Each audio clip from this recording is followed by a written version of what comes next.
So no much fanfare, I guess, when it's a stream. When it's a programming stream.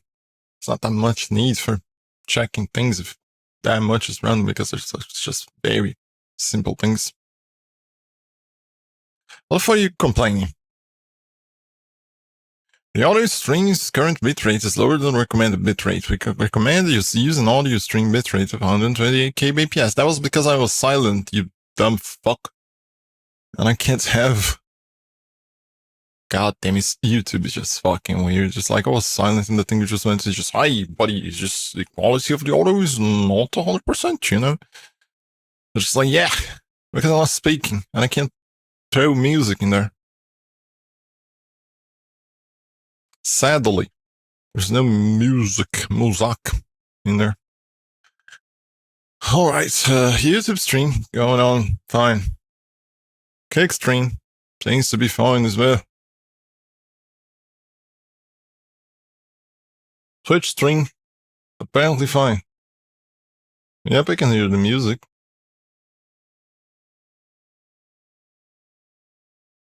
Yep, everything is fine.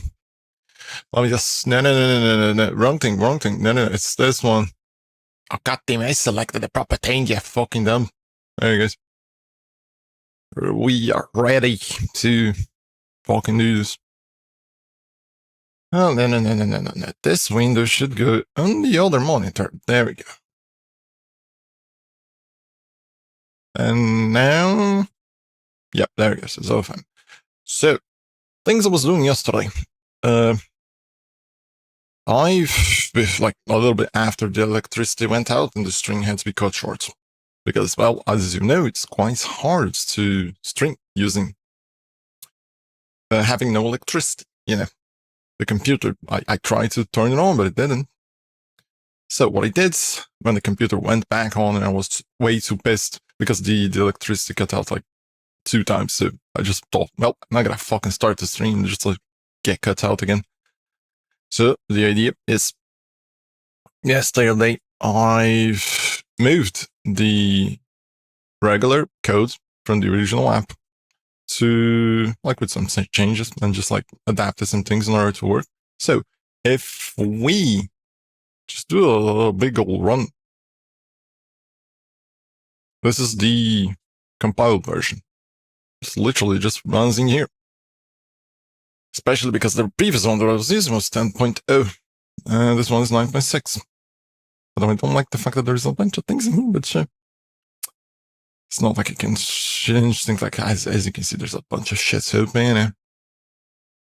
So there's something revealing here. It doesn't look like any. Yeah, it's so fine. I never liked the name of this application.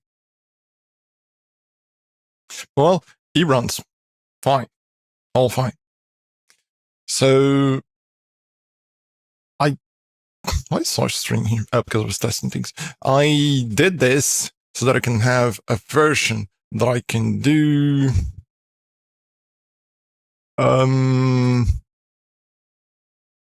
over here. So that I can have a version in which I can do this. Put some breakpoints into the code and see what the fuck is going on with the previous code, because it would be required, like in some specific methods. And the reason I didn't do it in a separate solution is because, having to juggle two things, I would just like delete these things later.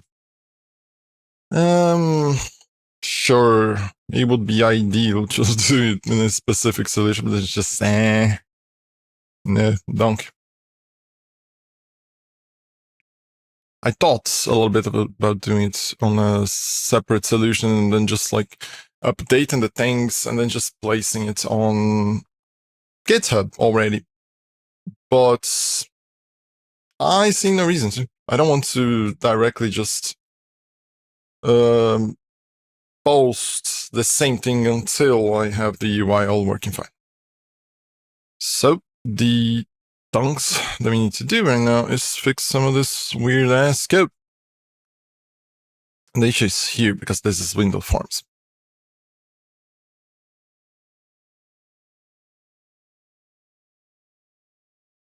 So application get shortcut path. If I recall from what I've seen yesterday, this is a bunch of convoluted nonsense. Because this is being used in a single location. And it's called here during the setup. That is properly called in the original thing. Like in here, it is indeed called. In this version, it's not, because if I recall correctly, it's going to be called in the main window. So, what happens is that... Oh, fuck me, I hate the fact that this has this name. I need to change the story in that later. So, the thing it does is when the auto start thing opens up, and it starts setting up, if it's set to auto start, it creates the entry. Otherwise, it deletes the startup entry. This, delete legacy, just deletes the old path that I used to use before. And in there, it uses the shortcut path. And that's the only reason why this application, like this method exists, to get the shortcut path for the legacy thingy. But you know what the weird shit is? Why isn't this inside of the delete legacy? If it isn't being called anywhere. When you're looking here, just, well, it gets the shortcut path, sure. It could be a method inside of this thing. Because otherwise you look at only this. You just think, well, this is used to get shortcut paths. Like, why would I need shortcut paths? Apparently you only need it for deleting the legacy option. And the delete legacy is only called in here on the setup thing as well. So, pointless in my view. At least for me, because guess what? We don't have legacy shit to handle. So, we're just gonna exclude everything. God damn it, just fucking keep doing it on. We're gonna exclude everything in here. And remove the legacy thing here. Not needed. I'm gonna do, as usual, place to do.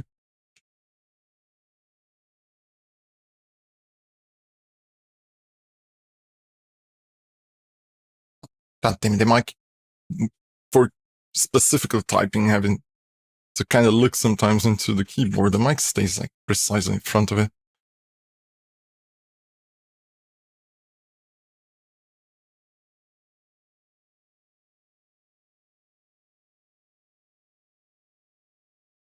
Yeah, I think I found a better position. Not 100% sure yet, but and there's also the fact that my phone is in there as well. So, to do legacy code is not needed anymore. There's no legacy. There's no legacy to handle.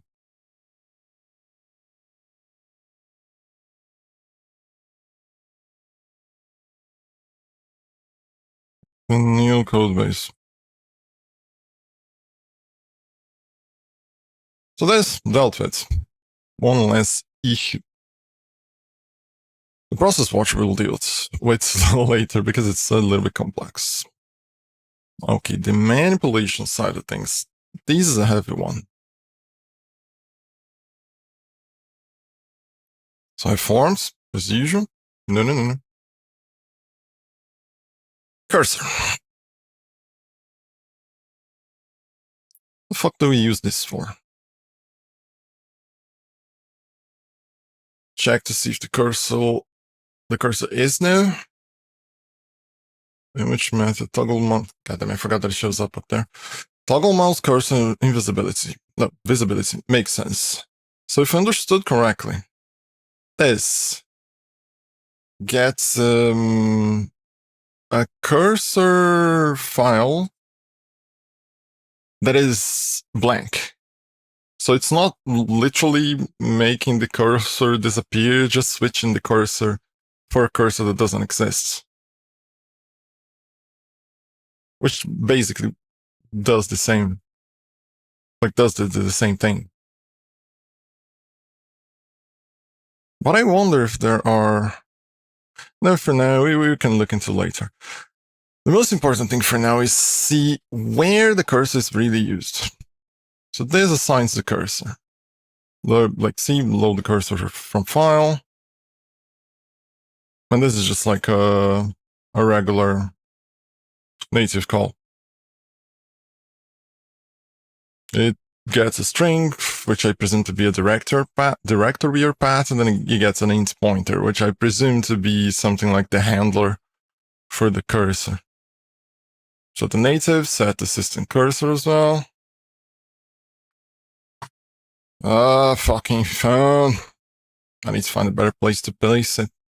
So this sets the cursor, which gets the handler for the cursor file. OCR system cursors. What is this though? Standard arrow and small hourglass, standard arrow crosshair. Oh, I think I understand. This is the types of cursors. So it sets the cursor from one of those types. So it just passes the handle and sets that cursor for the normal cursor. And it sets the mouse cursor is hidden to true. So it seems like the only thing that we need is the handle and not the cursor itself. So if we can get the handle for the cursor,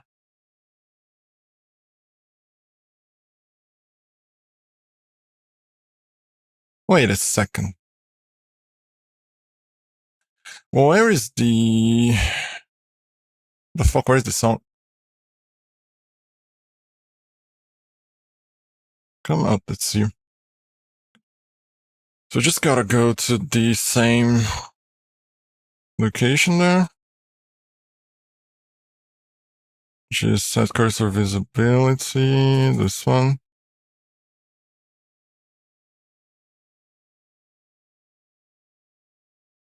So let's see. I guess the original cursor. And int. And int? That is... Oh, it's an int pointer. Ah, this is exactly what I thought it would be. Bollocks. How dumb can this guy be? Fuck me. Oh, come on. Are you fucking kidding me? It doesn't make any sense. Like, for example, look here. Native sets the cursor. It gets the original cursor thing and it sets to it. Only when it's the forced state for like toggling the cursor is set to true, or the mouse cursor was hidden before. So it just like resets it back to the original type of cursor. Where it's set, it seems is from here. So it gets the form A cursor and copies the handle, which is dumb. Because if you can set a system cursor, I'm quite sure they can get the system cursor as well. Like there's a load cursor from file, there's a set system cursor. That means, you see, I'm quite sure that I can get this to trigger. Here. This should be the correct location.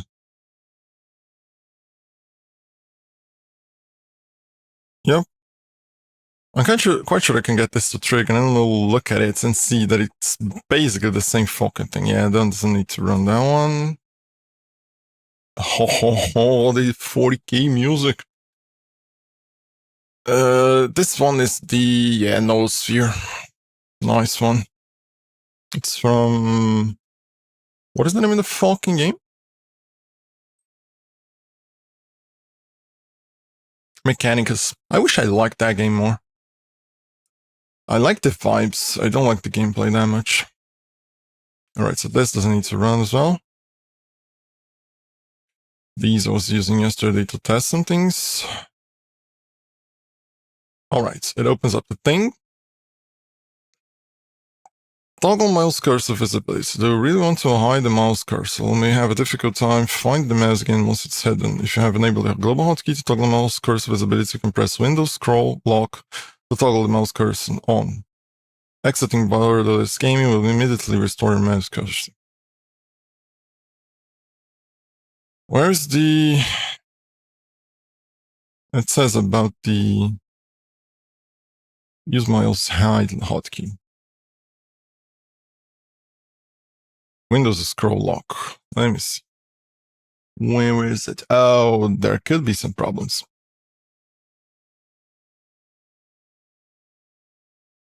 Okay. So he has an issue. Cannot find the resource. Oh, I get it. I kind of know what this is. It's based on this. Whenever there's some kind of error in a thing similar to this, you know what? Can I find all usages of Resource Manager? On the old app and on the logic. Yeah, it should be a value similar to this one, which is the name of the tongue. So just setting it to the same fucking value should fix the issue. Although this one is logic, so it should be BG underlined ode. That is one of the reasons why having the... No, it's just this. Yep. Should be enough. Quite sure about it. So that is one of the reasons why having a separate solution could have helped. Alright, the mouse hide hotkeys here. Let's do the Windows scroll lock. Where the fuck is scroll lock? So it comes to here. Now, here's the nice interesting thing. We can look into this thing, cursor, invisible cursor. It is getting the copy handle, which is a method. We'll have to call that in order to see the proper value. So it is this one. Can I pin this one?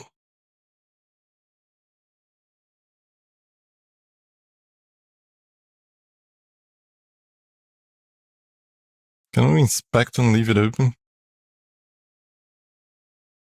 I presume it's gonna change when I execute the other one. You know, let me just guarantee and copy the value. I'm gonna place it somewhere else. Not here. Just as a guarantee, because I'm quite sure it will change. But I'm gonna keep this one open. So what I'm gonna do is we're gonna run exactly this. And I'm quite sure, that the value is gonna be the exact same. No, it's not. Wait a second, if I run several times. Oh, I see. Every single time that I run it once, it changes. I got you. So there's still a way to test this. We just get this. And then where is the refactor, right? Introduce a variable. And goes to that. Which passes directly the thing. And then later we can compare if this is the same as the other value. And if they are, it is exactly the issue that I was thinking. He never needed to use the cursor class in here. I'm quite sure that he could get the pointer directly.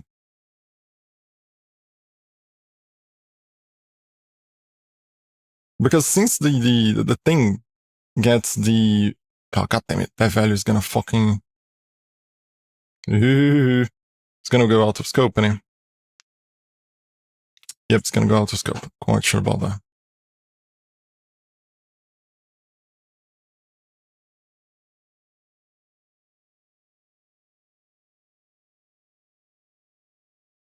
So it should be safe in there for our tests. It's not ideal, but it should work.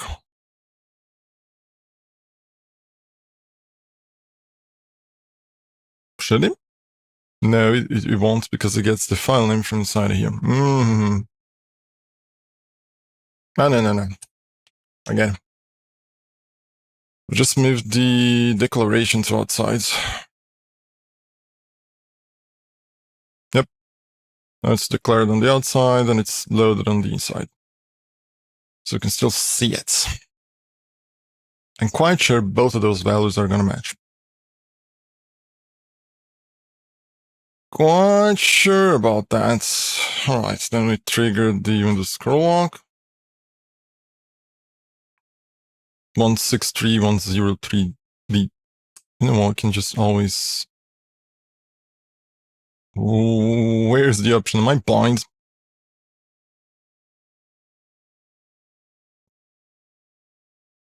No, I didn't know in watch micro, just places it here. I mean, it kind of works, but at the same time. Watches. There it goes. Down there. Now, I just run the same fucking thing that we ran before. It's not. It's different. But it's also always different. But I'm quite sure that we can pass it directly. I'm still quite sure. Because if this loads a cursor from the file and gets an init pointer,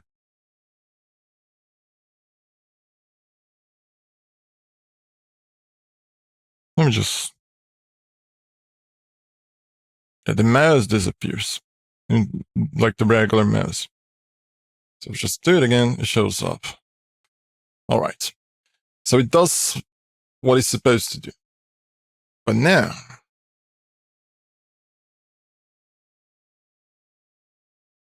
No. I undone too much. There it goes. We're gonna get the thing directly from there. Gonna pass it directly? Don't you require point? It's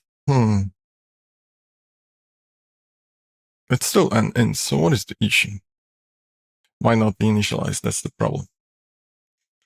We know it's initialized, but in the code, it's not sure.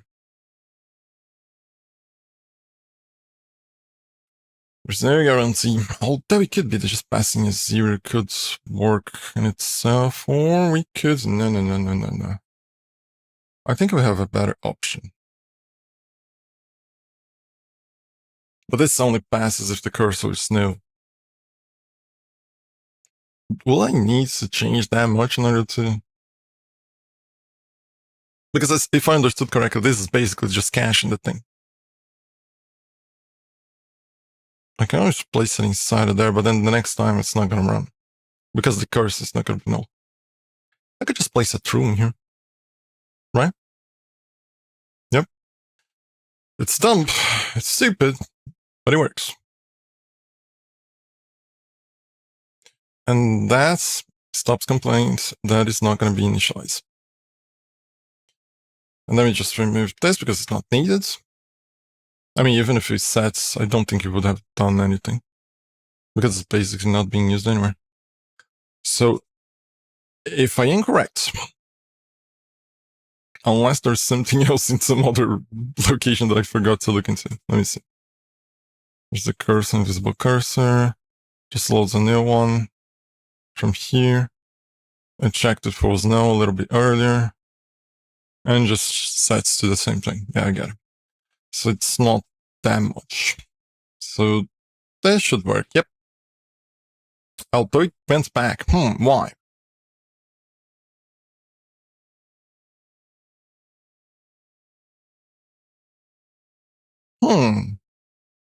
It just blinks. And then goes back. I think it's time to check the native API thing.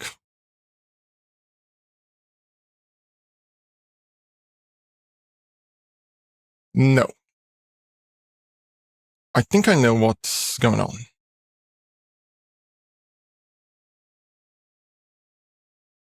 I think it's because it's unloading the pointer.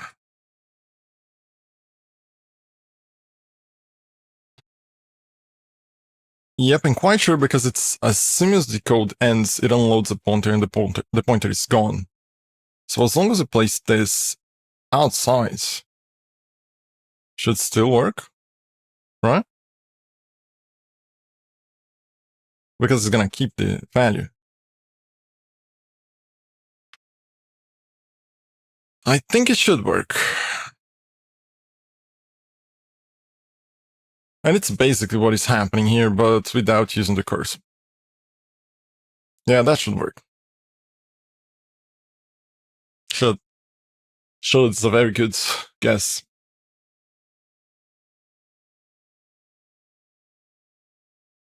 Oh boy, my money kinds of passionate gamer loves this game. I'd love to team up for some matches and also stream, so feel free to connect with me on Discord, MoneyCats19. Well, you know that there's something weird when someone mentions a game that they like the game that is being played when you're not playing a game. Very smart. That is very smart. When you do automation, you need to take into consideration these things. All right, let's see. Nope, still blinks.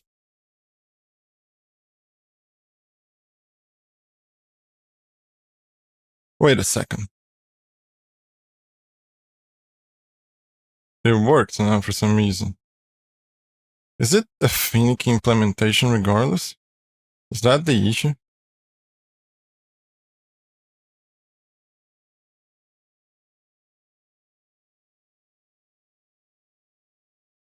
No. If I hold the Windows button, because it's Windows scroll lock, if I hold the Windows button, sometimes it seems like it stays for longer. No, it's just a finicky implementation. There's possibly something related to the cursor that is holding on the handle or something open.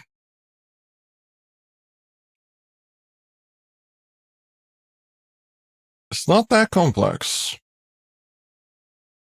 It's as usual specificities. Oh, if I recall correct, it's basically the same fucking name. It's a shame that we can't just go directly to the documentation of this fucking thing. User 32.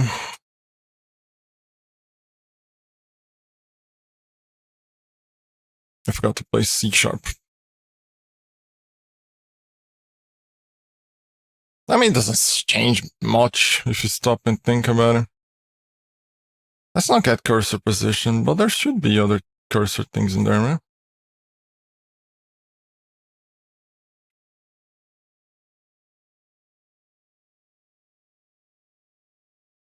Like I said, you can get the cursor and you can set the cursor.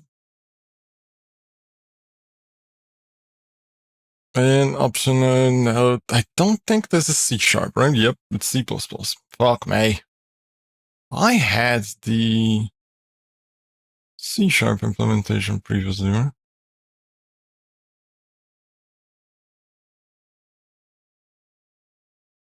It was somewhere around here. It was this one. Oh, it's also C++. Is it going to be a pain in the ass for me to find this fucking shit? Right. It's there. It seems like that's the only one. The cursor sets only if the new cursor is different from the previous cursor. Otherwise, the function returns immediately. If there was no previous cursor, the return value is null. But this is not the same thing, because this one just passes the H cursor. It's a different thing.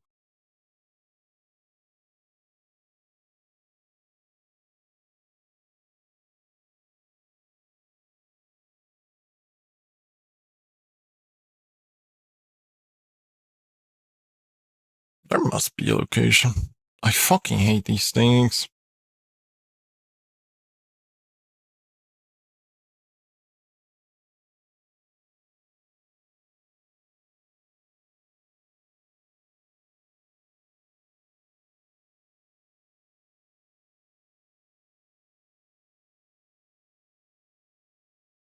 Ah, fucking. Hot weather. Yeah, this is C++, isn't it?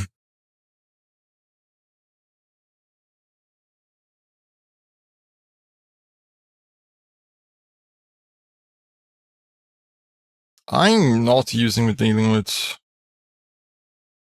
fucking Windows API.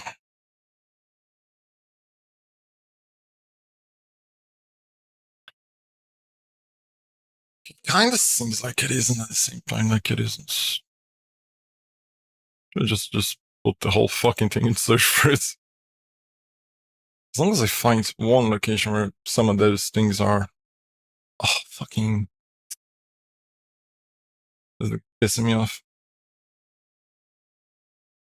Where's the search area? Let me search for search.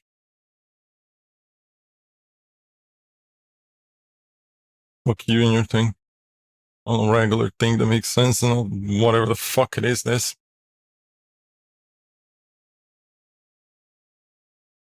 Great. I am a robot now. I need to play Dark Tide again. Yep, I'm not a robot.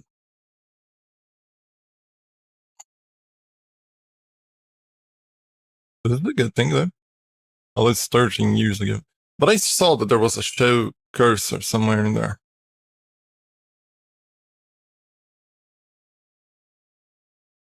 Yeah, that's stupid. Moving the mouse to another location is fucking. Be able to capture any kind of mouse cursor and replace the exact same kind of mouse cursor. When I replace the mouse, I need to provide the ID of the type of mouse I like to replace with the mouse reference by the handle. One of the functions I'm using provide me the copied mouse ID or type. Would it be sufficient to continue doing it this way, but move the mouse to 00 first? Why didn't just shut the fuck up? Application can affect another application's cursor and have to write a mouse driver of some sort in order to do this.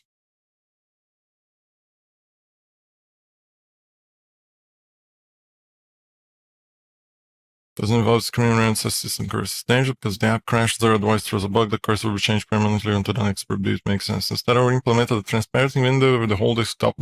Things can be looted. And that window hides the cursor we needed. The method to use is show cursor from Win32. Exactly what I said. The show cursor one.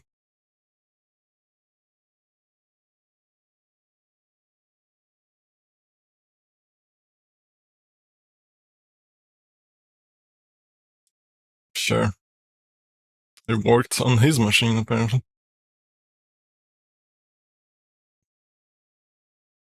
It seems like this is the same fucking place. I think we're gonna have to. Yep, this is the one that I'm looking for.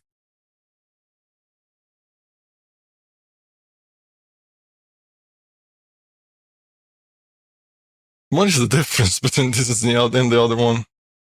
Because it's in the same location, but this one has the tongue. Fucking documentations, man. The handle to the cursor. The function replaces the contents of the system cursor specified by ID with the contents of the cursor handled by hcur. For the contents of the cursor handled by hcur, the system destroys hcur by calling the destroy cursor function. Therefore, hcur cannot be a cursor loaded using the load cursor function. To specify a cursor load from resource, copy the cursor using the copy cursor function. Then pass the copy to set system cursor. I got it. That's the issue then. When we load it, even if it is from a file, it just doesn't work because the thing is possibly unloaded right after it. So we copy it, store it, will like return possibly a pointer that stores it, and then we can pass it, and it should work. Thing is, we're gonna have to implement another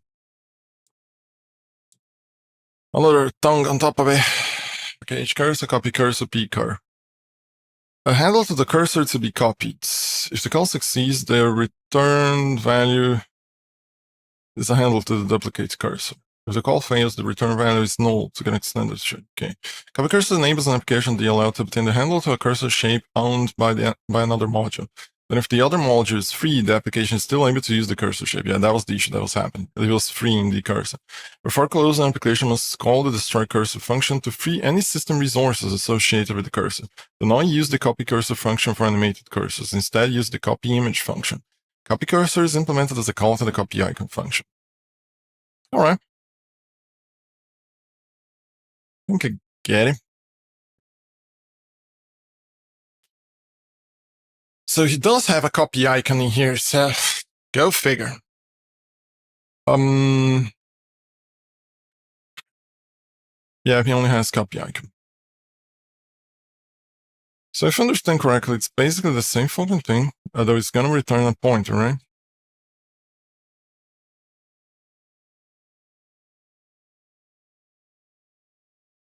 I hate this. I kind of understand, but at the same time, it feels like ass.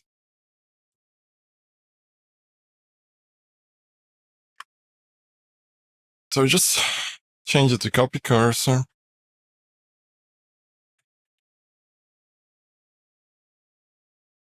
And we remove this bar. And should work. No. We need to change the int pointer. Right? Let's look into the set system cursor. Now that returns a bow, but he also gets an H cursor.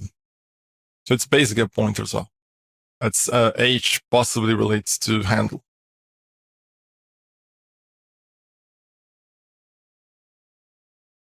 I really despise these things. All right, so that's just a matter of now we load in the cursor. We do like this.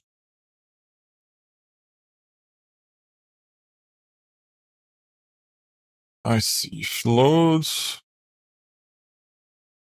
Instead of if true, we change to load cursor from file. Equals 0 or defaults. Default, right? It's better. What are you complaining, buddy? 0 instead of default, that bollocks.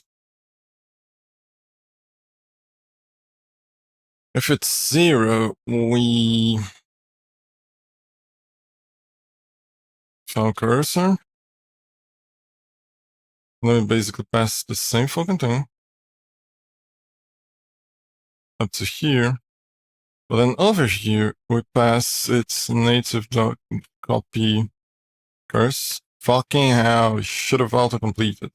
And then pass the, it's not file cursor, it's just file cursor. Fucking dumbass shit. Nope. Wait a second, is F2 not renamed thing? The heck? Oh, did it change my hotkeys? Shift F6? What the fuck is wrong with you? Ugh. File cursor. Should work. Now you do this. And that should work. Like I said, like it is in the top of the screen on the overlay. I don't know what I'm doing. But things should work. No, it doesn't. I think it's wrong, the call. Okay, let me see what happens in here.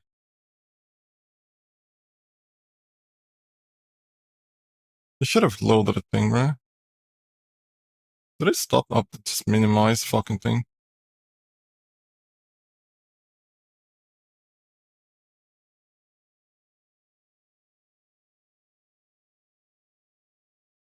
Nope, I don't think it's triggering the thing for some reason.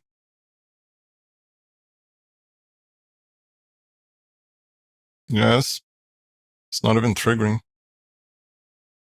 Could it be this?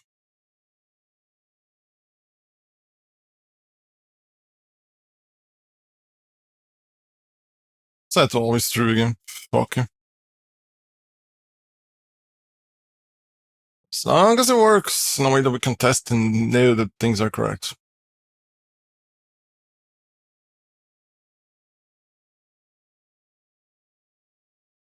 It's not calling it for some reason. Is it crashing in there? And it's not showing me? What is going on?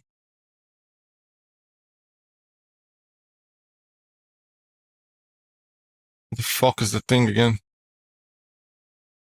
God damn it. Whenever I click outside, it just seems to disappear.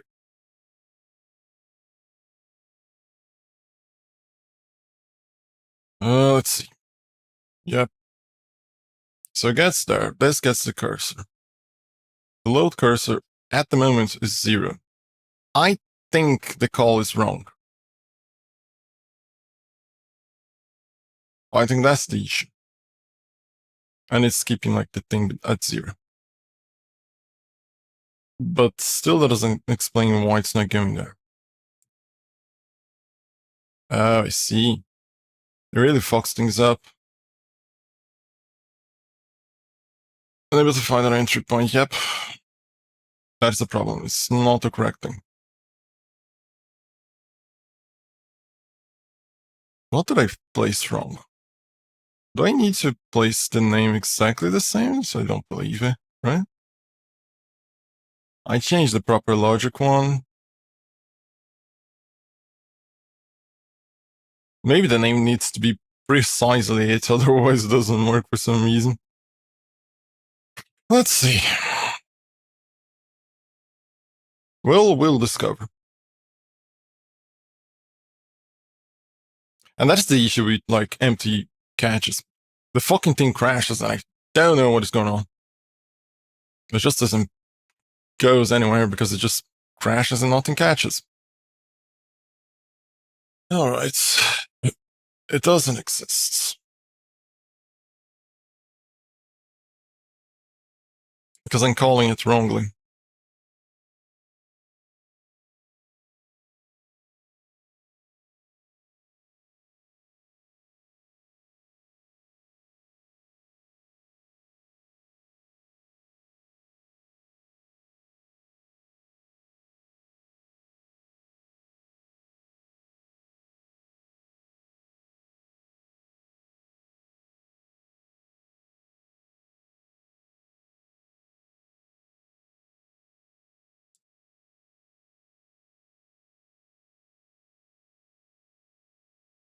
Oh, fuck.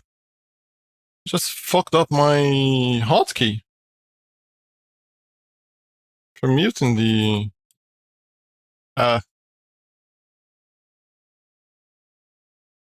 Scroll lock disables my hotkeys. That's bollocks. Let me see, where's an option? Bypass all actions where scroll lock is on. There it goes. And it's fixed. If I press scroll lock by accident, it's gonna fucking work.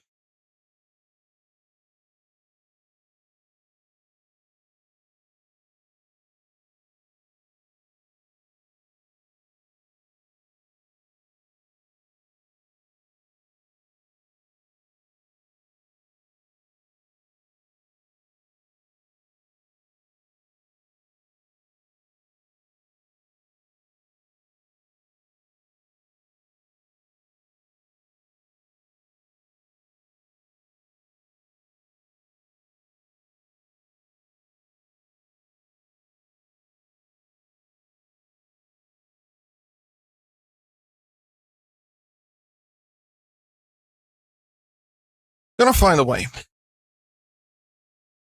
I was wondering also, wouldn't it be better to use a package or something that provides these things? There's no way that there is no package, right?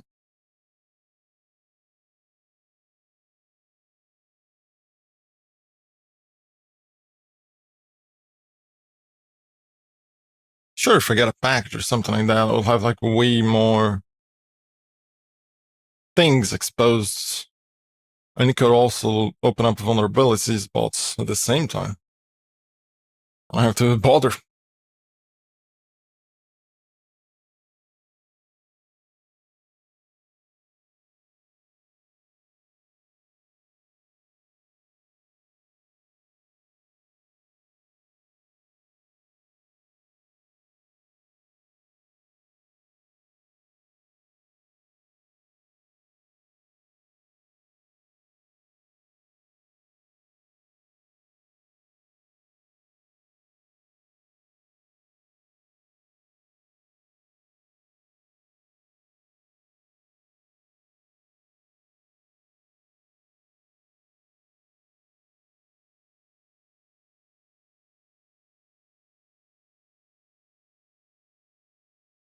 Wait a second. Hmm. There's apparently two solutions.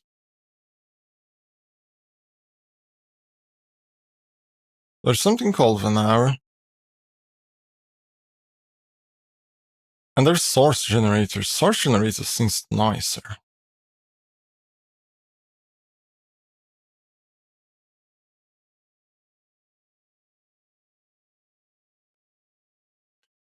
The source generator just adds exactly the bindings that you need.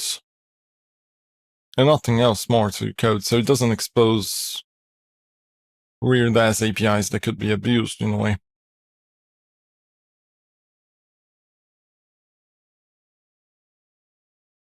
But there's like a bunch of build up that you need to do.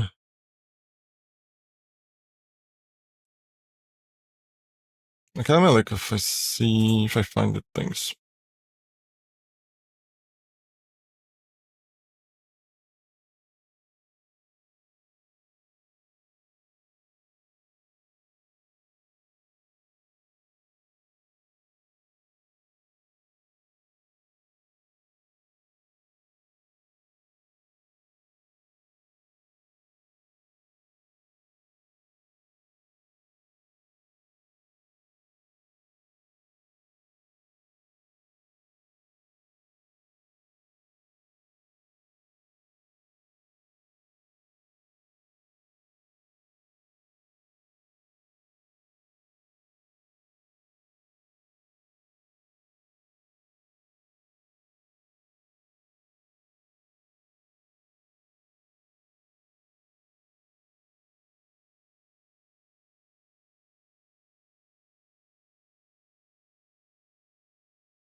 God damn it, I'm speaking to nothing here. I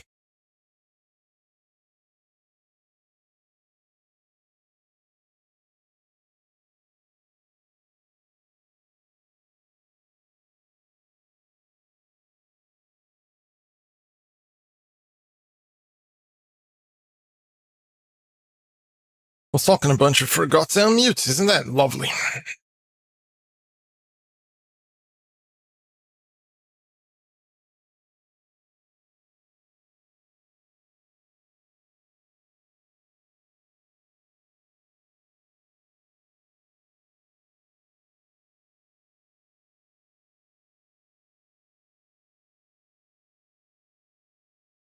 I kind of like the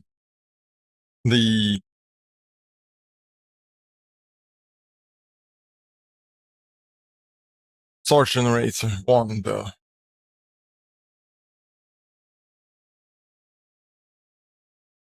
But it seems to be a little bit convoluted.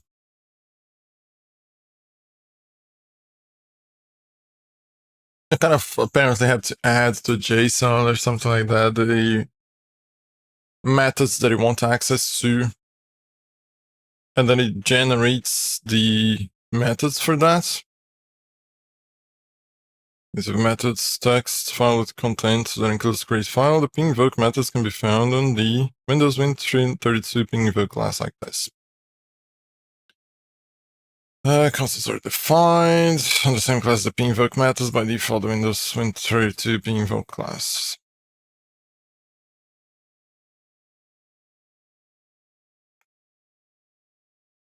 So it's very clean.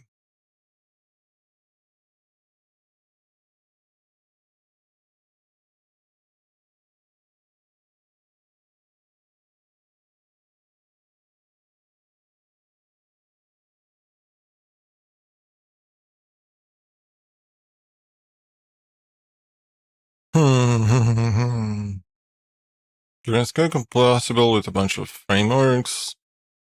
Use it, .NET framework, blah blah, the Stargate framework, NuGet package. I need to add these package references, although it's harmless to do so. The memory package that depends on the system.runtime combined nodes. Thanks. Project must also allow unsafe code to support the generated code that will likely use pointers. This does not automatically make all your code unsafe. Using the unsafe keyword is required anyway. You use pointers. Is it really? Is it really though?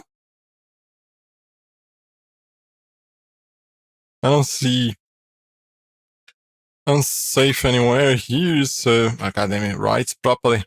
Yep. I don't know what you're talking about, so I automatically don't like that one. So looking at the vanilla one. I still don't understand why there's no copying here.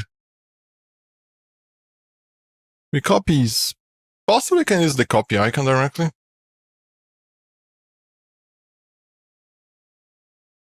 Because on the copy cursor, it says that it's basically a thing to the copy icon. It's implemented as a call to the copy icon function. Copy cursor, copy icon.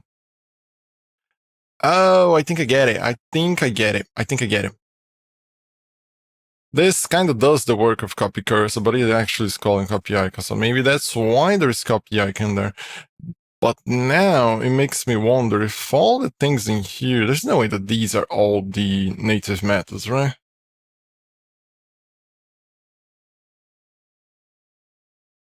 So copy icon should work as well. Well, as long as we do it in here, it should also work, right? Because it's basically the same fucking thing. An icon and a cursor is, at the end of the day, almost the same thing. Where's my chat? There he goes. Pop up.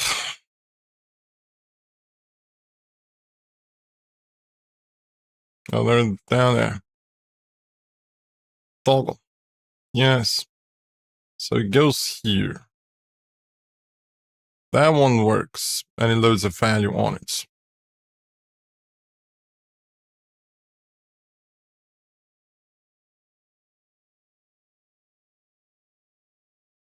Yeah, we basically have no cursor anymore. So like I thought for the beginning, there was never a need for the cursor in the form thing. We can literally just do it. We can literally just call the thing straight from the tongue. We'll just do this, and now if I... And right, we can just use this. God damn, what was the fucking name? Load cursor.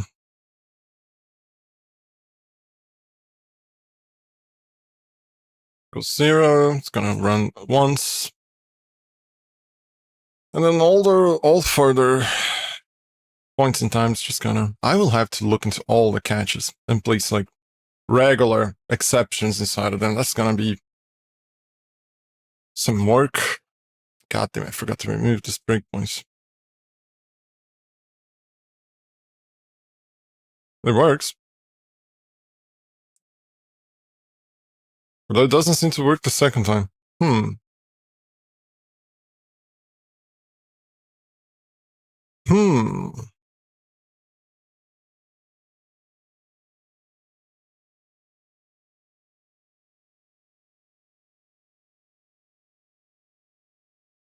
Um,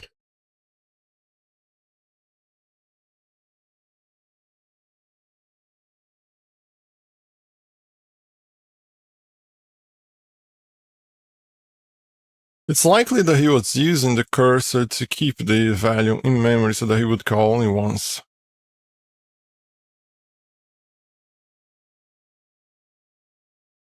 Wait a second. Let me just set all back to original.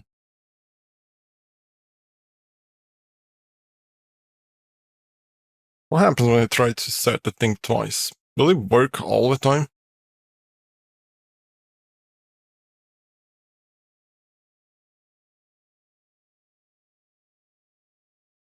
It does.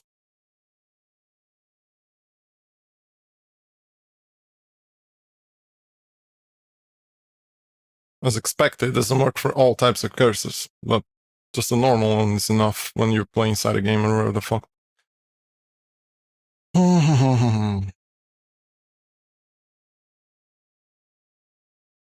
But it needs a cave ats to set the cursors back when the application crashes. Otherwise, it just fucks things up. I wonder if it did it though. So as long as we have a way to keep the cursor loaded,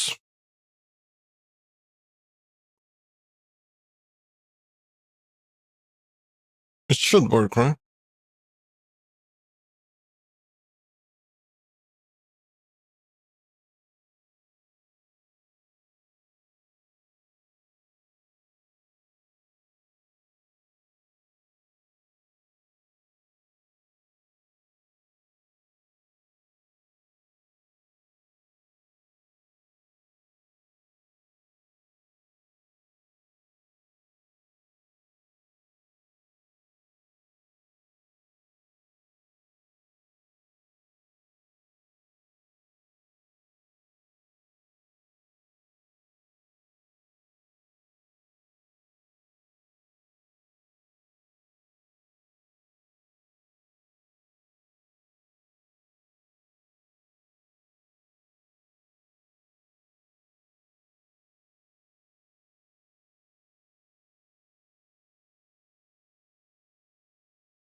Curious.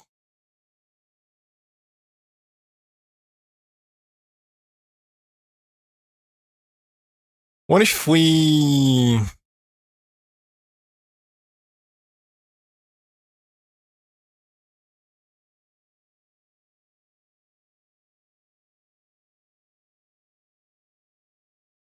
Hmm.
That is weird because everywhere I look into it shouldn't unload the fucking cursor. It doesn't make sense.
What if we do? Come on, go all the way up there. Something stupid. No, it's already static. I was going to change it to static and see if it works, but nope. The fact of a bit being private shouldn't be an issue as well. There's no way that this is how this works.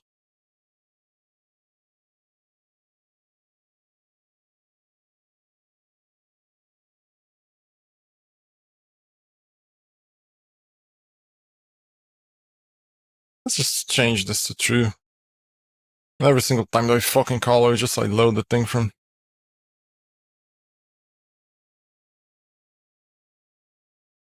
Just so that it works, and then later we optimize it to something that makes more sense. Or find a better solution. As long as it works now, it's fine. Yep. I would call that a win.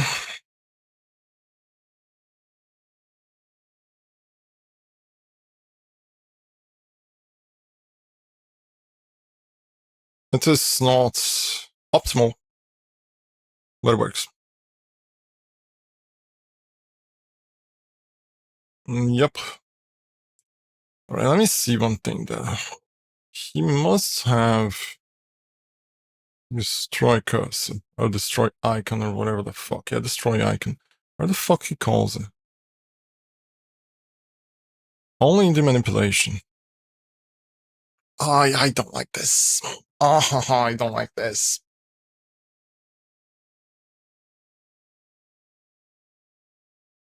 It almost feels like you're gonna lose a cursor forever. Or maybe when the handle is lost, just like returns to the old thing because of security reasons or something like that. It prevents a dead app from setting, keeping like hold of the cursor. I don't know how it works internally, but I mean, I could test. The problem is that if I fuck things up, it's gonna be a problem. I'll test this later outside stream. All right, so the changes is basically copy this to the regular manipulation tongue. We just like remove this as well. I mean, you could basically copy the whole. No, I know. I was going to copy the whole class. Not a good idea. Create a fuse. Static ink pointer should work. Let me go back down there.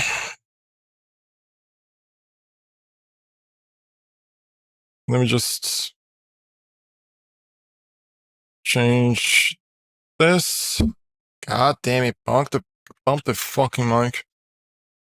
This one's gonna be a weird name for now. true for the time being. For implementation on this.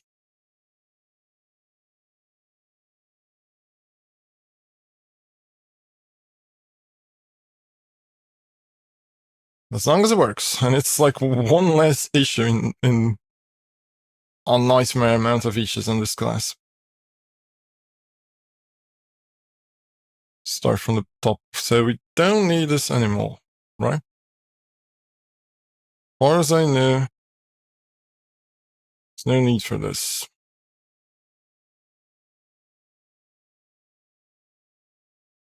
It's just a simple just remove and it's not.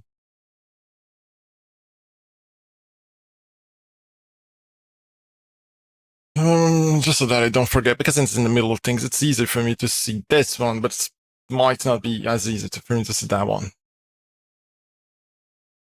So these forms, I was looking yesterday, it seems like these are, it's basically using a handle to, basically using a handle to the main window.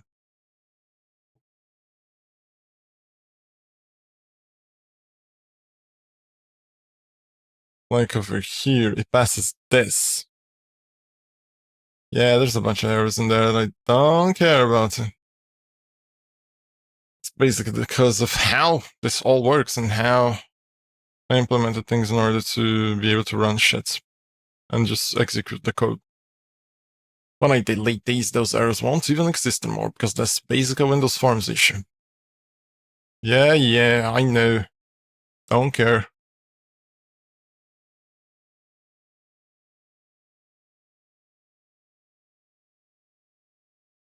So it just passes this so that it has access to the main window. Thing is for what? This to get the handle. But like we've seen before, we can get the original handle using the native code. There's no reason for this. Goddammit, where's the native code?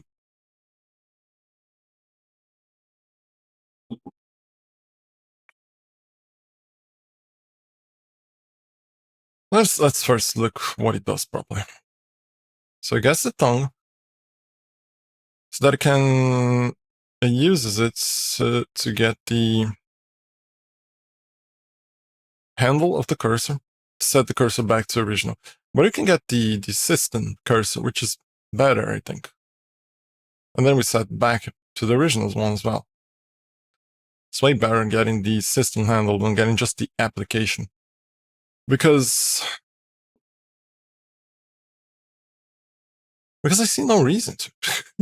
There's no reason for you to have to access the application, get the cursor that is used on the application when the player is basically going to use the system owner.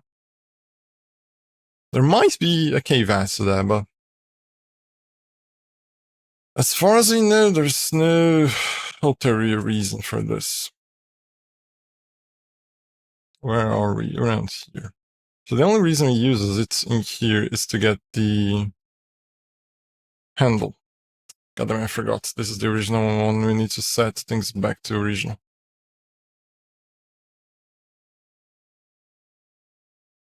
We just update things as needed to get the tongues working.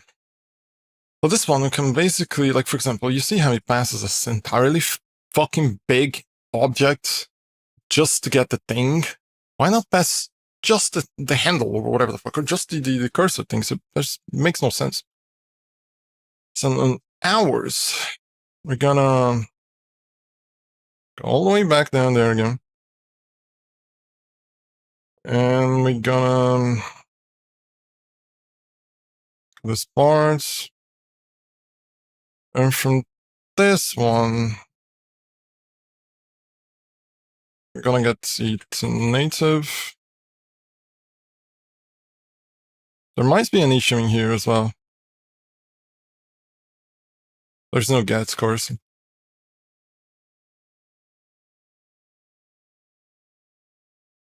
I don't know why I need to change it on the original one as well, because I need to see if it works. Fuck.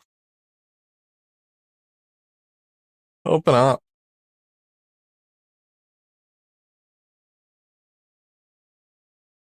Alright, which one is the get cursor, whatever the fuck. I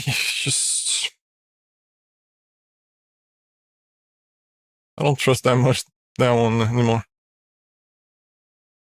Cursor, set, loads, get cursor.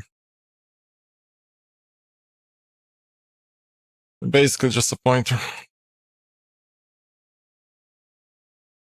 So it should be just this, but then instead just separate that one from there. This song is so nice. The level where this song plays is awesome. Is there a get system cursor in there? Or there's just a get cursor.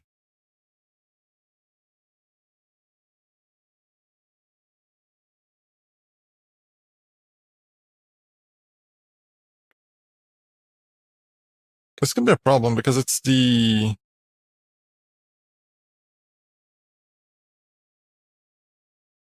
It could be any cursor.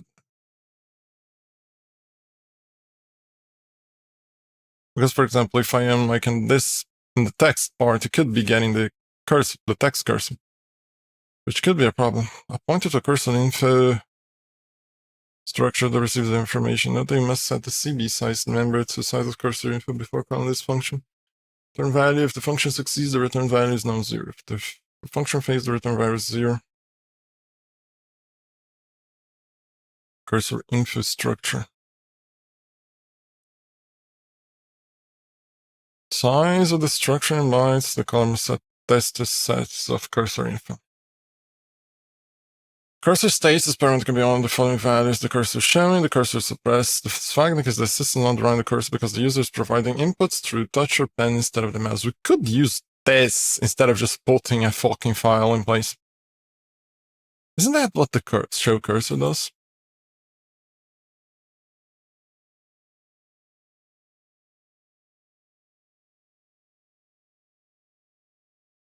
Yeah, we pass a bool into it. If B show is true, the display count is incremented by 1. If B show is false, the display count is decremented by 1.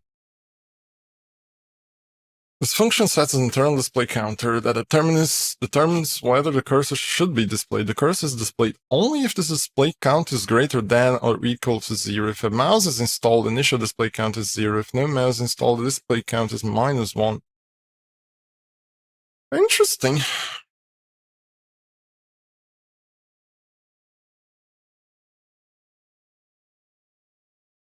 It could be that this is a better way to set the thing, but we'll see later.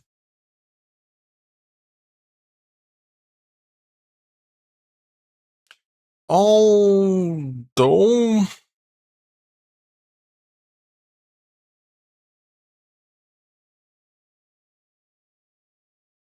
Because if we use this, we don't need to handle the get cursor, right?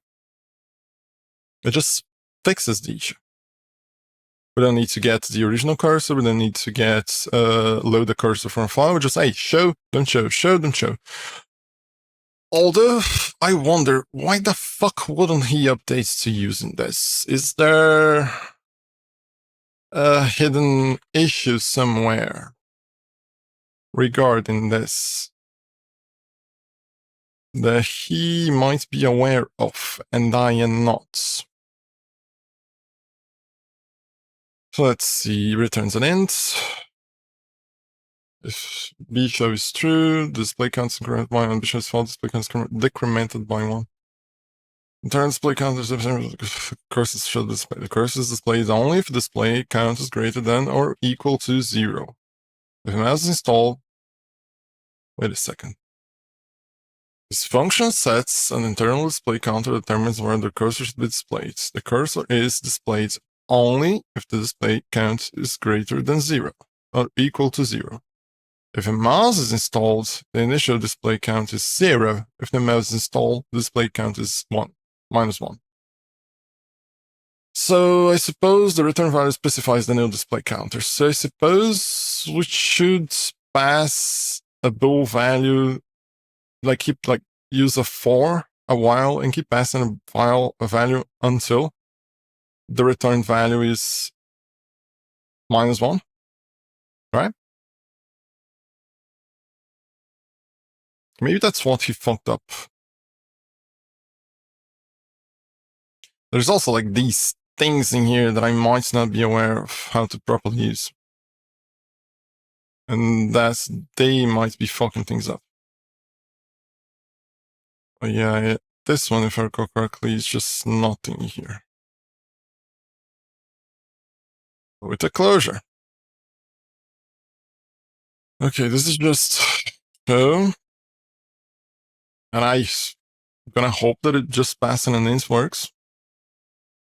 And I'm also gonna hope it just passing a bool works as well. I think that's the exact value, right? Yep. Alright.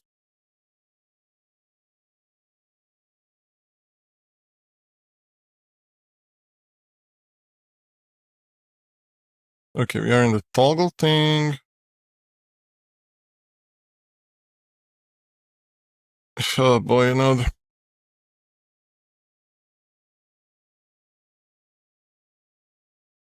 I'm gonna just place a tongue in here because I want to see what happens.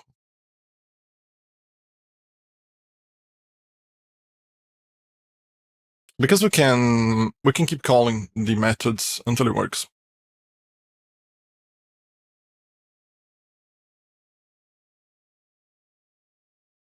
Not really. This might fuck things up now that I think about it. I'm gonna set this to here. And we're gonna comment out this area.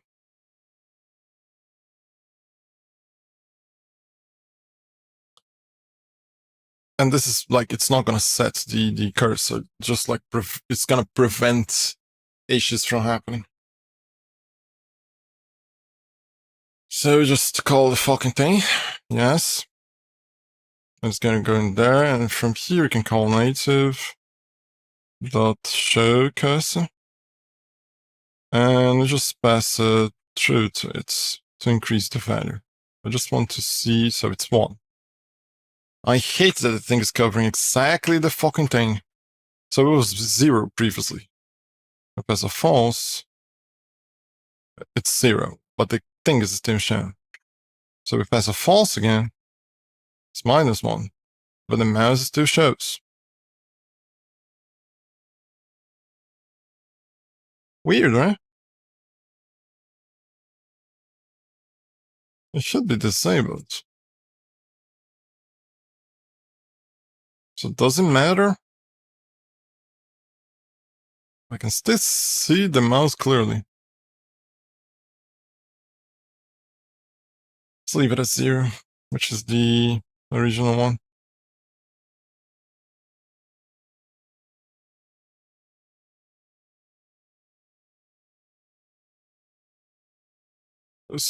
There must be some specificity to this as well.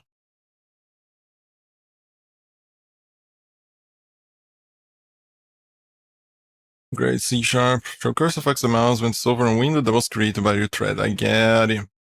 Your console application did not create any windows, so show cursor has no effects. Gotcha. So if we do it like this,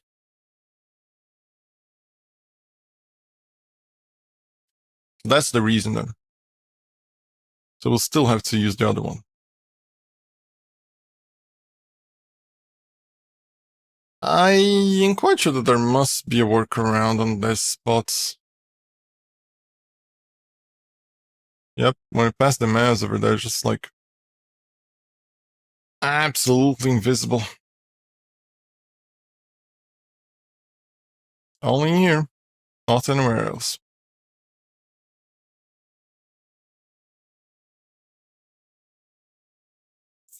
Is there a system-wide one for this? I mean, I guess that must be a considerable problem, if there is. Huh.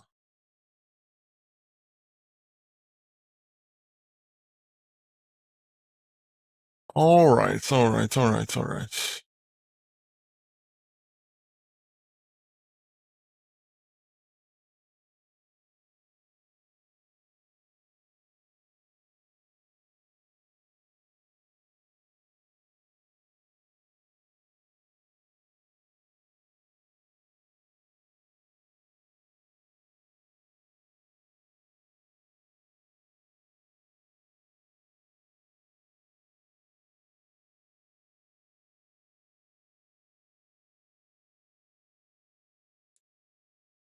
curious.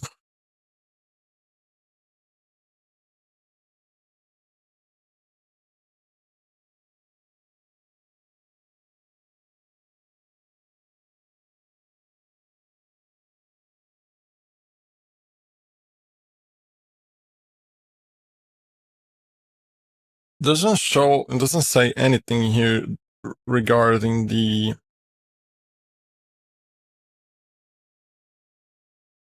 fact that it's on your thing or not.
Things are hectic.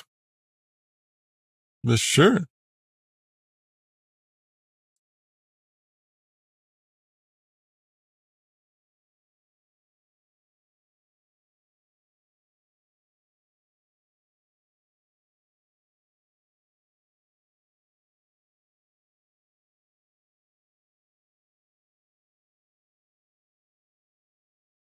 Oh, that's odd.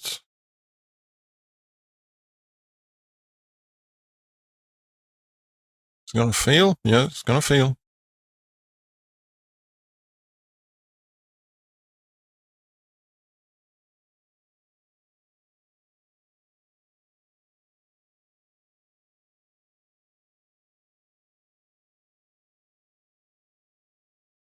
It just works. Pointless there, but still.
Wait. I can load the cursor. I can load and request the regular cursor, and then I hide it.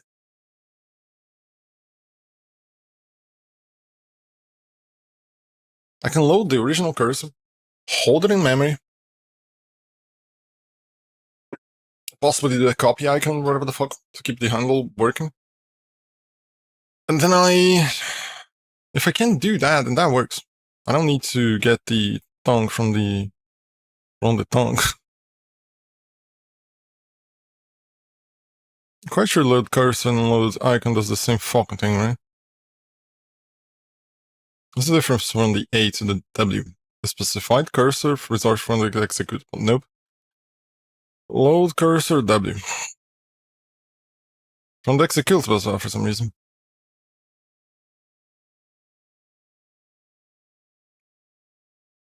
Where is the tongue in there?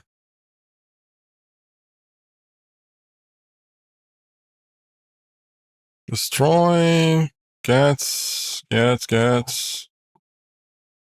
All gets as well. Load. There is just load cursing here. Why the fuck then? There's no just load cursing here as well. Because load icon is the same as well. Yeah.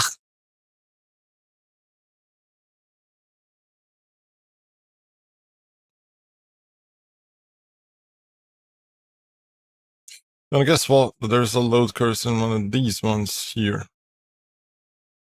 No, I think the one that had like weird things was closed. No, okay, no. I was gonna say that in all cases we could use the loads. But just the... Fuck me, I forgot. So if I understand correctly, the set system cursor is gonna be the same thing. Like the load cursor is gonna be the same thing as the set one. Right?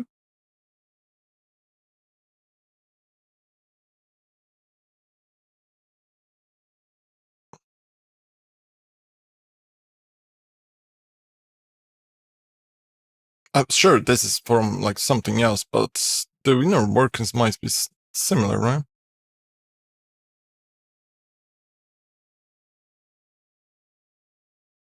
Let's presume that it exists. I thought we can't just like keep like fucking throwing darts at the wind and just hoping that it works.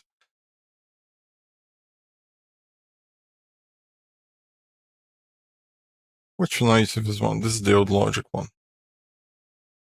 And if I recall correctly, I need to set these back to original one.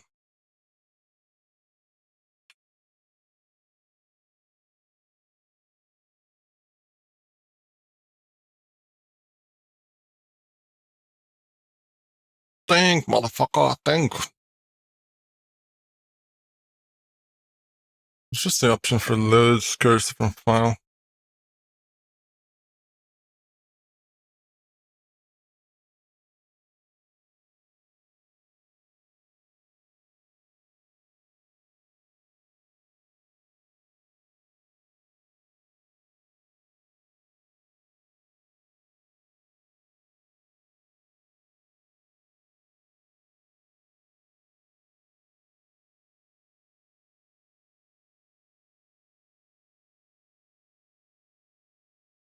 I think I know. Yep, it's option. You probably can pass 0 and it gets the system cursor.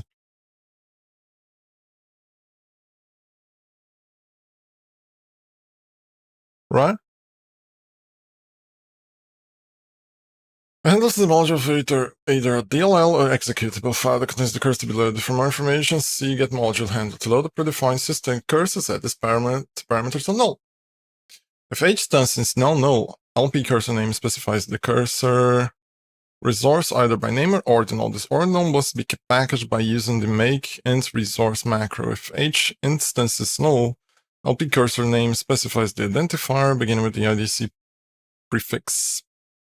I've defined system cursor to load, which, if I am not wrong, it's gonna be the same enum that is passed in here, right? System cursor replace the contents of hcur. This parameter can be one of the following values.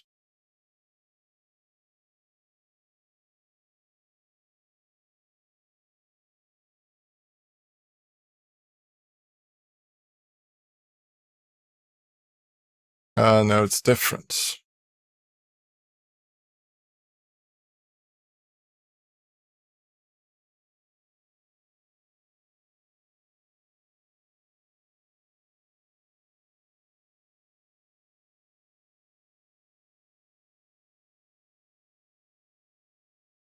Regardless, I get it. We are going to, on the logic, Just say fuck it. What's the name of the fucking thing anyway? And just add this because I'm tired of having to look for things. Just think, well, how is this one written? Is it just like, I don't give a shit anymore? User 32. So, should just work. Sure, it adds like things that we might not need and might be an issue, I guess.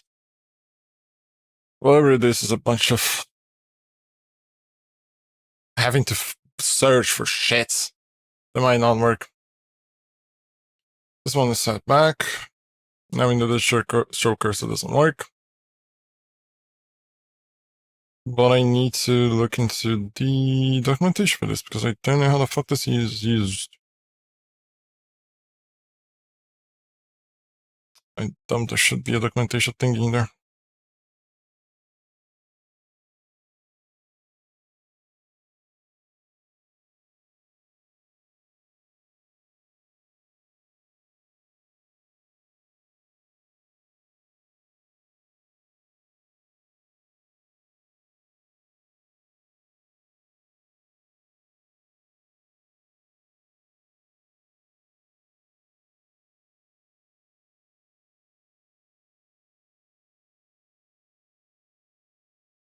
I'm dumb, the thing is literally in the fucking...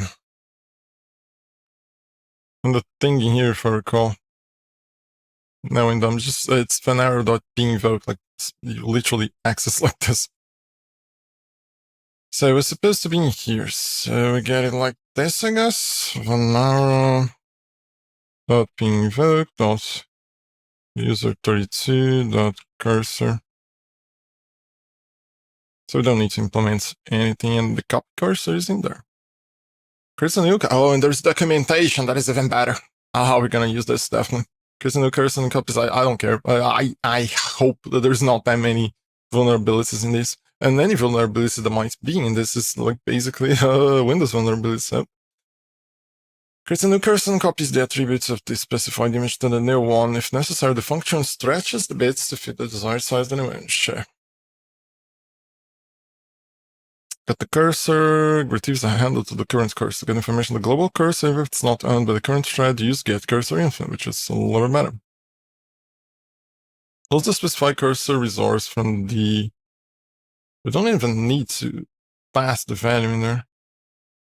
Close the specified cursor resource from the executable. God damn it. I think this is basically the same fucking documentation that is in the original one. Use applications customize system cursors and replace the content of the system cursor specified by ID parameter with the contents of the cursor specified by H cursor parameter and then destroys H cursor. For an application to use any of the OCR constants, the constant OEM resource must be defined before the Windows.h. Yeah, shut the fuck up. Standard cursor. Predefined cursors for load cursor. Interesting. Maybe we don't even need to use the fucking thing, right? Yeah. It's very likely that we don't even need to load anything. Save H cursor. Provides a safe handle on Windows that disposes a created H cursor instance at disposal using the destroy cursor. This is gonna be useful, I guess.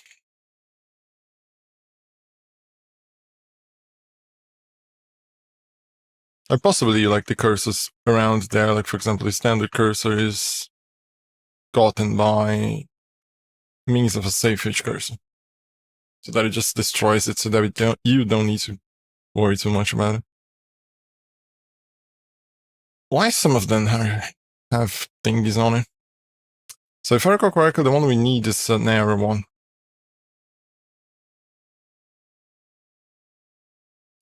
Dangerous get handled.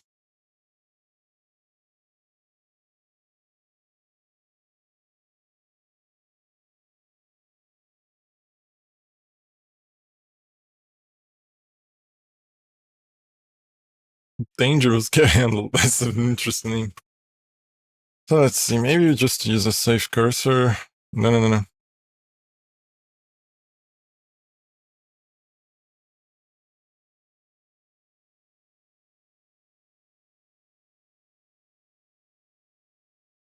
What was the name of the fucking thing?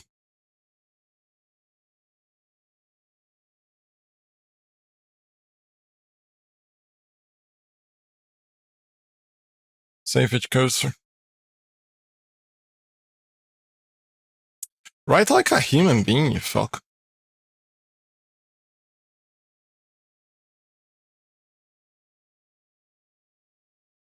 Hmm.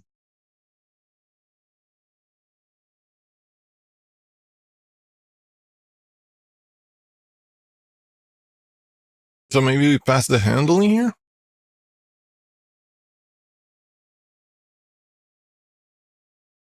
Right?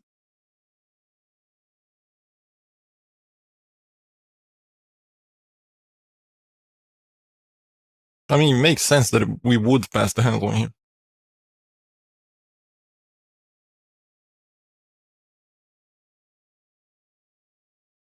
There was standard cursor or something, yeah. We'll pass the arrow. Wait a second, that is enough? Is this a pointer? No, it's a resource ID. Oh, it converts it. That is even easier. Yeah, that's not a problem. I want to see how he does it inside, if he gets the dangerous handle or whatever the fuck. Always nice to be able to peek inside of the fucking... This is a nice music. Nice song.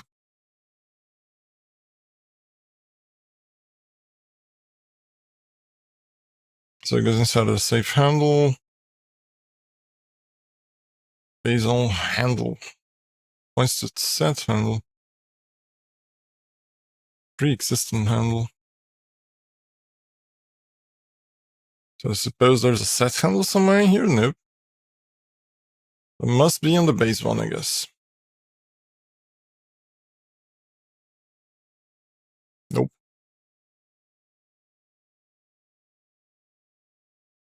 I was gonna go back. Oh, although if I think about it, there's a back in here, so it should work.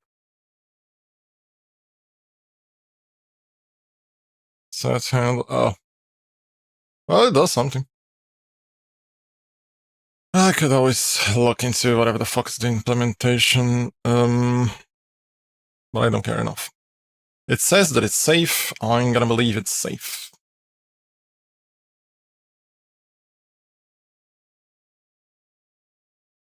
This is not a pointer, right?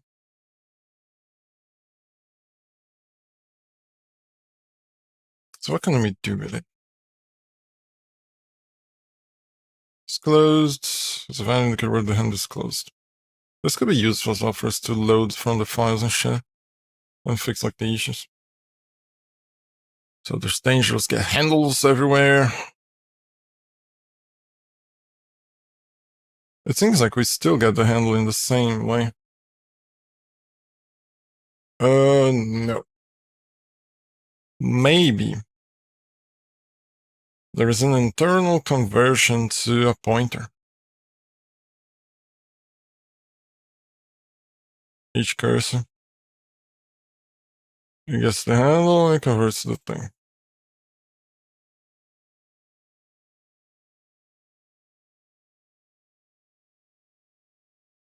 Yep, there's handles in here. So it doesn't use it in a dangerous manner. Alright. So we just move this and this. Nope.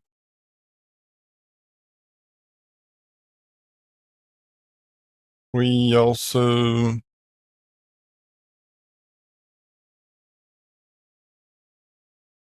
we could pass this, but I don't want to. I'm just gonna do this.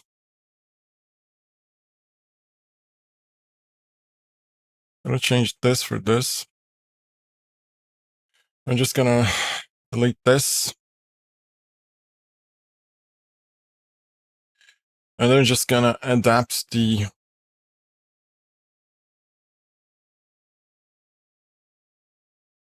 this one to this. And weirdly, it seems like it works. Nope, there's like a bunch of errors up there. So this sets the system cursor if we use the native one. But if we use the Oh, I see. It always gets the cursor regardless. So if you use user 32.set system cursor to edge cursor, we also use it to set to normal, right? Normal. That should work. And we close it, I guess.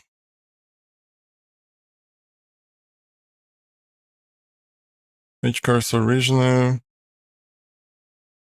dot close. I don't know what are these marks here. What does it mean? Oh, I think it is the in and out thingies, right? No, it shouldn't. I don't know what that means. Marks the handle for releasing free resources.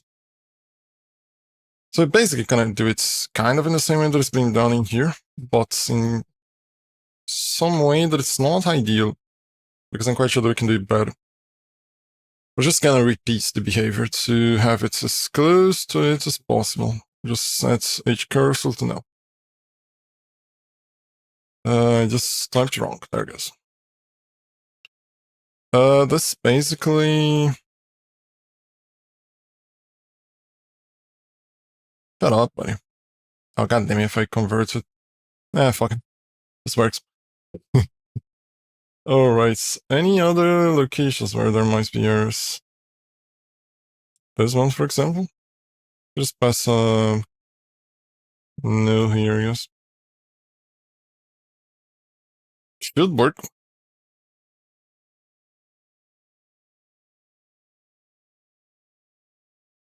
Pom shit! Some of that pom shit. Oh man, this song is... brings me memories. Lame memories. God damn it, you opened on the window where I had the thing. Isn't it proper window? It is. Wait a second. Oh, I see. It is affecting the area down there. Am I doing this wrong now that I look into it down there? Yep, I might be doing this, the whole shader thing down there wrong. Huh.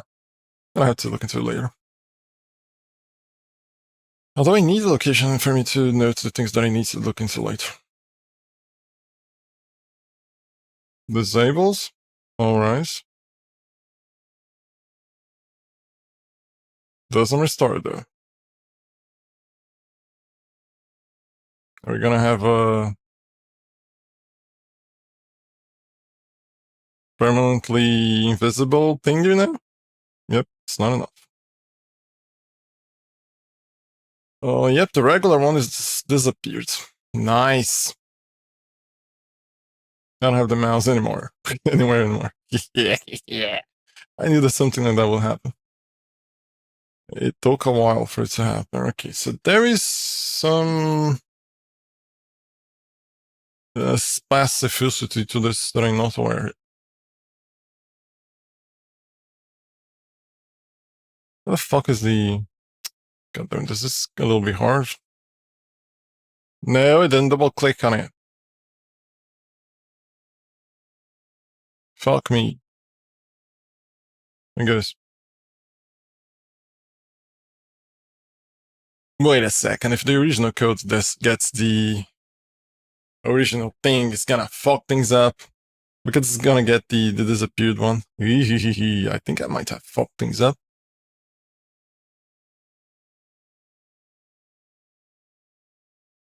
Alright, what is the issue though? Could it be that it's not entering here?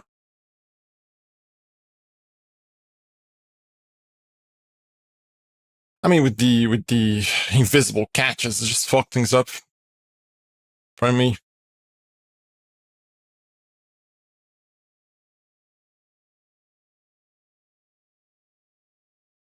Let me see.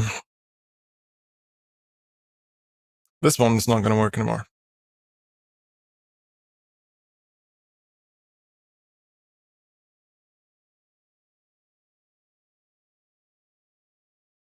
Could it be that the cursor never had a value to begin with?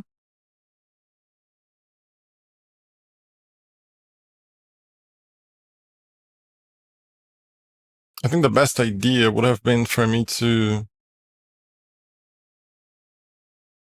Oh, fuck me, I can see. I think the best idea would have been for me to use it to set the regular cursor, not the system one. Because the cursor has a value. It does have a handle, it's not closed, and so fine.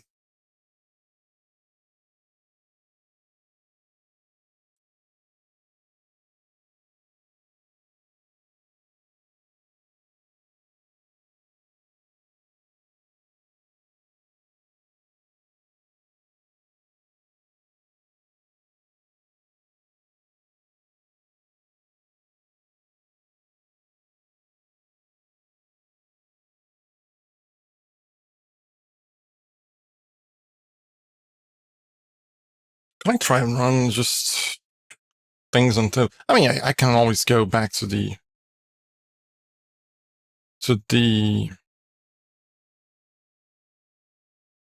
window settings and set the cursors back there.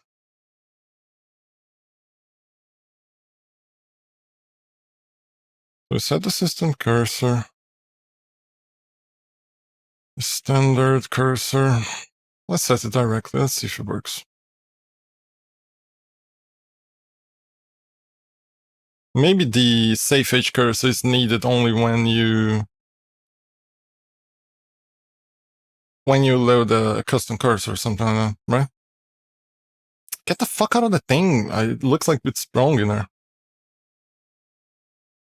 Yeah, it's wrong. Oh, what exactly? Argument type resources is not assignable to edge cursor. Sure.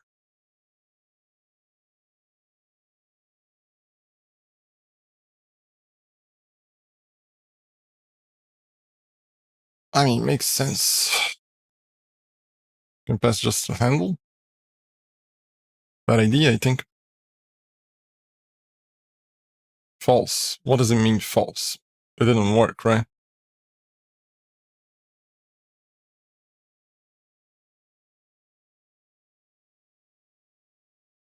Phew. Very weird. Try and find... Oh, it works in here for a split second and then disappeared. Set system cursor. The bowl is for... Hey, is there no value? Oh, there is. If the function succeeds, the return value is non-zero. So false means it didn't work. If the return fails, the return value is 0. All right.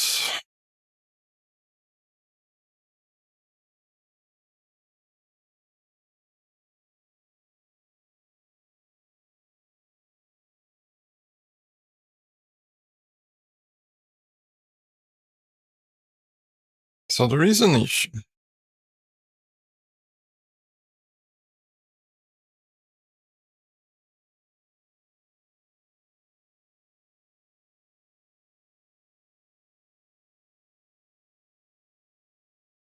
What if we use copy cursor?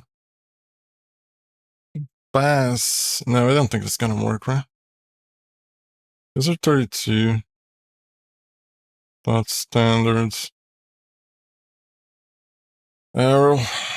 Dot handle.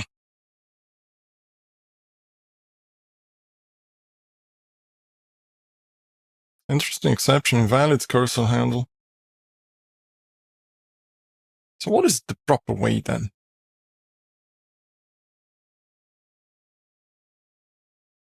No. Let's go back up.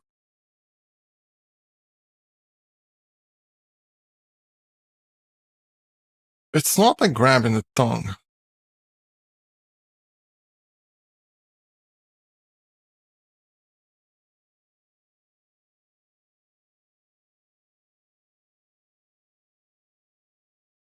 It's clearly not that one.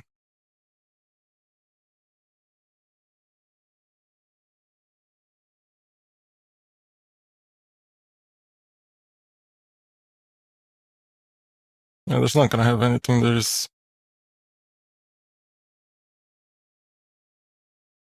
And the fucking completion, they're just pissing me off.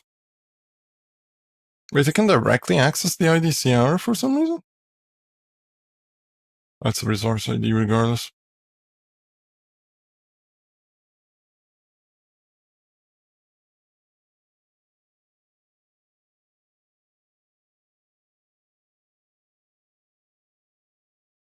So I suppose that IDC is something related to ID cursor or something like that.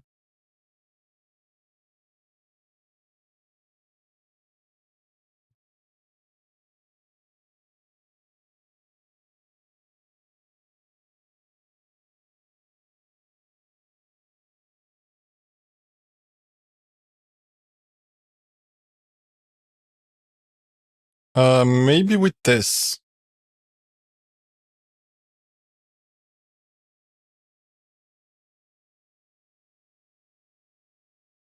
Because it receives a resource ID in there. So just pass... I can just pass the LP cursor name directly. And just do... I forgot how to use this fucking thing, if you require a thing or not, if you can put a space or whatever the fuck. 032... Standards... Arrow... That should work, I guess? True. Are we back? Doesn't look like 100%, but it seems like it should work. Yeah, that is the way. Reload the cursor using the standard cursor tongue. So instead of just like setting the H cursor to that, we set it to the other value. Should work. Still though, it's not gonna work in here though. Because of the way we did things in the past. So we just, in here, we use the load cursor. Instead of calling the thing, I mean, it makes sense. Oh, fuck you, just do the fucking thing. God. Oh, that's because I'm calling new. That's why. New. So, loads. Let me call it tongue. User 32. Standards. Error. So that should work. I don't know if it's gonna fix the previous issue, but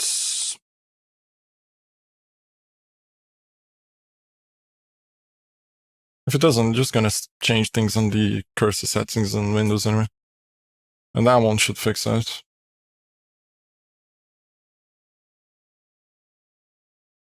Plug on mouse cursor, yes, this is gonna fucking erase everything. No. Oh, I know what could be the... I know what could cause an issue. We'll just continue and see if it's gonna return a true one. Oh, it's not gonna show here? Fuck you.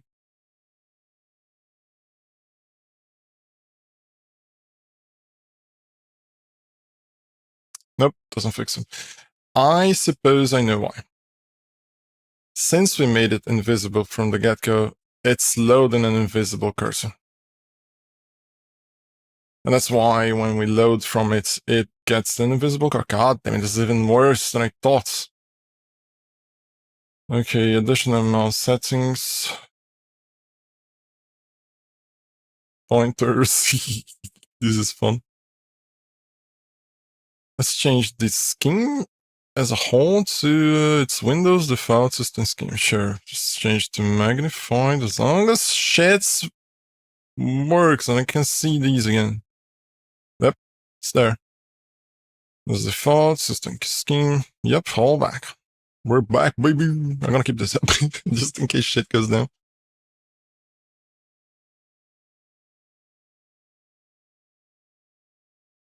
No. You can stay somewhere around here. So now when we run this, it should work. Right? Toggle mouse cursor. Oh, yes. A yes. It works. And then we restore. Should be going in there. Fuck me. Why did I left the... What was the shortcut to advance the... Why is it not... There it goes. F9. This is odd. I don't like these hotkeys. I'm gonna change it eventually. It doesn't work. Why it doesn't work though? Could it be that it's because we close the tongue afterwards?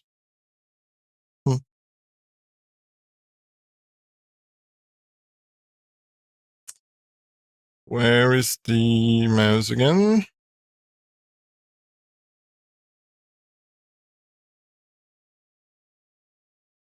Yeah, look at the size of this chunker.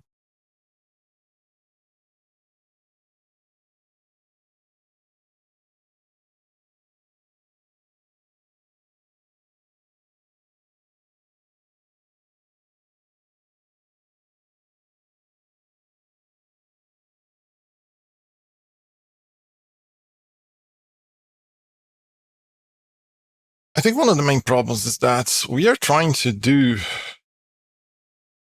weird things with correct tools. Like, possibly with this, it's what's fucking things up, and with this as well. Try... if...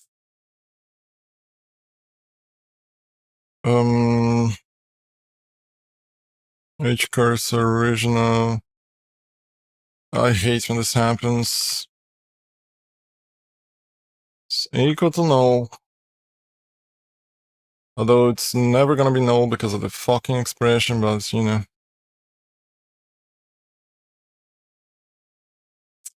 You know what? It's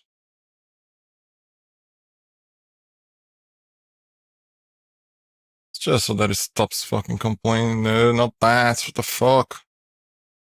I didn't double click, you dumbass. Alright. Let's use nullables properly. Nope.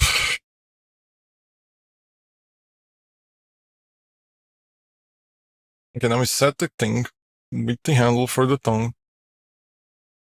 And you should set the normal one. And over here, if it is null, we set it at this.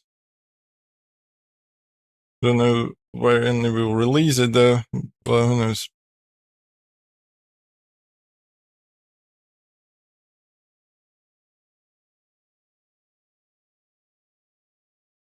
Is it correct? Yes, past the H cursor original. Over here loads the tongue. Could it be? No, there's no way, because that is way before, so I was wondering if it was like making it invisible and then later copying the thing, but it's not. Oh, I don't know, feels weird, feels weird.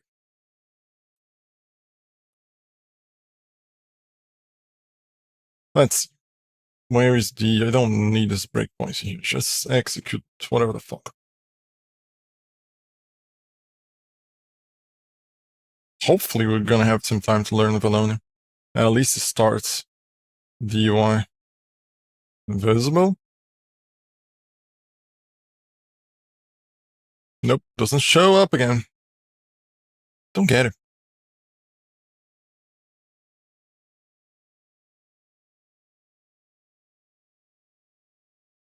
It feels weird to move an invisible mouse over the screen.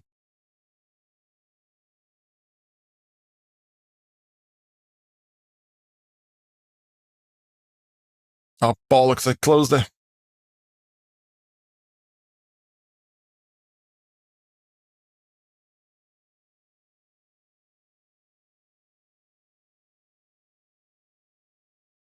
Okay, let's change things. Let's change it to, if I recall correctly, there is a regular set cursor, right? There is. And how does it work there? Bollocks, no. Let's do it like this. No, it's just, no, fuck me, no.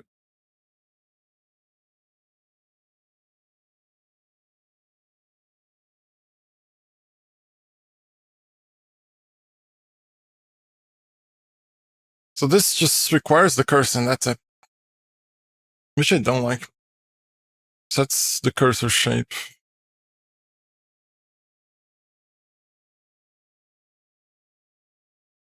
Oh, I don't like. Don't like it. Don't like it. Feels weird.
You know what? I think I'm gonna make a quick break because it's getting way too hot.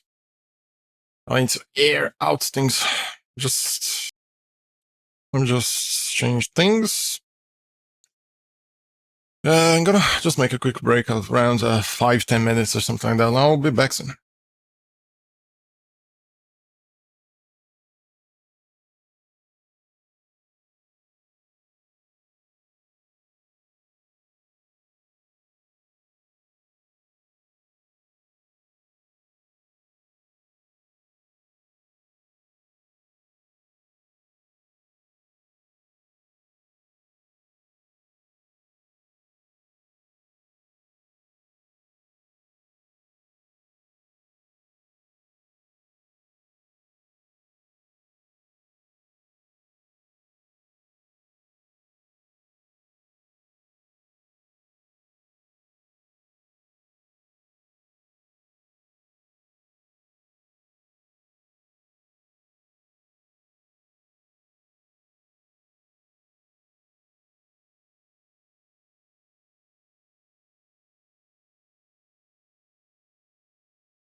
And then I'm back. And I think I know a solution.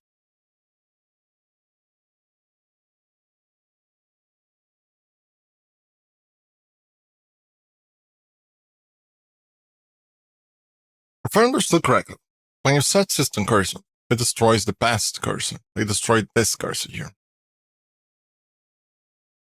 As far as I understand. So as soon as you pass, it basically destroys, so you need to pass a copy or something like that. So when you... Nope. When you set... Nope. Fucking select it. God damn it. Oh, my mouse is just being a pain in the arse. We need to do the same fucking thing that was told to us on the other thing. Just do a copy cursor in here. Because that one just loads it. But then I believe when it's passed or something, just fuck things up. So this guarantees that we're changing a copy. It's possible to only load this one, it might be fucking up the original one or something like that. So when we do that, we can close and we can notify afterwards.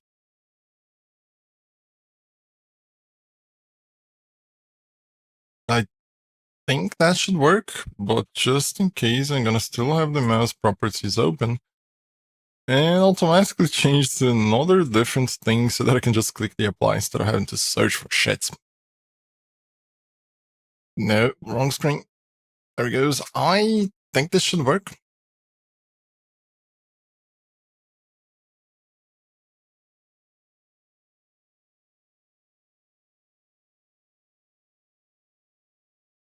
This makes it disappear. And this makes it appear. These appear. Appear. Alright. Let's test the hotkey. Works properly, it disappears. Put it back. Yep. That works.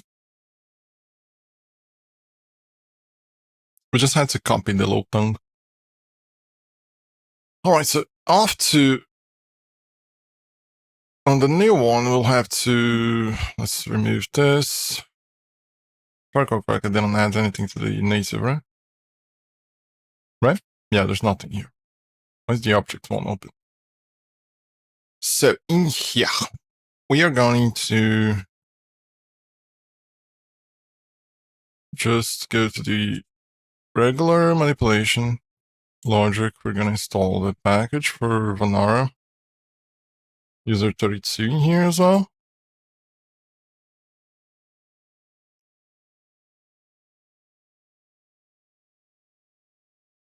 And this one, I was going to say I don't recall how the line goes, but now I do. Magic. Just fucking works. So in here, I'm going to also do this for the time being. And we're going to each cursor equal, just going to copy from there. Do it like this.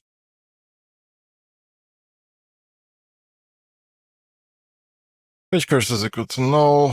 Why? That's because the tongue is not imported. It imported wrong whatevers.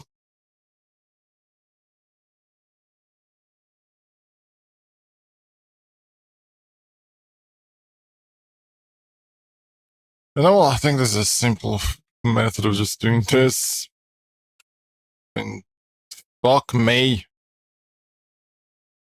Oh, it's being invoked, right? Yep, and then user 32, there it goes, and that should just fucking kind of fix the issue. Although I can just get this and then... Fuck me. Nope. Why it didn't load into the namespace? Possibly because I didn't finish the little tongue anyway. Come on. I hate having to do this. Just an error being invoked. Dumbass. And I forget I can just do a helming here. No, the fuck?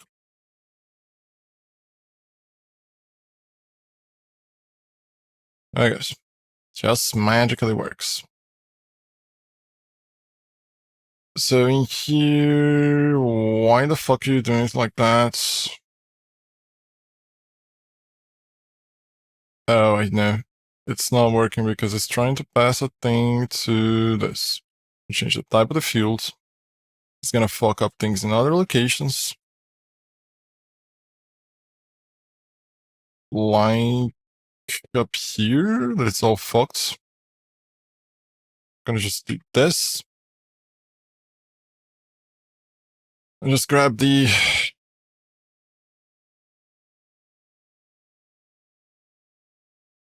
original tongue.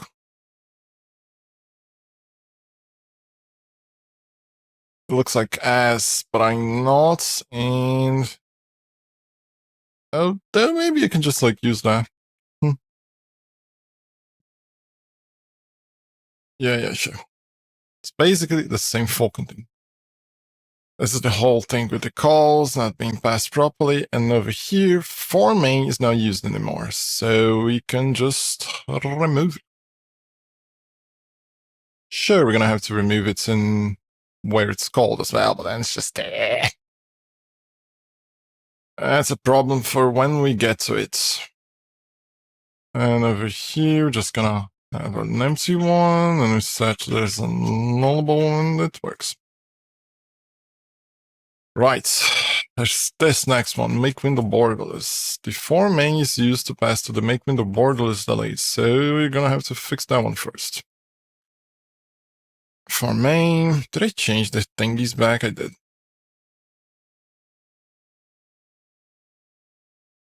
So you see how with just a little bit of extra work, you create a thing that is way better than just having to fucking add the Windows Forms dependency inside of the logic part of the thing.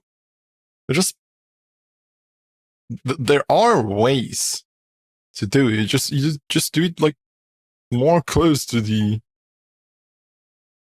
original implementation from the system. So there's only this one. Let's think that one is the regular. What? Let's make borderless, right? Yeah, and it calls the window borderless. Like, yep, I gotcha.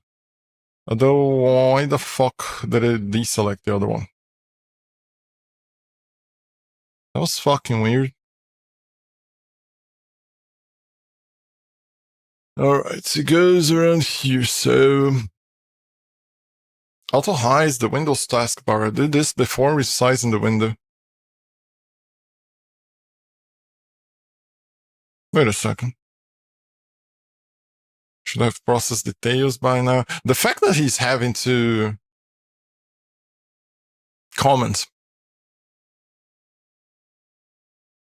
a bunch of things means that the code doesn't make sense by itself. Because you should use as little comments as possible. Like, for example, this automatically match a window to favorite details if that information is available. Note, if one is not available, default settings will be used as a new favorite objects. You know how you explain this? By having a code in here that basically just does that with proper naming, and you don't need to comment. Automatically match this windows to a process. Again, why? Why explain? Failsafe to prevent rapid. This is one of the reasons. Like, this is a good comment. Failsafe to prevent rapid switching, but also allow a few changes to the window handle to be persistent. This is a specific good comment. Because just by looking at this, you don't know that it's being done to prevent rapid switching. Like, for example, process details. If process details want made borderless, process details borderless attempts bigger than 3, or what? Not a wait? What the fuck? It's because of the wait. Weird. Never saw it in this manner. That feels weird as fuck. So waits for the target table styles. And if any of those match, return. So this one, even if you name everything just perfectly, it's not 100% self-explainable. Although you could just get all this in place inside a method, and you name the method in a name that is just like rapid switch prevention or something like that, and it's just like it's self-describable again. That's the reason. That's why variables and methods have names to describe themselves. You don't need. And then, for example, inside of that method, you might have some obscure fucking shit, and then that one needs to be commented. But most of the time, there's no need. So target frame was specified. Assume the entire space on the primary screen. You're gonna have to deal with these screens later. I think that's gonna be possibly the most painful part. Alright, so as for him removing the form main from here. Auto hide the Windows taskbar did this before resizing the window. So what it does is fave the tails. It checks if it's marked to remove the Windows taskbar. And that relies in where? Here? Hide Windows taskbar. Yeah, so that is the favorite the tails thing that it's trying to match. So if that is marked to do, native show window. Show no activates. Displays the window in its current size and position. This value is similar to shown, except the window is not activated. So, like, you see when the window is here, and then it changes the color of the thing, I presume that is not activated window. So it basically just shows the window, but it doesn't place it in the foreground or something like that. Like it does whatever it does, but it keeps the window that you had selected. I think that is what it does. The weird thing is, this is the native show window. Form main. This relates to this window itself. It's not the window of the app that we're trying to change. It's that window. So it makes it show the window itself for reasons.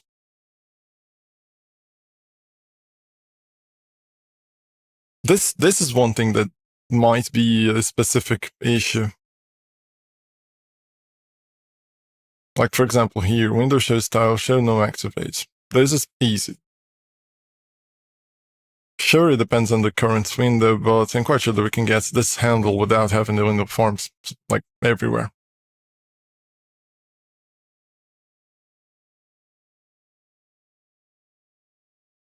So it gets the form main window states. If it is minimized, it restores it. So when before... Wait, what?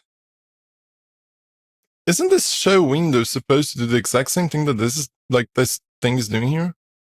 When you set the window state to normal, if it was minimized, it shows up the window. But if you show the window before, doesn't it get the window up again? Weird, right?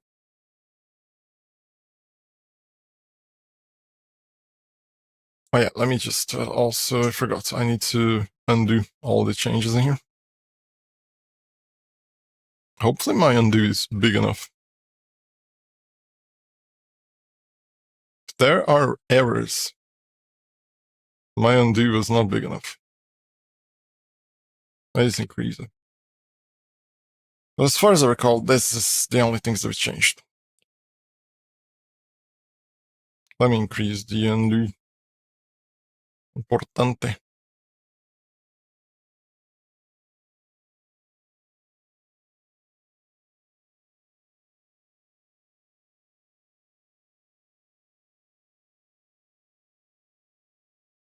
Wait a second, there's no undo history?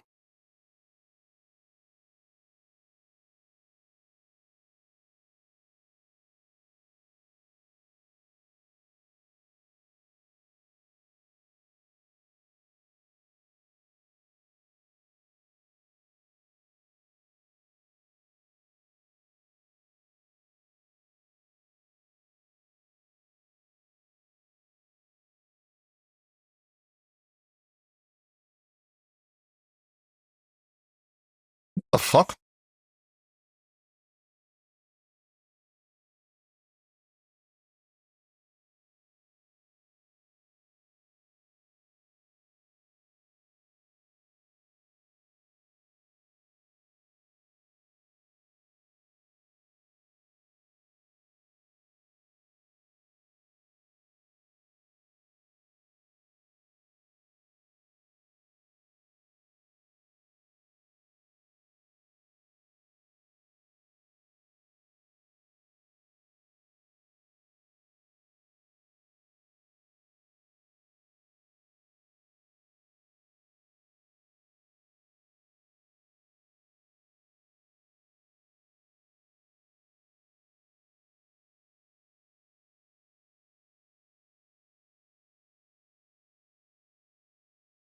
This is weird. I don't find any option for this.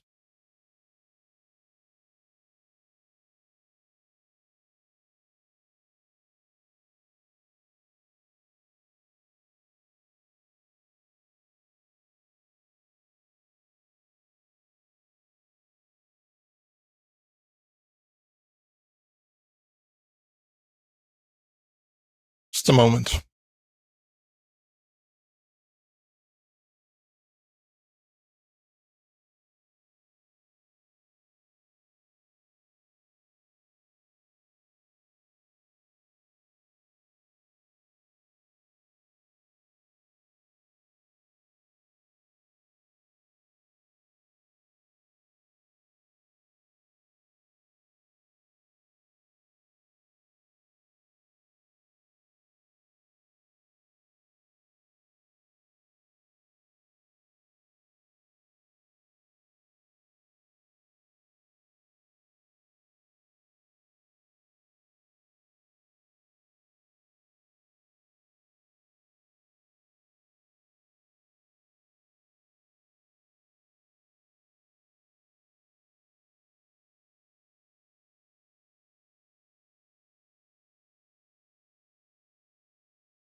Man, it is still golden hot in my room. Fuck me. So yeah, I don't know where it is. If there is an option, I have no idea where.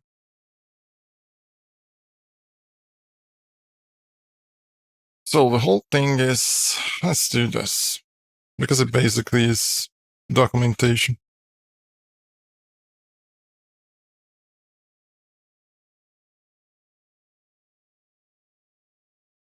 Come on, I show properly. So it passes a handle window and a show window command, which is the thing down there. Handle to the window, controls. No, this is an command show. Controls how the window is to be shown. This parameter is ignored the first time an application calls show window. Well, if the program that launched the application provides a startup infrastructure otherwise, no. If it is ignored the first time it calls, if the program that launched the application provides a startup infrastructure. If it doesn't, then it's not ignored. Otherwise, the first time show window is called, the values should be the value obtained by the win main function and its ncmd show parameter. In subsequent calls, this parameter can be only the following values. I presume window forms call this by default the first time, and then every single other time it just passes these. You can pass these values, I think. Force minimize, hide, maximize, minimize, restore, show. So yeah, you see how he's calling the native. He's calling the native call, but then also is forcing the same thing afterwards. He calls it to do one thing, and then he does the same thing again. Like I said, there must be a reason besides insanity.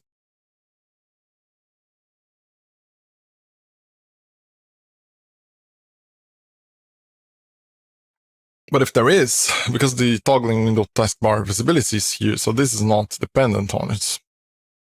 Maybe... God damn it, fucking mouse.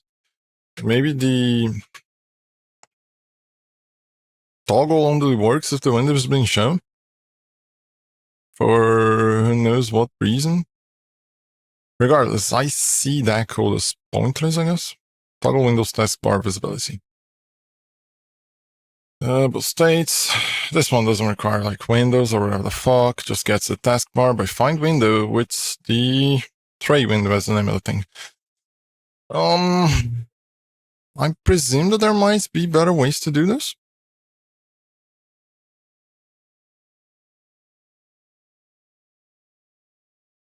Let me see.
Nah, it seems to be the way that it's done.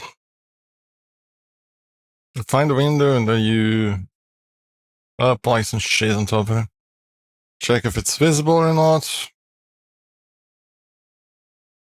Let me look properly. I mean, I kind of don't need to mess with this. Let me just see how he does it. The window name is null because it's the tray, the taskbar. Converts it to int32 for some reason. Just check if it's an invalid handle value. Sure. There may be other methods to do this. Taskbar is currently visible. Checks if the window is visible. Want to make Windows taskbar visible. Forced equal blue states dot true. If forced equal blue state dot true, it's true. No shit. If force,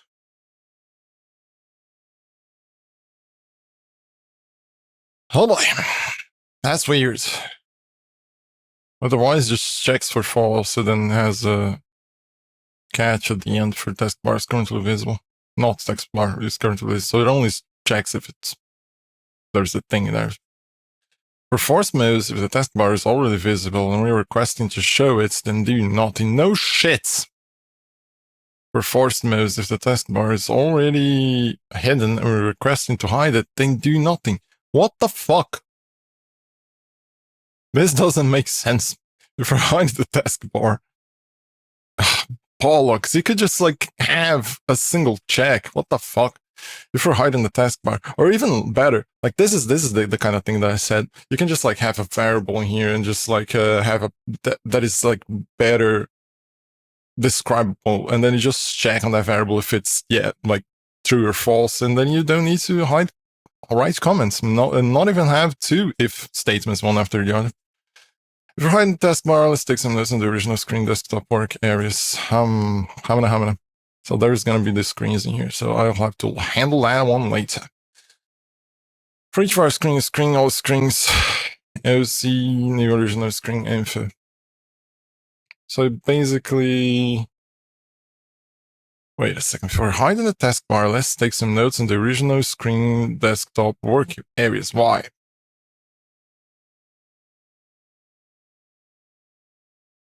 It looks at all the screens, which I presume that it's monitors or whatever the fuck.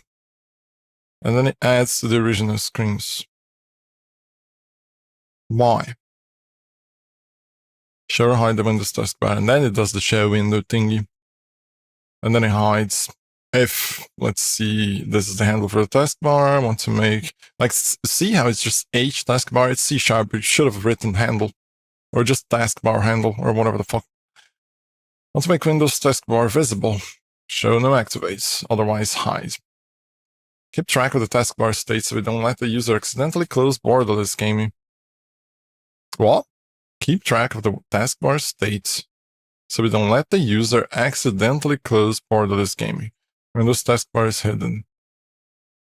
Not want to make Windows taskbar visible. If want to make Windows taskbar, Jesus, fuck. If we're showing the taskbar, let's restore the original screen desktop work areas. Like, a bunch of this code should have been its own thing. Just a taskbar related code. Fucking hell. For showing the taskbar, let's restore the original screen desktop. Because, for example, the problem is that if you put all of these things like inside of a single, like, let's say, manipulation class, you need to wonder, are there things in here that are being used in other locations? And if there is, why? But then we don't know. At least not at a glance. If show the taskbar, let's restore the original desktop, screen desktop work where areas. Why?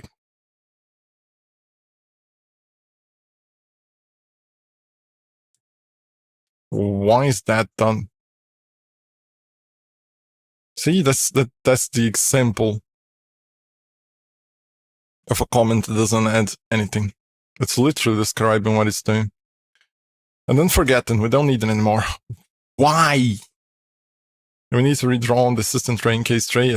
This seems to explain things.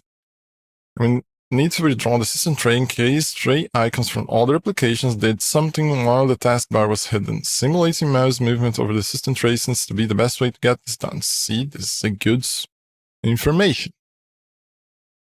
This is a good comment. If we're hiding the taskbar, let's set the screen desktop work area over the entire screen so that's maximizing Windows work as expected. This is a good explanation as well, but it basically seems to do a bunch of whatever was done up there in a repeated manner.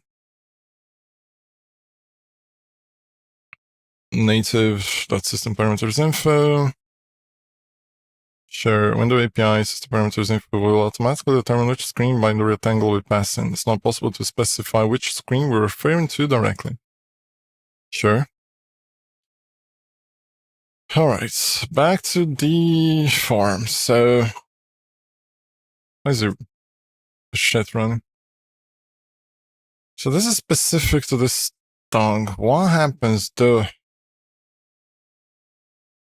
if we just remove it? Where's the fucking thing? Am I blind? I must be blind. That's because it's not here, that's why. It's on the making the wordless delayed.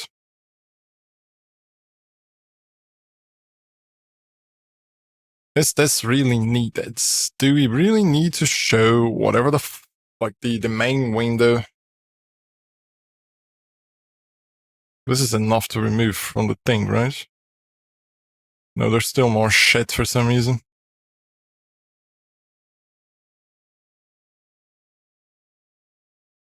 Here. This doesn't matter, because we removed on the previous one. Matter of fact, here should be just this. So that one doesn't matter.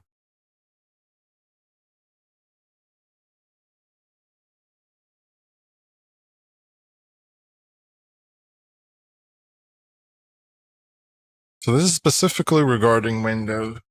If we really need this one, you know what?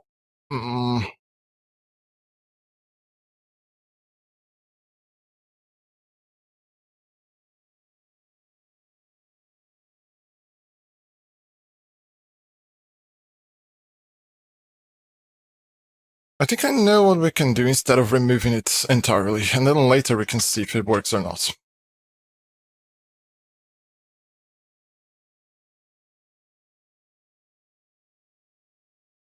We get something related to window from the C, physical points, set for ground window, close, creates, destroy, enable, find, flash, get active window. No, that's not enough, because it doesn't guarantee that we're gonna get all our own window. Next window, open clipboard window, shell, top, window.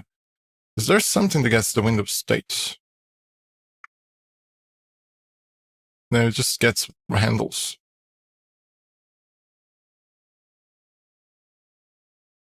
Move, print, redraw, register, shell, scroll, set active, set foreground, subclass, switch to this, register, updates. It just gets a bowl. Window info, maybe? Contains window information. It's very likely to be that one. Begin defer, bring window to top, calculate, call window. Are those? I don't know if these are regular methods or not. Or if there are like helper methods on top of it. Message filter. Station.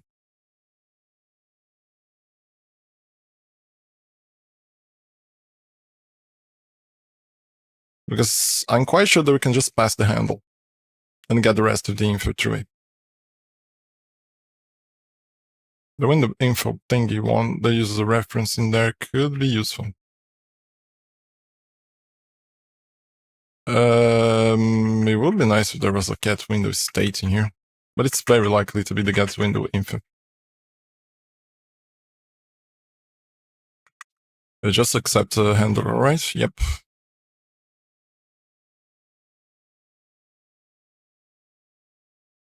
Enable, these could be useful. Register, scroll. These are set values. There's a show window in sync, that's interesting. Okay, let's look at the window info. What does it have in here? Fuck me, it's not this.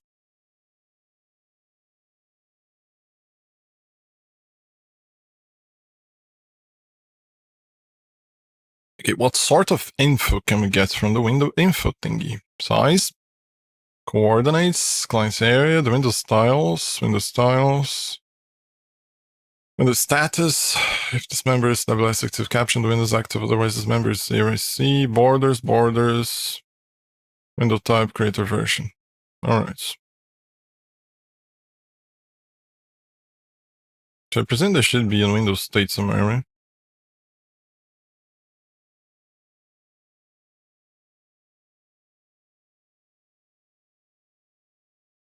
Just use the control thingy. So I can go back later.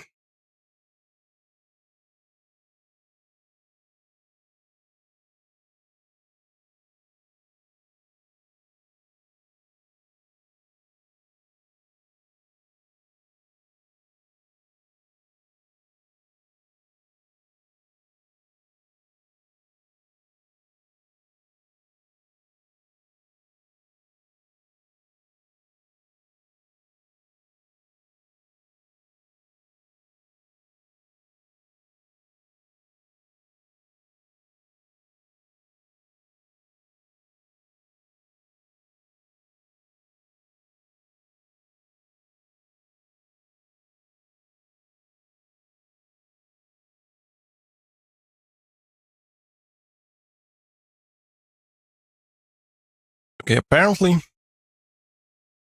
you can get the statement, but it's not with the info, weirdly. It's with this one. Gets window placements.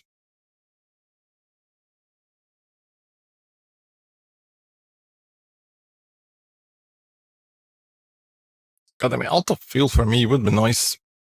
No.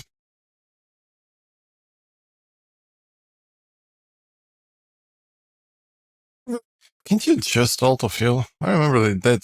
Ah, fuck me. What was the value anyway? Okay, we need a handle for the window so we can pass through the thing.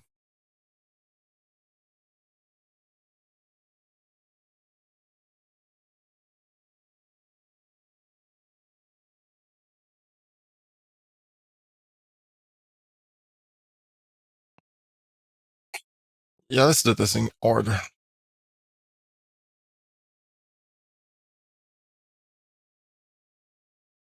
So just gonna change the form main in here to handle. We're basically gonna do the same fucking thing, but it's just, I think we can do directly on the, in here. We can change the form here to be a handle thingy.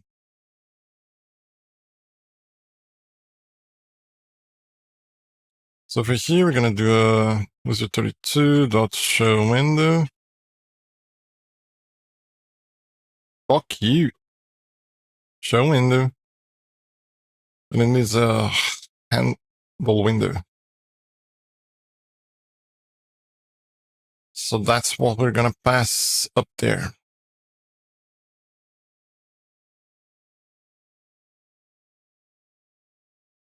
It could be better, but I don't see a reason why not to. It's gonna fuck some things up around them. Should be fine. Let's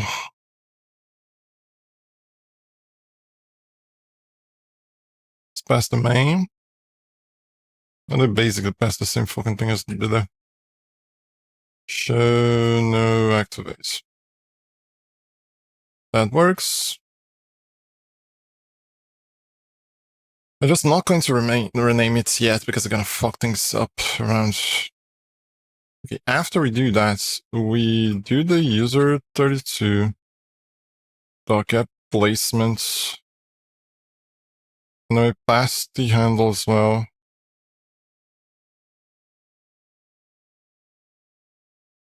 And I forgot how you do ref values.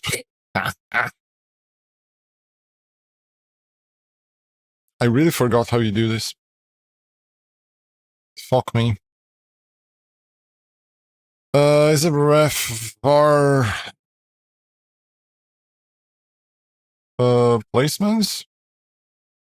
Or is it the opposites? Ah, I forgot how you do this fucking shit. I also need to see which... Or is it the opposite var ref placements? Because I remember that you can kind of do it on the inside. Nope. Oh, let's just do... What is the tongue? No, what is the tongue? Fuck me, show the proper thing. Window placements.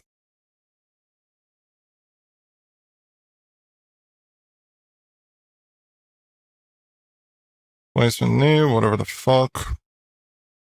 Over here, for course, just a matter of passing a ref. Yep, this...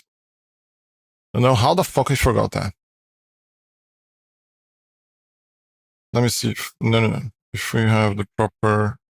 God damn it. Fuck? Oh, it's just placement. Why the fuck I'm trying to access the wrong thing? If I recall correctly, it's flags. Nope. Does it show commands? Yeah, I think it's gonna be. What is the values down here? Minimize.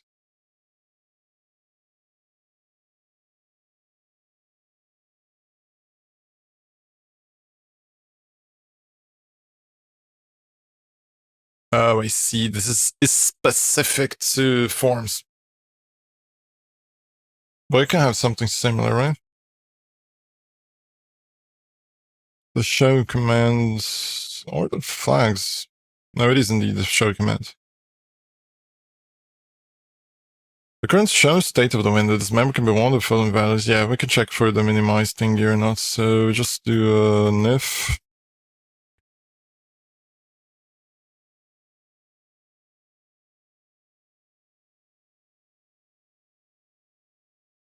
Goddamn loud motorcycle.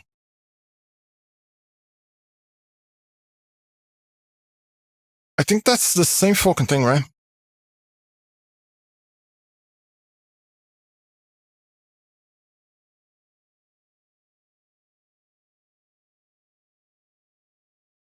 Because it's not maximized, just normal thingy.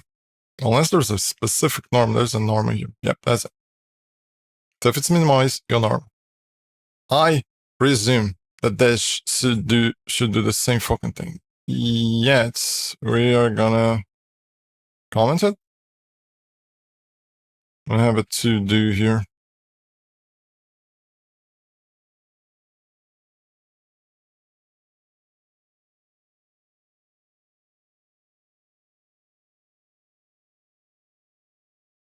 Yes.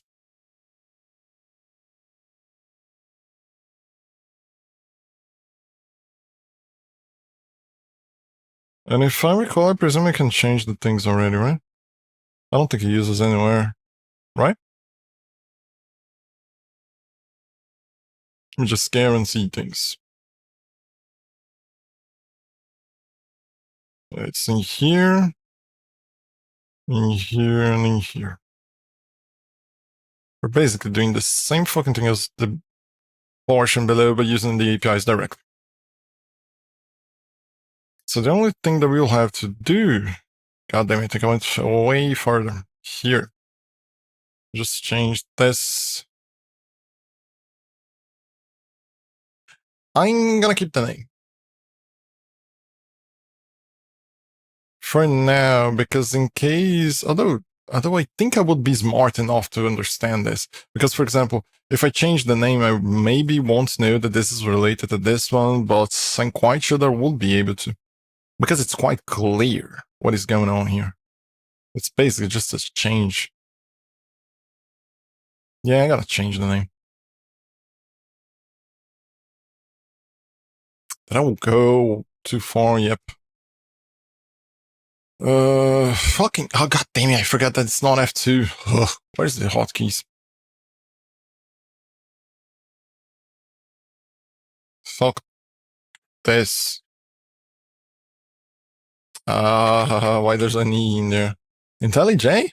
Fuck that. If I recall correctly, the IntelliJ one is just like S. If I remember, Visual Studio one is a little bit better. It's the one that allows you to do things in a better manner.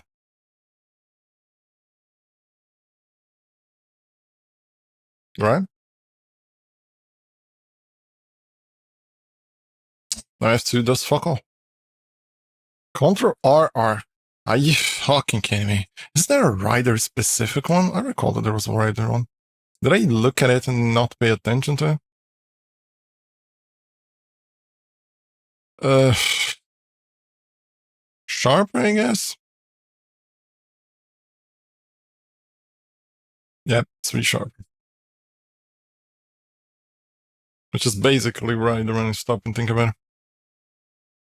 Better than pressing Ctrl RR.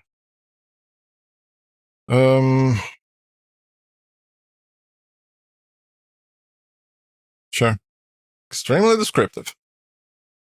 I'm very likely going to change this in the future, but for now it's descriptive as fuck. We also have another form in here, and it looks like it's gonna do the same fucking thing, right?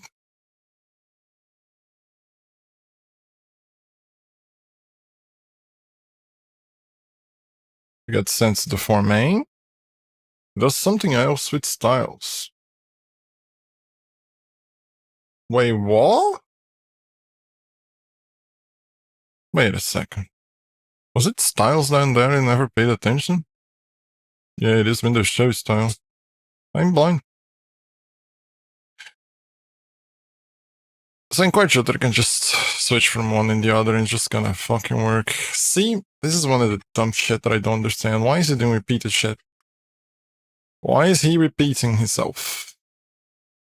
Did he never heard of DRY?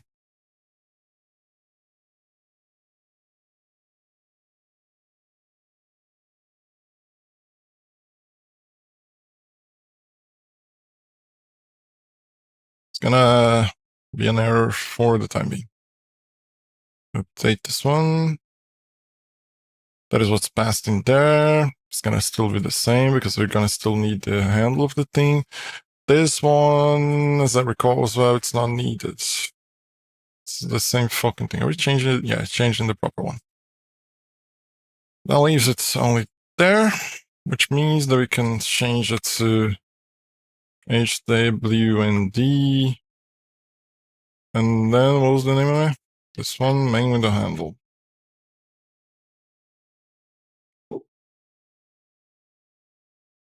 Which is not 100% descriptive now that I think about it, but it's just for now. We're gonna basically rewrite these later, so it doesn't matter much. As long as it's descriptive enough that we can understand what is going on for now. So it seems like there's only screen ones now. It would be nice to understand what exactly these are doing. So if we are hiding the taskbar, let's take them as the original screen desktop work areas. Which I still don't know why he does that, because it's not descriptive. Let's get the regular borderless one. For correct, the screen's passed? No, it isn't. Well, we're screening anyway. Oh, it's easy, it's just a matter of finding a bunch of nope. Well, am I looking at a different version maybe?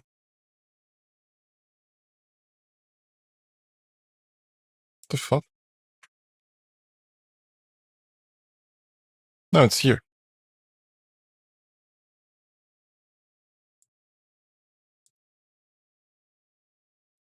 I might be looking at a different version because it could be that I copied part of this code from one implementation and part of that code from another. Ah. So, no, it's kind of here already.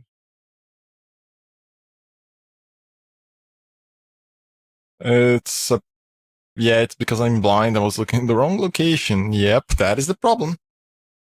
The problem is me being blind. It's in here as well, Windows taskbar visibility. So it's Windows Forms, the call sites as reachable, represents a display device and multiple display devices on a single system. So it's basically looking at the monitors and holding information from monitors.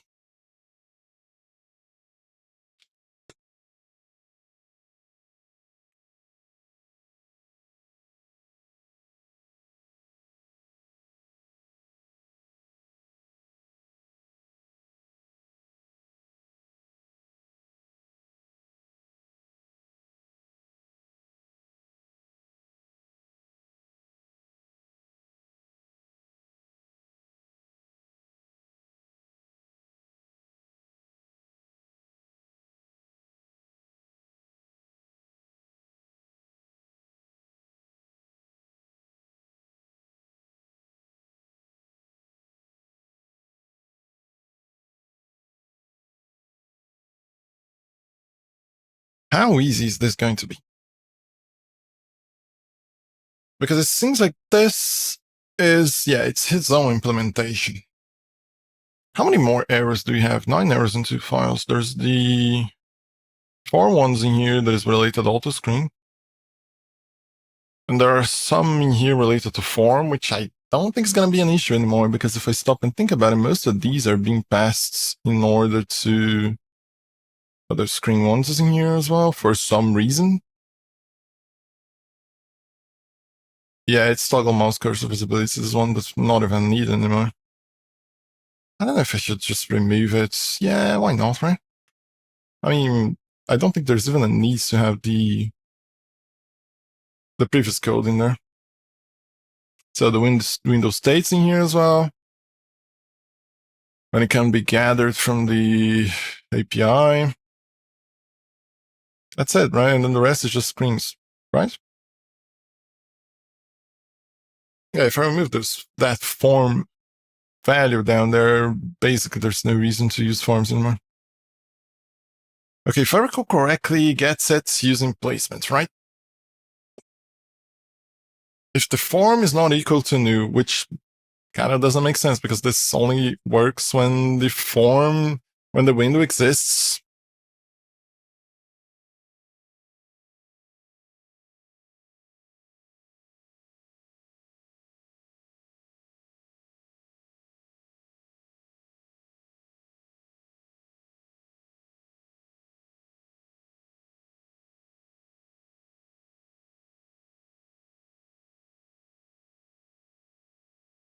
Yeah, for a second I was wondering how the fuck do I get to the main window handle, but I'm gonna pass it. There's not gonna be an issue because it's gonna have that information. It's just a matter of changing the process watcher to get instead of a form, we're getting the window handle.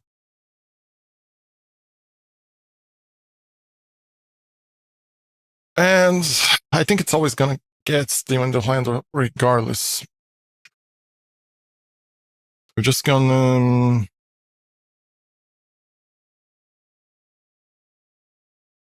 it's clearly not that.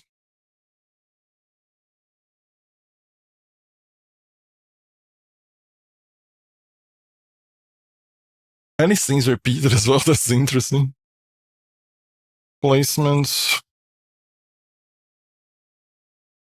equals user 32 dot placement.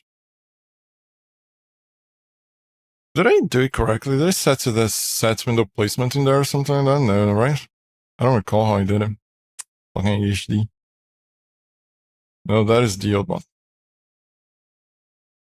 Oh, I set it using show window instead of the set window placements.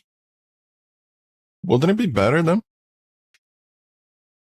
Now that I think about it. Right?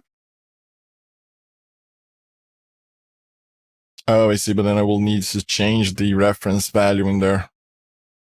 For the time being, it works. Should work, I guess. I'm not sure because maybe it doesn't work. Okay, so we get the... Fuck me, that's not how you do. What was the name of the fucking thing in the placement?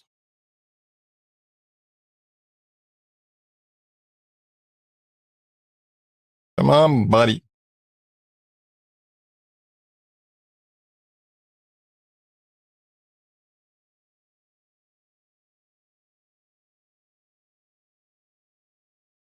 Yep, I forgot. I need to set a new, regardless. And then we just call this. Sure, I should have... Maybe I can pass this one inside of the if. And I will need to right now change this to an H window.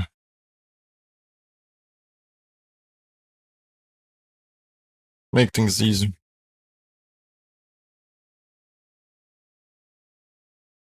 Creates more errors, but it's for the time being. Form, fuck me, form. Ref placement, that's it. If I could just place this inside of the F, it would make sense, right? If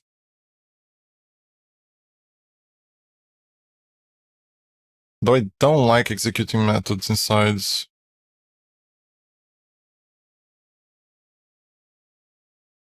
ifs. I find it finicky and untrustworthy for some reason. I like to see the value on the outside before the thing is executed. Yeah, fuck no. Feels so weird. I don't know, I'm so used to doing this in this manner. I just add a thing in there, it's just a variable, sure. Bollocks. Or success, I guess. I mean, it's quite close, so if success, and if placement dot, what is the value in there? Fuck, why did it go down?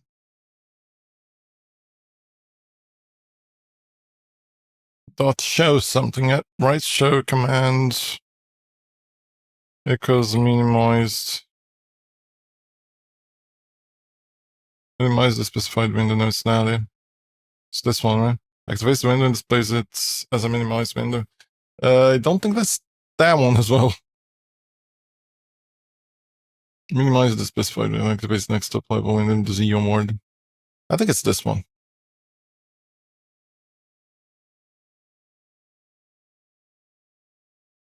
Well,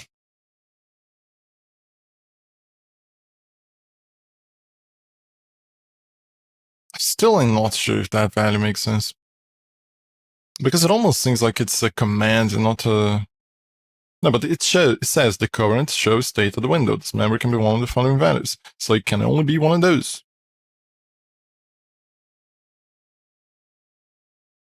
Which makes me wonder if it can be show minimized and show minimized at the same time. Well, that's a problem for future me. And if the form is visible, so I don't... Or if the form is not visible. I think that is similar to show minimized. Let's do it like that then. Nope. Let's just change this. No. Maybe. Maybe this one. If it's equal to it being minimized, or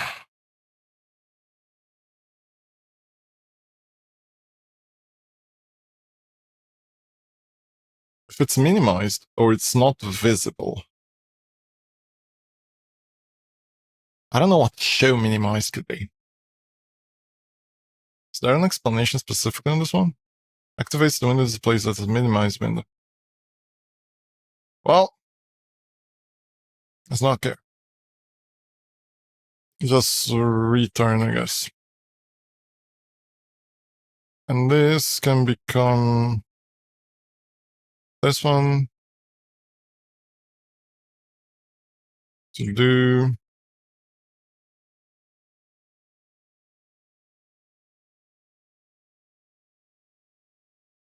That is correct if it works.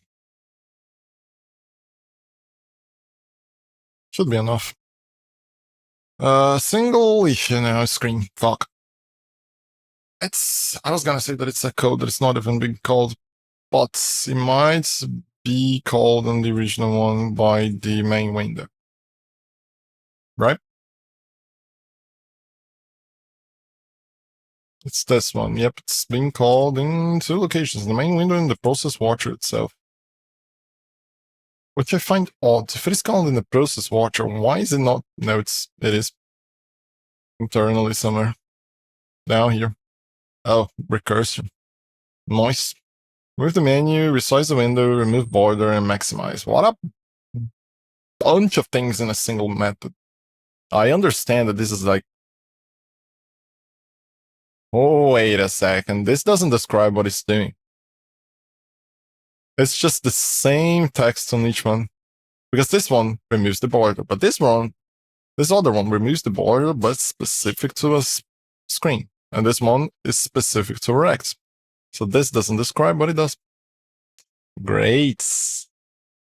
And it basically just looks like a bunch of copied things. This one is specific to a screen. I've yet to see how...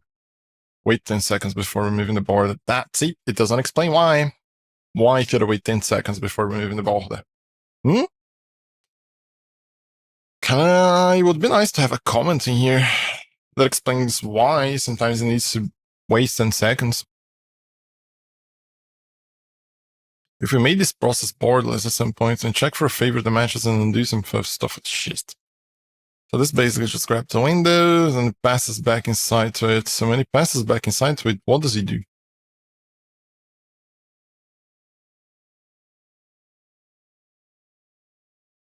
What? What does he do?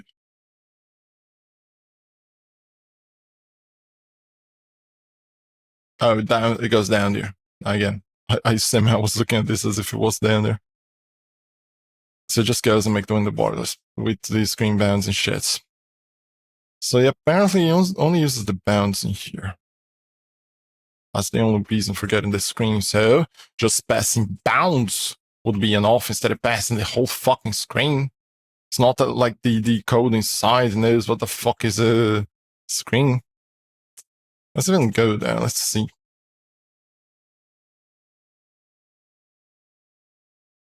The process details the window handle, the target window, and the target frame. It only knows what's a rectangle. It knows fuck all about the rest. Boy. And the problem is that inside he uses screen again. Oh my god. This is so much of a pain. I think I might make another break again for me to eat.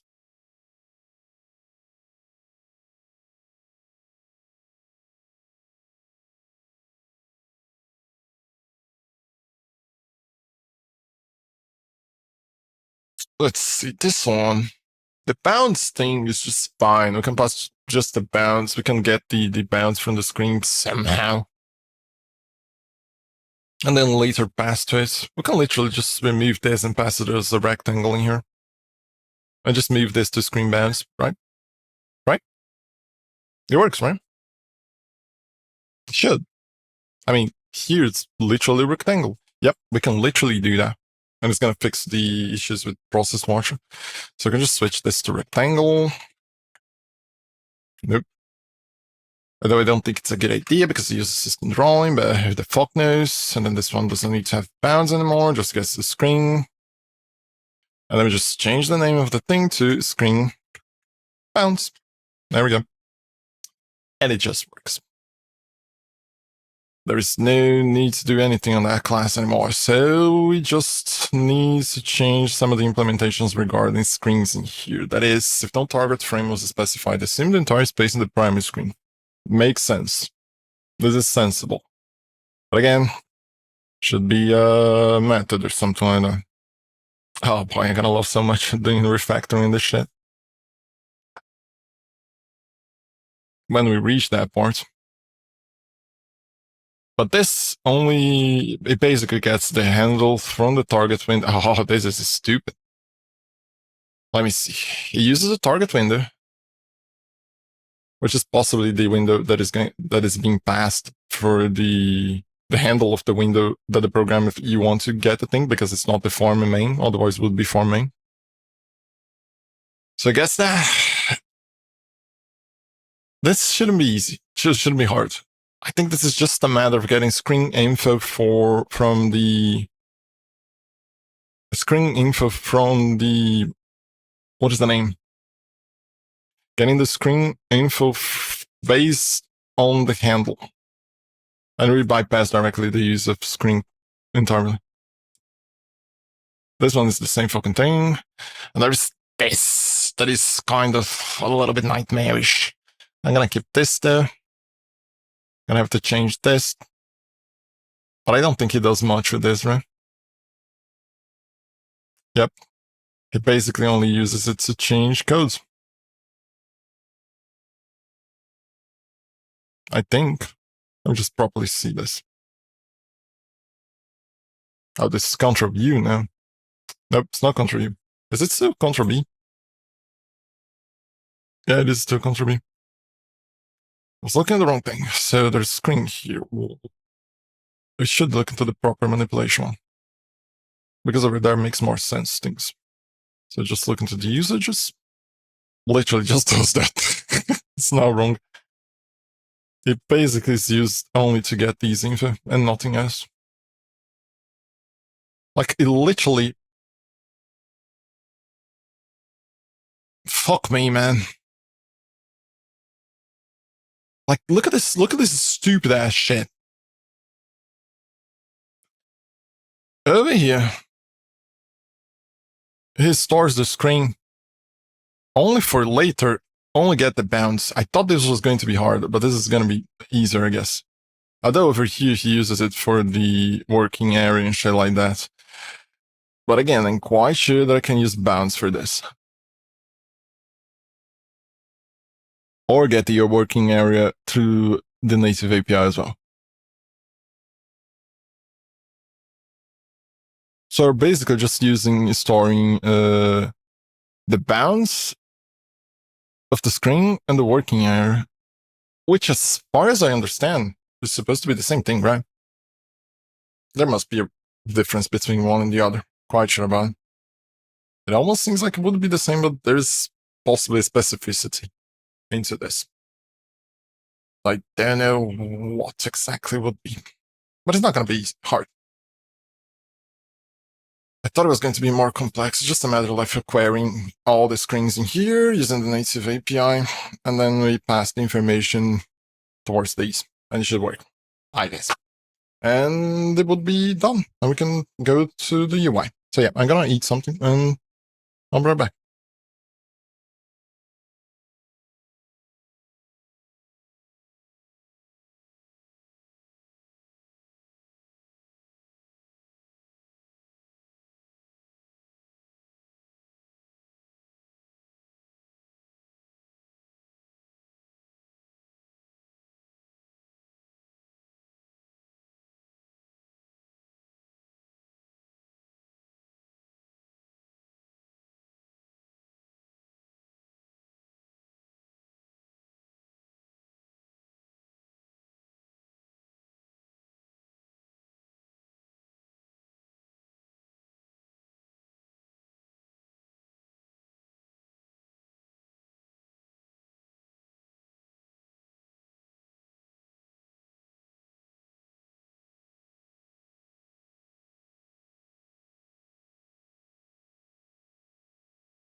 Well, that took a while, and well, time full now.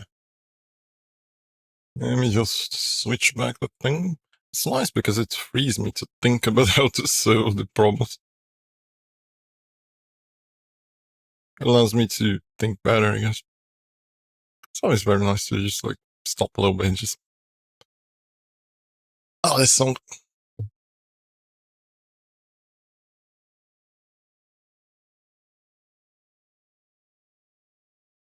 It's a shame that because my voice is always delayed in a way. Is it? Yeah, it's kind of always delayed. Mostly because of the plugins, and I've yet to find a specific way to place the voice back into the, because as the plugins are running through the audio, they add delay on the voice. And even I try to reduce it by applying like around 400 milliseconds to my voice in comparison to all of the other audios. Kind of fix it, kind of not. Maybe I need to look better into that, but for now I not. All right, screens.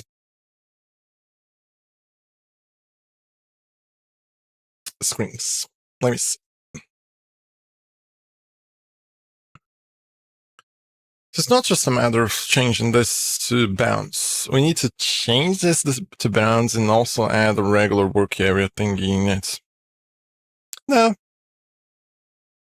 Yeah, I don't think so. Let's see.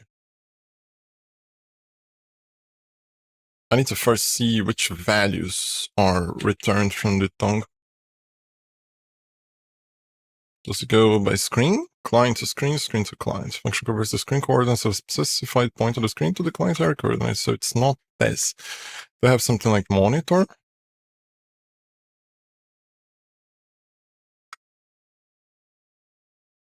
The new display monitors function enumerates display monitors, including invisible pseudo monitors associated with the mirroring drivers that intersect a region formed by the intersection of specified clip as a rectangle or whatever. So no, there's still things that we need to pass. So it's get monitor info. The get monitor info function retrieves information about the display monitor. But then which one? This one doesn't return an H monitors. And it requires an H monitor in this one in order to get the info.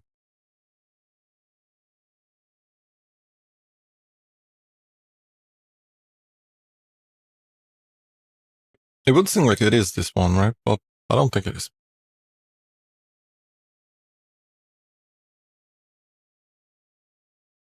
Let me take a look at some things.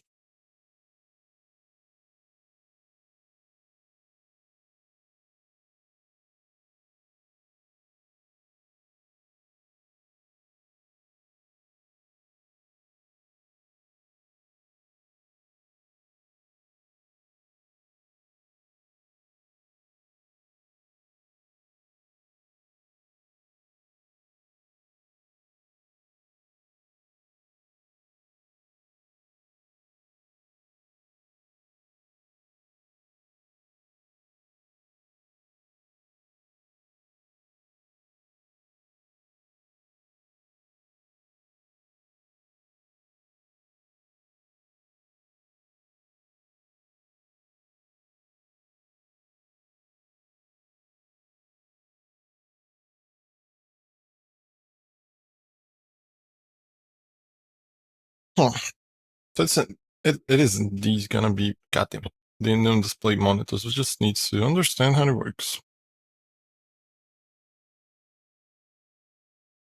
I need to close share. I have the habits of keeping shits in the background. No, not this one. Yeah, we looked into the cursor things.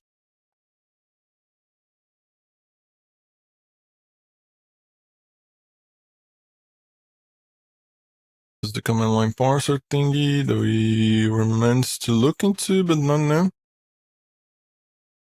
Sure, what else says the I just understood. I just looked at this and then I understand how he did it. He creates a window behind. It just creates a rectangle, and then he adds an image or the gradient or whatever the fuck to that image in the background, and then he just positions the game on top of it, removing the border listing. I thought this could be more complex to do. Well, I don't think it will. This is gonna be like actually very easy.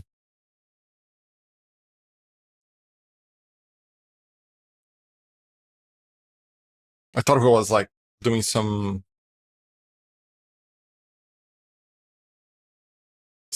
shady ninja shit on this. Like, for example, embedding the screen inside, like embedding the window inside another window, but I don't think that's how he's doing. He's just positioning on top of it. There's nothing specific to it, I guess. It just creates the window inside of the borderless gaming app, and he displays that window using the borderless method. And then he grabs this one, like the game window, make it borderless, and then positions in the center. Which allows us to do some interesting things. If you stop and think about it. Because it doesn't need to be limited to the center. You can position the screen in any other location. It could be useful, for example, for a 4x3 game, and then you place like on one side, and then the other side they'll have like some info or something, and then I don't know, how would you capture it? Yeah, I don't think there's a way to capture that. You would have to capture the display and not the window itself. Convoluted. Alright, it's a non-display monitors, right? User 32, whatever.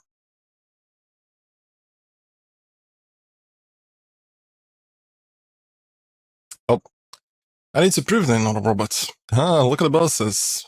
Am I a robot now? I'm not a robot. It's nice. It's a shame. I wish I was a robot. It would make things easier, that's for sure. Alright. Can't figure out how to call an in-display manager. If I kind of understood correctly, you create a delegate and you basically attach to it. Or something like that. Numerous display monitors, including visible pseudo monitors associated with it. It's basically the thing that was on the other one. Besides the region formed by the intersection of a specified clipping rectangle and the visible region of a device context. A non-display monitor calls an application-defined monitor enumproc callback function once for each monitor that is enumerated. See, it's a callback method. Note that get system metrics counts only the display monitors. A handle to display device context that defines the visible region of interest. So this parameter is null. It would be nice if there was examples in here. There are two reasons to call the net display monitors function. You want to draw optimally into a device context that spans several display monitors, and the monitors have different color formats. You want to obtain a handle and position rectangle from more display monitors. That's the last option. If it's really needed. I'm gonna hate myself if I'm doing this, and then later I discover that this was done for nothing. And the original code was just like poorly done. You do not need to use the non-display monitors function when a window spans display monitors that have different color formats. You can continue to paint under the assumption that the entire screen has the color properties of its primary monitor. Your windows will look fine. Yeah, that makes sense. Non-display monitors just lets you make them look better. Does it? Setting the HDC parameters and all lets you use the non-display monitors function to obtain a handle position rectangle for one or more display monitors. The following table shows how the four combinations of null and null HDC and the IPRC clip values affect the behavior of non-display monitors function. Enumerates all display monitors. The callback function receives a null HDC. So if you pass in both. Enumerates all display monitors that intersect the clipping rectangle. I don't think that's useful. Enumerates all display monitors that intersect the visible. Nope. Enumerates all display monitors that intersect the visible region of the device context. Nope, it's the first one. You're gonna have to pass null to both. To paint. So there's examples on this one. But it's to paint, so I don't care. Let's see this one. The first link in Google for non-display. Oh, god damn it. I mean, sure, it's a being invoked thing, so it should have some info in there.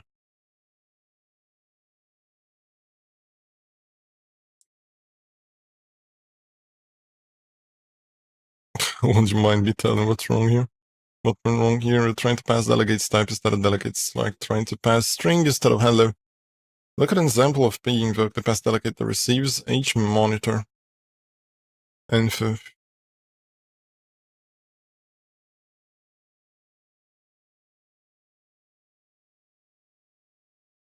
I was wondering if this was .NET or any other language, but it is indeed .NET. I mean, I was wondering because of the name of the thing here, because it could be .com, but they decided .NET, and most of the time there's a reason. So I think this is the location we're gonna look into most of these things, because there's like examples, and it's good to find this one. So there's a tongue, and on delegates, delegate pool, monitor non-delegates, sure. The layouts thing, we don't need to worry about that. Display infant don't need to worry about that as well. Possibly there's no need for this as well. Turns the number of displays in the Win32 function. Display info collection, and then display monitors and calls it a 0, 0. Oh, so 0 or null is the same thing, I guess.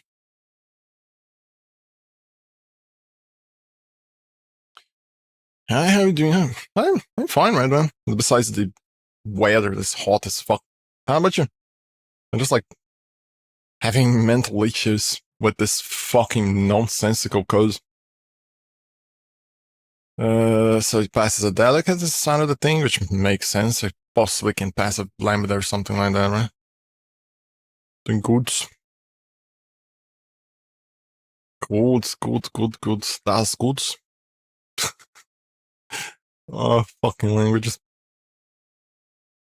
Man, it has been a pain having to deal with the code with this guy. It is bothersome. There's a bunch of shit that he does and doesn't explain why he does. With a very good joke from BSG, the studio behind Escape from Tarkov. Well, tell me. I want to hear as well. Good joke.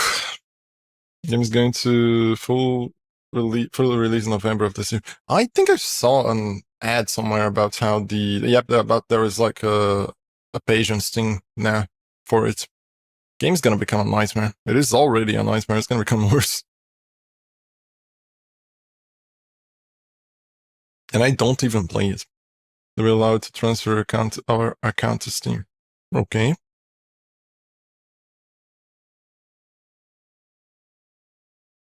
Although I kind of understand why they're doing that. Basically, they want to get the money for Steam as well. They're going to allow you to transfer the account, but they're not going to give you, but only if you buy the game against Steam, exactly. So that's why they're going to allow you to transfer. They're going to be nice. They're like, oh no, we're nice developers. You can transfer your accounts to the other platform if you buy it again, even though it's in the same platform that you already use. Oh man, I never liked the developers for Escape from Tarkov.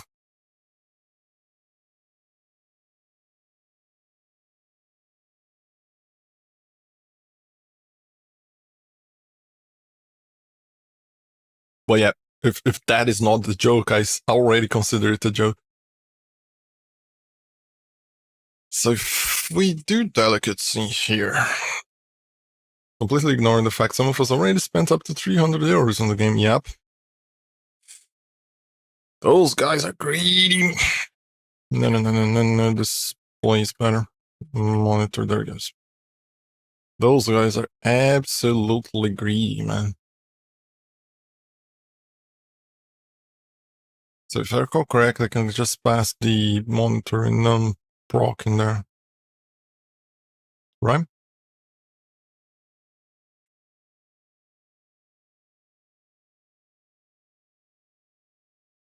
Fuck me, that's not what I wanted.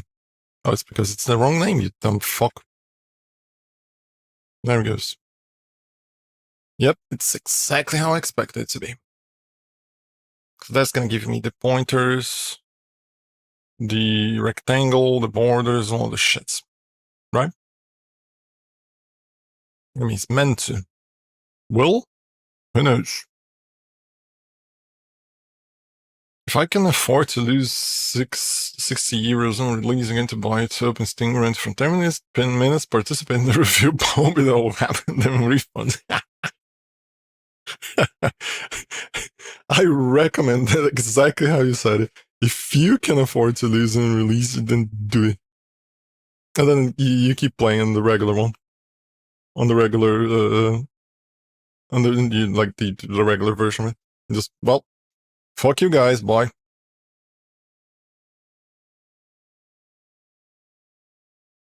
The old, I am a player for this much hours. Fuck this game. It just leaves. Developers are greedy. Bye. My final message. Goodbye. Refuses to elaborate. Leaves. So it gets availability, screen height, screen width, monitor area, and work area. So these are the important ones. The monitor and the work area. So it's gotten by, oh, I need to do calculations? No. Me monitor. Which is, wait a second, it's me, which is this one, monitor info. Me size, I guess this, whatever the fuck for this.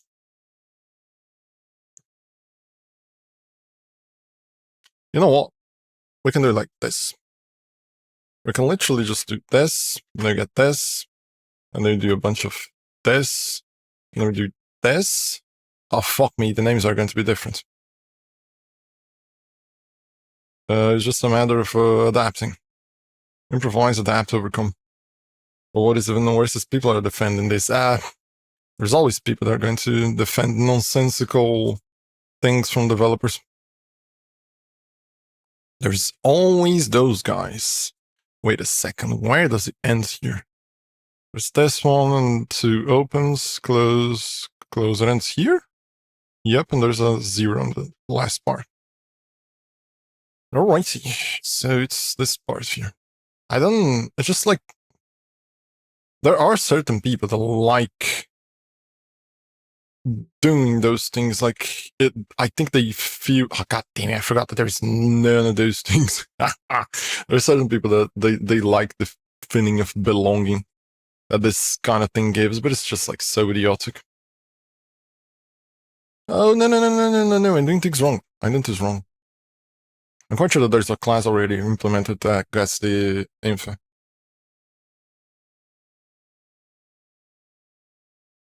A funny thing that is happening is the whole thing with Borderlands 4 and the Randy, whatever the fuck is the name of the CEO for the company, just going randomly in places, just going, I don't know why you guys just based. It runs on my computer. No shit, buddy. If it doesn't run on your computer, why don't you lower the resolution? Why do you want to play 4K game, like the 2025 game in a 4K monitor? Not even I play on a 4K monitor. Just like, fuck you, but because I don't see a need in playing it through Steam, then we who want to play it through Steam should stop playing. I get it. That part. I don't know if that is even more idiotic than just like the guys being just like bootlickers or whatever the fuck. That is the whole, well, I don't need this, then I don't know why you're complaining about it, because I don't need this. I'm just like, buddy, you don't need that. I do. Then fuck you. Fuck your arguments. It's pointless. Where was the thing? I remember seeing something around here that resembles something that makes sense. Nope. It is the monitor and noon proc.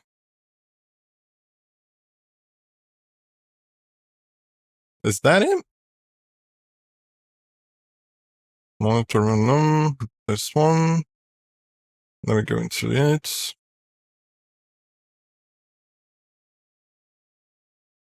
Head of Borderlands Studios said they were making premium game for premium gamers. Oh man, it gets better and better. Oh, it was this location. Ugh. That dude, like every single.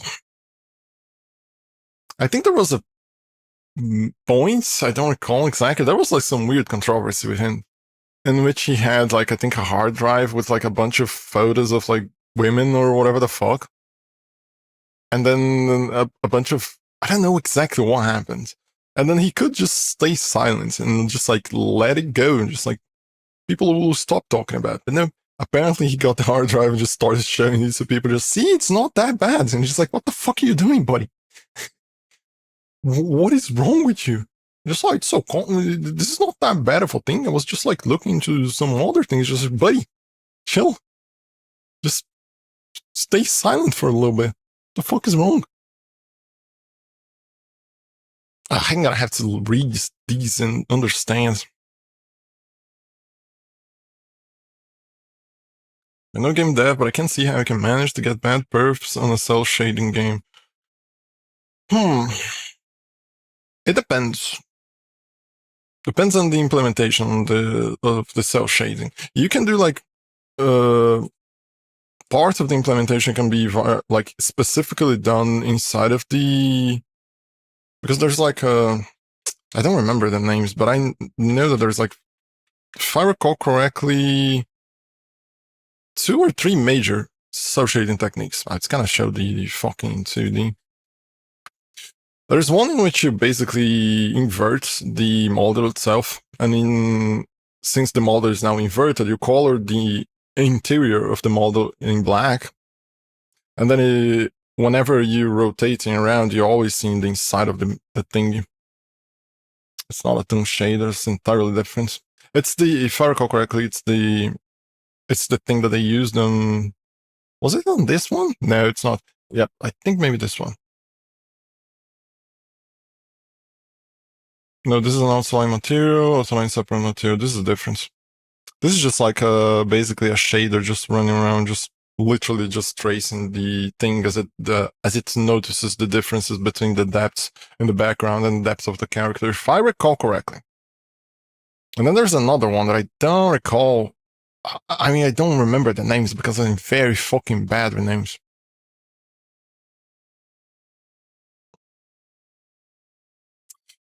I know the techniques, but I don't remember. Yep, this is the inverted whole shell. So this one is basically using a shader. It can fail in certain parts where it doesn't detect like a very big difference between the it doesn't detect a very big difference between the character and the depth. For example, there's a very big difference here in this cheek area compared to the backgrounds, but over here in the chin area compared to the neck, there's not that much, so it doesn't apply much of a line in there. But you see on this one, it basically applies everywhere there is like a difference, because it's basically, no, it's not this. Let's just search for the inverted hole then.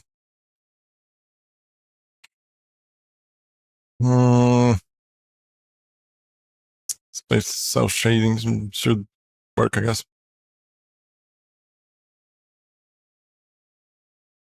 I think it should be visible in this one.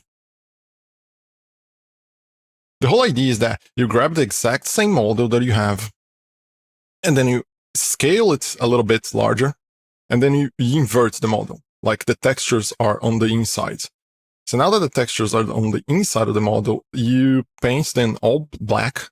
And whenever you're looking at this lining here, you're basically just seeing the interior of the other model. And since like this whole part of the front of the model obscures the backgrounds, it behaves like it is a line. So the drawback of that is that you need to basically render 2 models. So if your model is kind of simple, there is not that much of a problem. And it's one of the most reliable ones to have like these, but it can have like certain issues with if you don't sync precisely the models. It works, but then you can see how you need to render two models. So if you have like very, very high poly counts and you use this technique, you're gonna fuck things up. But they had it working fine on PS3 hardware on the previous Borderlands. I have a hard time seeing how I can improve graphics in this art style enough to have a huge impact on the performance and hardware from 13 years later. Yeah, exactly. That is the main thing. Most of the problems these days with games is because there's way too many bad developers. People that not only they want to write clean code instead of performant code, and they end up not writing clean code and not writing performant code. The code becomes a fucking mess because they don't know what the fuck they're doing, and it doesn't perform well because they don't know what the fuck they're doing.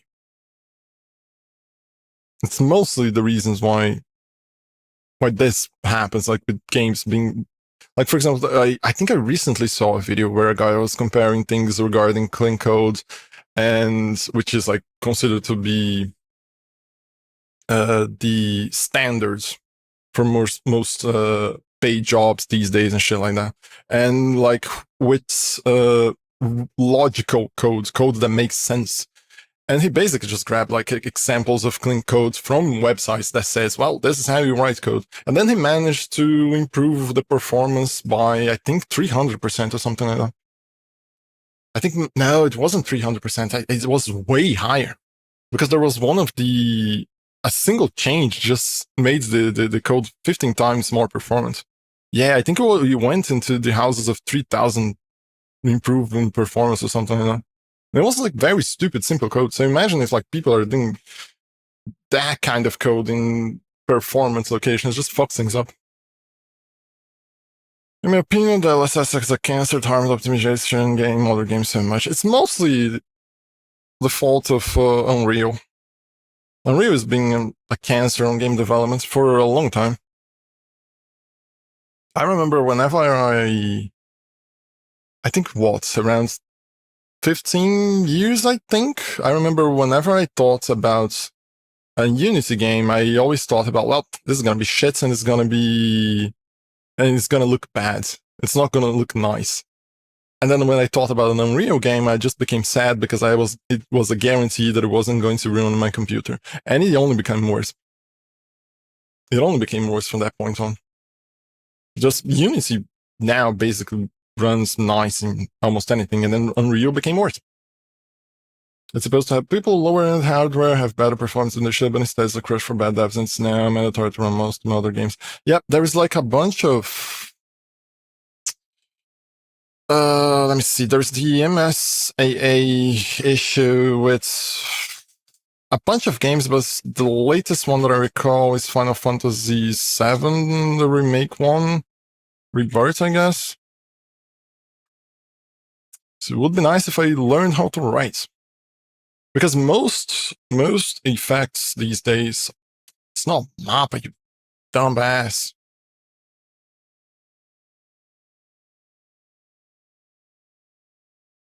Ah, I remember when searching for things were easier. Let me see if I find something regarding this, because I remember seeing a bunch of images. Like, it's clear how to... ghosting, I guess? I don't recall. Or was it TS? No, it's not the MSAA, it's TSAA. It's temporal... It's TAA. Temporal... Oh, fuck me. I always forget names of things. It's temporal anti-aliasing, yeah. Like, not only there's the ghosting bullshit, because if you're not running at the exact frame rates that the TAA was programmed to execute, it just runs like shit. That's why it's not cannot find anything, because it's TAA, not MSA. And there's the fact that a bunch of transparencies, like for example the hair and all that shit, just looks hideous if you disable TAA.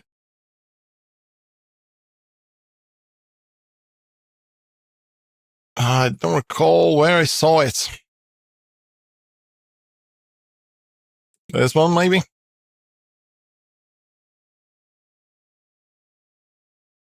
Why the fuck is the internet so slow? This is just comparisons between implementations. No, it's not gonna be this one as well. Ugh, bullshit. I don't remember. But there is a, like for example, when you look at the grass shader is written taking into consideration that it's either going to run using TAA or DLSS. And if you remove one of those effects, the grass just looks like complete absolute ass.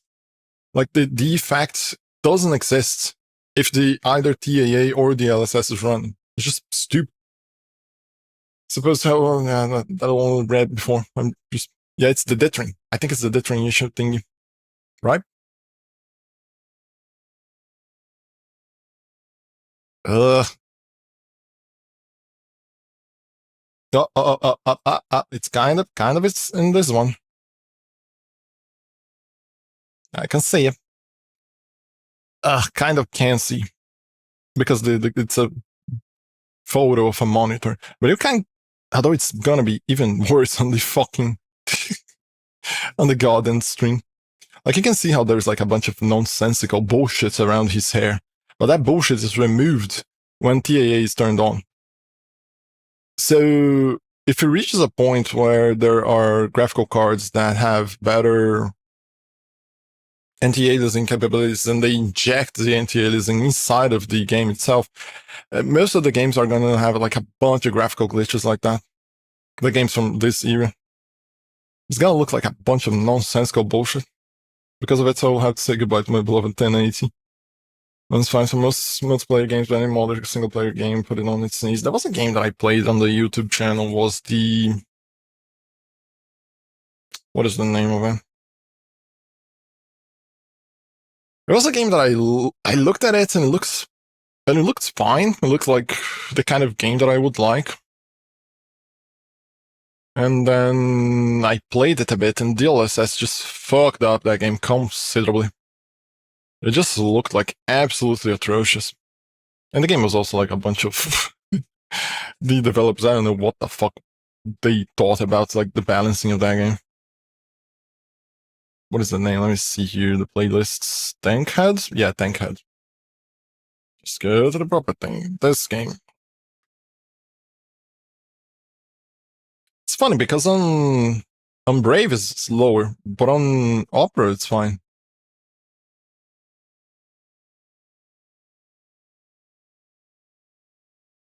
I don't know why it's low on the thing. This thing, Tankhead. Not these. Although it kind of is related, but not really.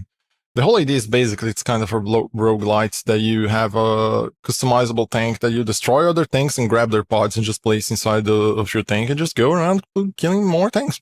It's actually the whole idea of it is fun. It's very interesting. You're basically like destroying shit, grabbing shit, connecting to your tank. But it required DLSS. There was like no option to disable DLSS.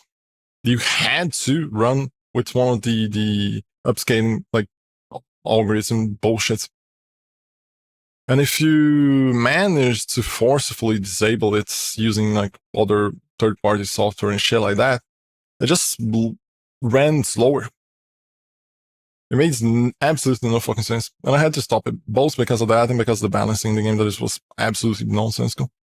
But the fact that some games have enforced DLSS options, like, it just boggles the mind. It seems like, I think that's one of the main problems, is that developers these days are not passionate gamers. There are people that want to get money. And that's one of the reasons why, because they are not the consumers of their own products. That is the problem.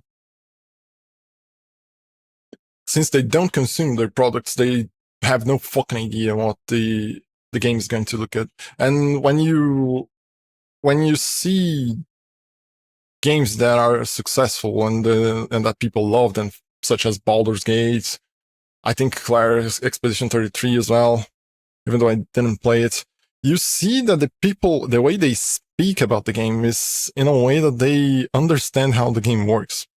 They know the systems and they've played a good deal of it. And in a way, they are basically constructing the game, creating the game that they wanted to play. And that's why those games are nice. And I don't know about DLSS as my GPU doesn't support it, but FSR looks like ass. FSR is a compromise for not having like DLSS, like hardware options, but it's a little bit not that bad in certain cases. It depends on how the developer implements it. There are certain games that I've enabled FSR in the past when I had an AMD graphical card, and it looked nicer. It looked nicer and it ran better. There was like no ghosting, no bullshit, but mostly because the developer knew what he was doing. And most of the time they don't.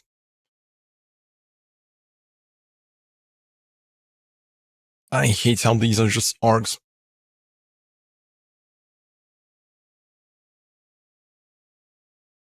Every game I played where it was enabled as default was really blurry. Yeah, like I said, it depends on the game. Most games don't implement it well. Just like overpower too much the thing. Because it's mostly because I think in certain cases when some of these developers are creating their game, they're mostly running on like testing, making tests on a TV or a 4K monitor. And some of those issues don't show on like bigger resolutions because literally you already have a big resolution. Anything that is going to be related to resolution is not going to show there. So when you lower the resolution, shit just looks like ass. So I just make sure it's disabled. Well, I rather play the game if possible with none of those options enabled. Unless there's really no way to run it.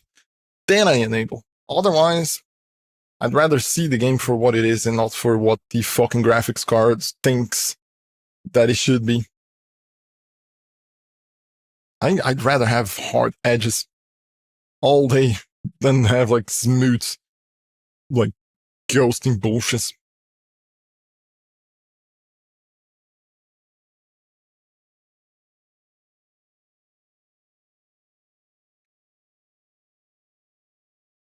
So the first one is the handle for the monitor, if I understood correctly.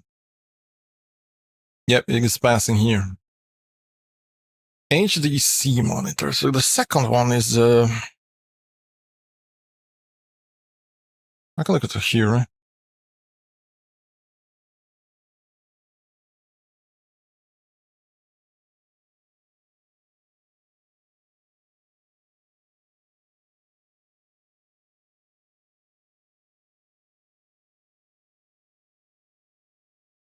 Is the mind paints and improc?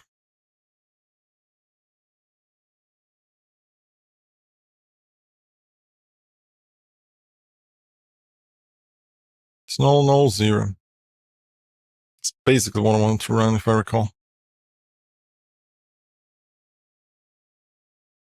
I fucking despise having to call the goddamn Windows API.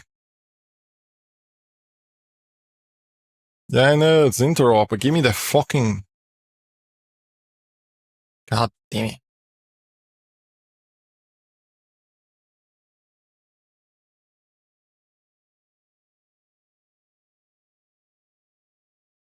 It doesn't explain here either.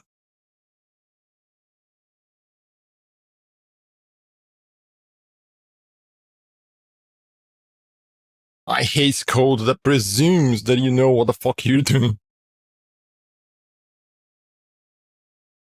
Just call the HDC, man. Then you just get the DW data and it's fine. It's just like, what the fuck did you say, buddy? What kind of language is that?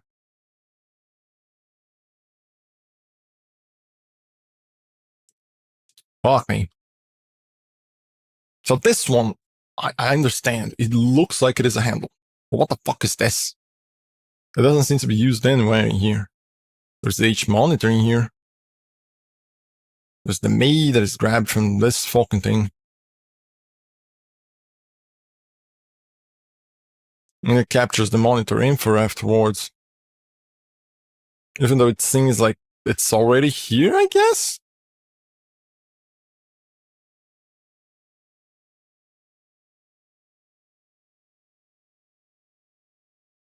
Ugh, fucking despise this. Having to do this bullshit is something I wasn't supposed to do, because if the guy didn't have injected a bunch of Windows Forms bullshit inside of the code, why separate the thing into a logical and an app part if the logical side is gonna have a bunch of UI things inside of it? It just doesn't make sense. This is an example of shitty ass code that, that people are creating out there. If I had more experience into Windows API, this would make more sense, and now I have to fucking learn this shit. Okay, presume that this one, if I change new, this one to this, I think it's this one. This is just a random class that the guy calls in there. 32. I think that one just works. So that one is supposed to be a monitor info then. I can literally just change this to a null caps thing and it should work. Right? And in here, just place new. And it just works. And it passes properly into there. There's no need to do this, I guess, because I'm quite sure it is done for me, right? Yep, I'm quite sure this is already done. Oh, god fucking damn it, why didn't I select the goddamn thing? But I just wish people knew more, better, what the fuck they're doing. Or at least thought a little bit more before doing stupid shit.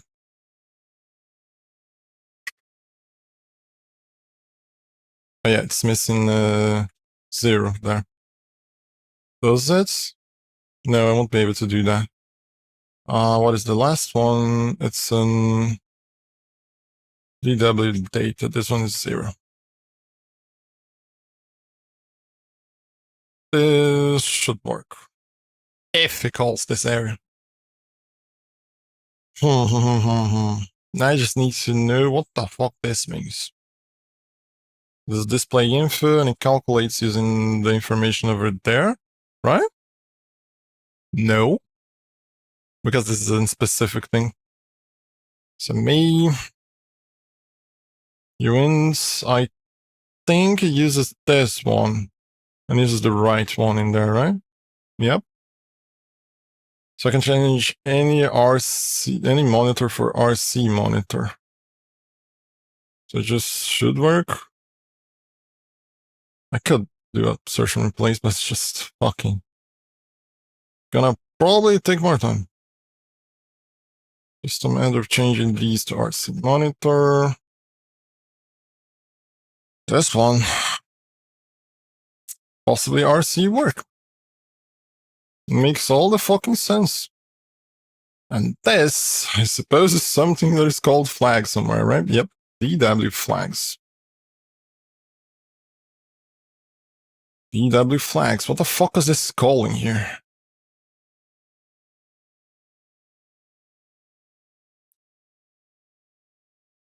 Where he got the call? It's the collection up here. We see he's like collecting a bunch of monitors in a single town, which is going to be basically the original screen stung. I see.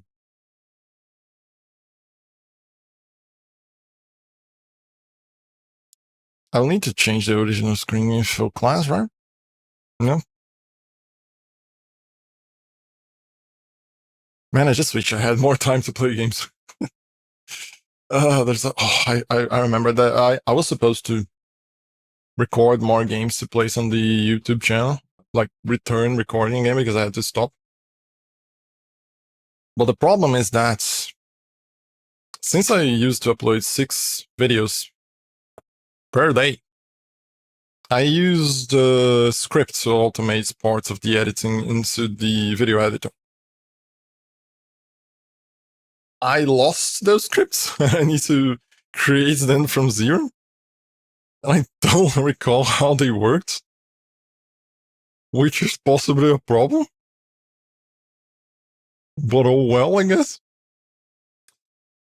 Okay, friend, I need to do those before I go back to recording games for the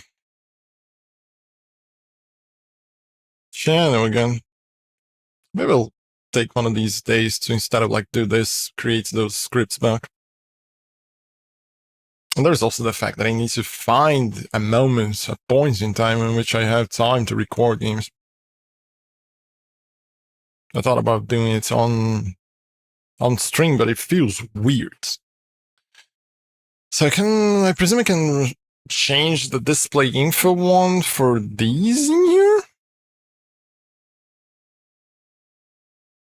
I think I can pass directly the work area here. Right? These are rectangles? No, they're a specific type of rectangle. It's not the same rectangle. Which for the time being, I'm gonna have to keep. And hope that they behave the same way. No, it doesn't matter. As long as I pass the values, it just fucking works, I guess.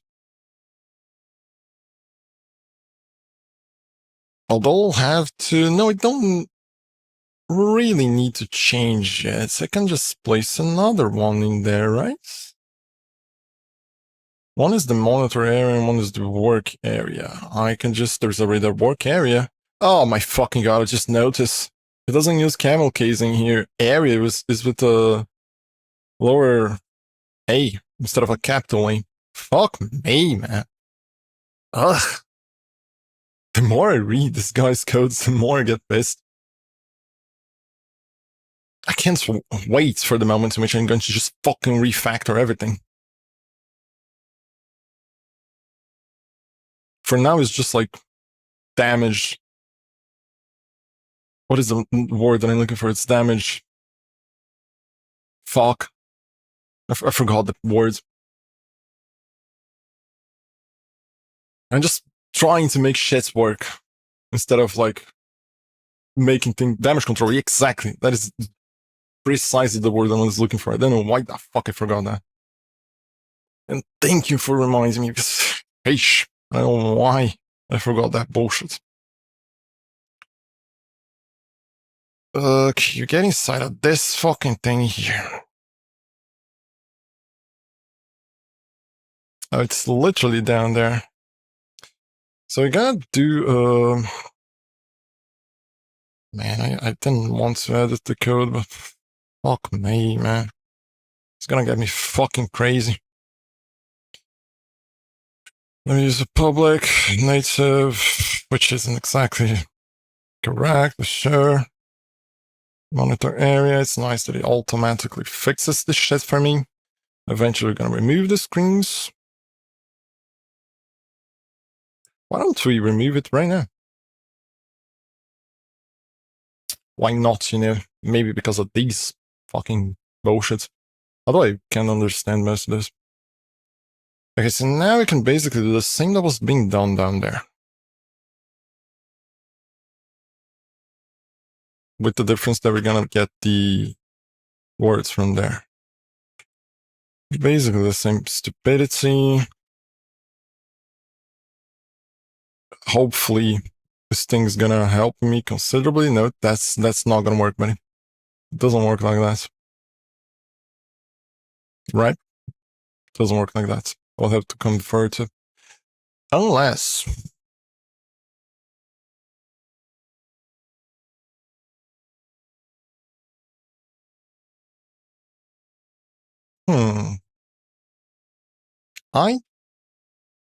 Meetings. Can I? Wait, where is it? Where is it? It's in the... Come on. I looked into this before. What was the name of the thing? Why is it reloading all over again? I looked into this. Yeah, it's just wrecked. Get wrecked. Oh, it's inside the P invoke. I think I could just place a big wrecked in there and just kind of fucking discover things. I think my issue was trying to place it inside the... Fuck me, mate. It's this one, right? Vanera P invoke, yep. Should kind of work in most locations, I guess. I'm just gonna have to make some small changes to some things. Because the class, the struct that is using specifically doesn't matter much. And this one just passes straight through, like, look here. These ones just like works. I think I can just do this. Should work. This is even better, I guess. No, I'm gonna keep that one like that. I'm gonna fucking just comment all this so it doesn't matter in the end. So the way he does is basically just store the screen, and if I recall correctly, the only reason he stores the screen is to look at the area, the bounds. Useless. Useless to have this screen objects. You can have just the bounds area, the bounds part, which is literally what is being done in here. And the work area, basically, it's kind of the same thing. So I don't understand why he's doing this with the work area, but he's not doing it with the screen bounds. Insanity, maybe? I think that's the only explanation. So most of this is unnecessary because we're not going to use that data. And let me just like add to original whatever the fuck screens in here. Although I'm quite sure that no, there's no need to change because it's still the same class. Yep. Nope. I presume that they should work. There's no reason why it shouldn't. But we'll discover it in the future. And this is unnecessary to do. Otherwise, I'm gonna forget.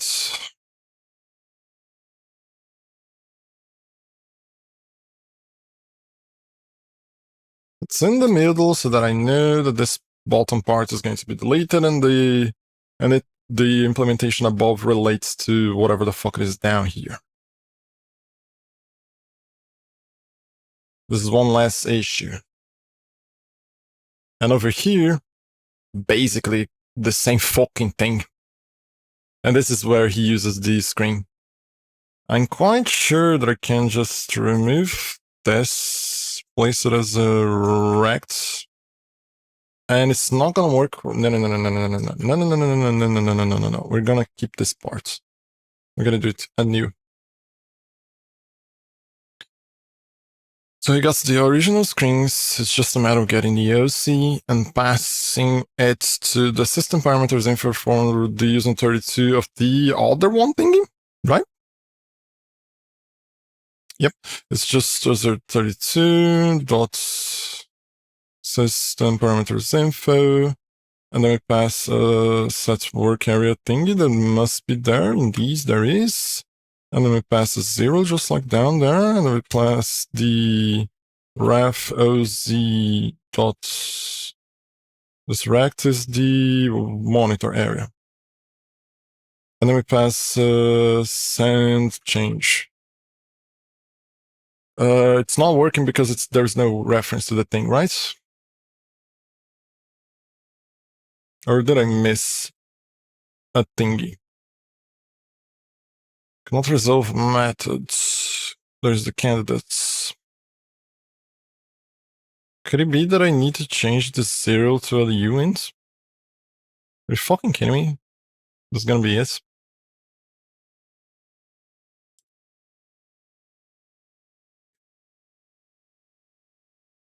Really? Is it gonna be that bullshit? Because the rest seems to be fine. No, there's no rect in there, right? There's an pointer, a string builder.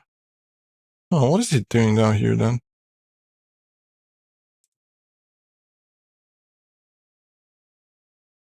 Will automatically determine which screen but the rectangle will pass in, but it doesn't seem like there's an option here. What the fuck?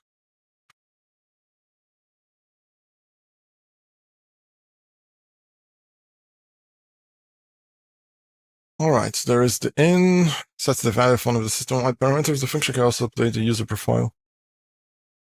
There's a v parameter in there. SPF. That's odd. There's no rect value. What the fuck?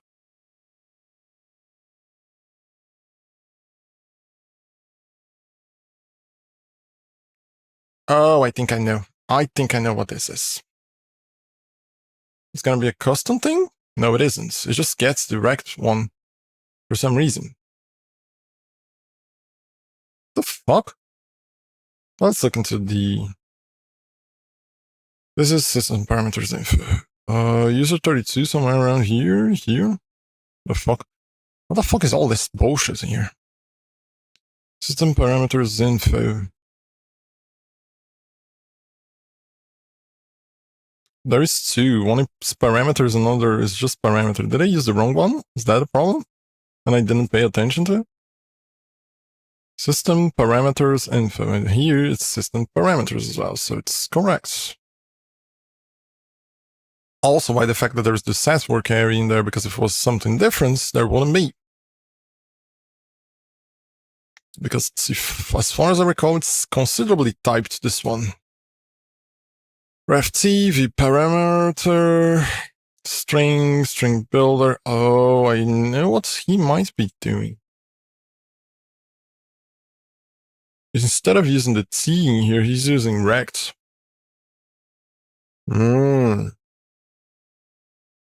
Then maybe... Is there a version like this? Yep. Although this one still requires a U in there. Nope. Or is it... Well? Oh, wait a second. Why is this wrong then?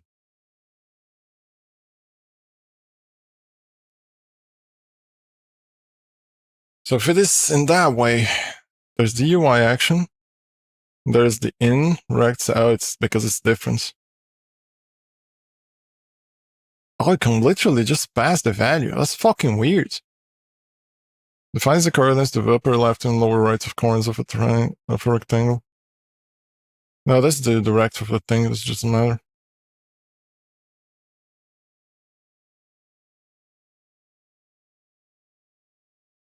Set value. The value to set, which is the work area, I think. I think it's just, it does most of the things automatically. Is that right? Like this send change thing in here. I think it just does that by itself without me having to call anything else. Like it doesn't require the UI parameter, it doesn't require the thing, it just passes it.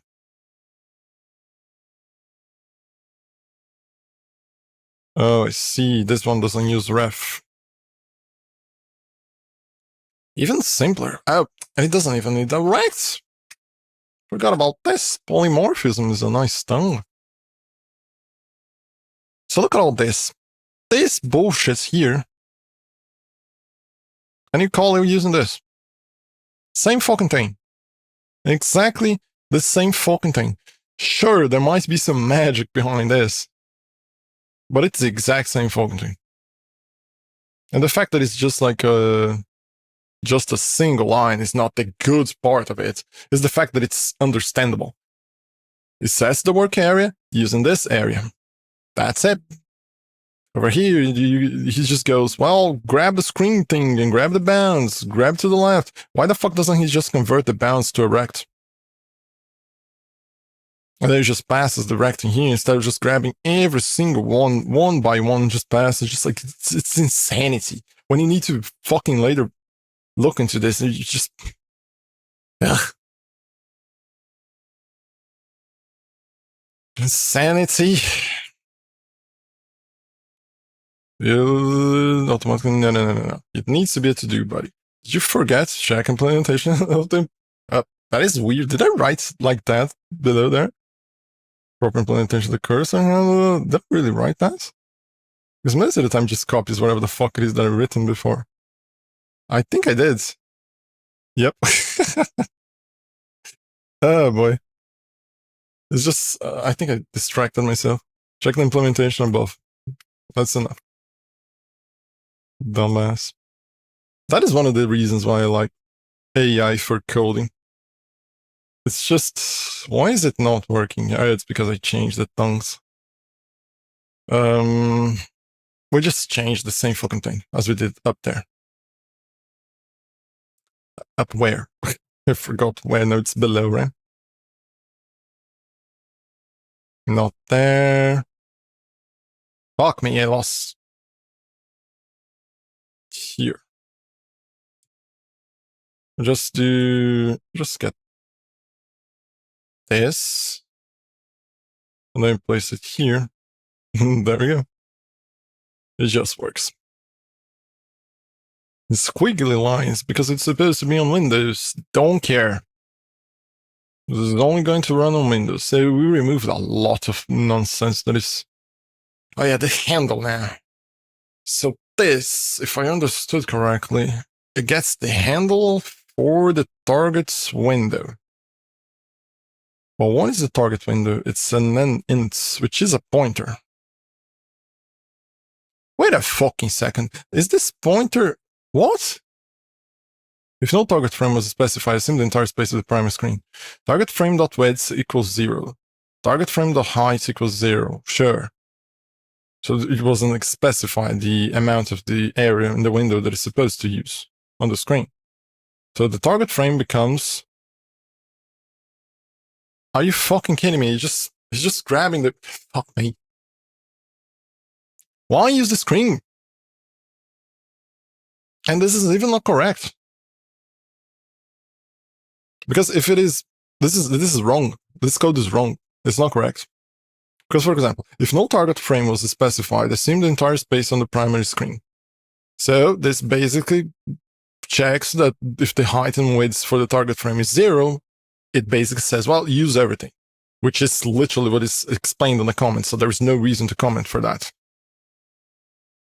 So it says the target frame to grab the screen based on the handle of the target window, which is going to grab the screen where the window is.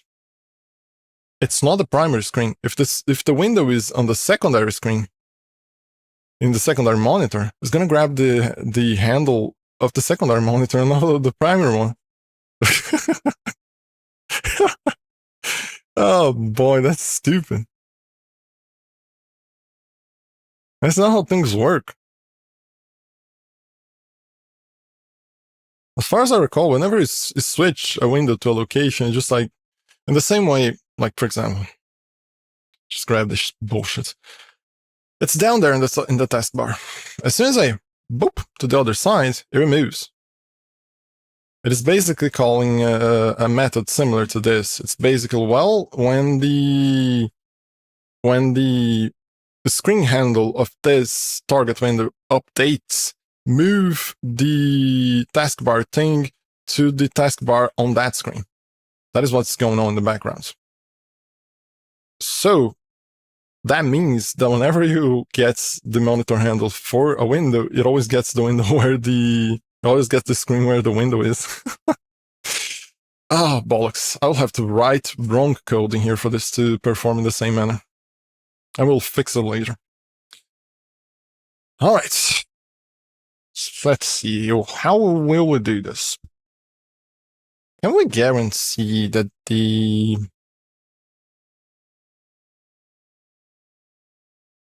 Is there a guarantee that the first...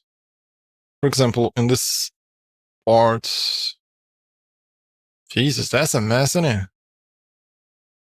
Yeah, it's only supported on Windows. I don't give a shit, buddy. Whatever is in the original screens, can we guarantee that one of these is going to be the primary one, right? There's no way that it won't. And the thing is, that this is even more idiotic.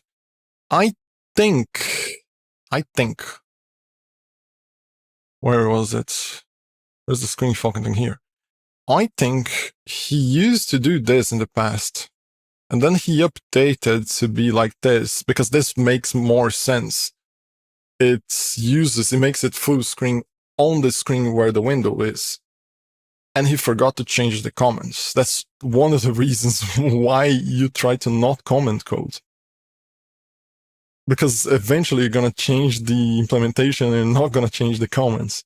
The implementation needs to be self-describable as much as possible, unless you have like absolutely weird shit, wizardry working on behind the things, and write something like, I don't know why this needs to be here, but if I remove, everything breaks. That is the kind of thing that comments are for, and not just same as group, same as tab stop. It's like, fuck me. Compute new styles, no shit. Get the Windows styles, no shit. I think, I'm quite sure that this must be his earlier codes. When he possibly learned how to code, or he was learning, or whatever the fuck, and he commented a lot, because this is one of the only locations where there's comments.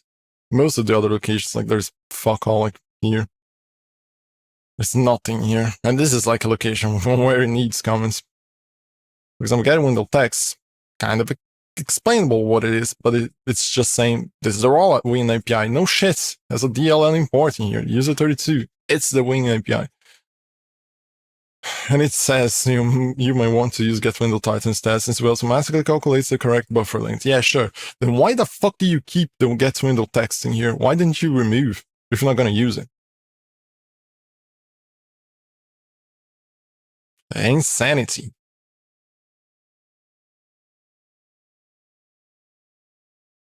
This guy doesn't know how to clean code. That is quite clear. He doesn't exactly know how to write code. He doesn't exactly know how to clean it.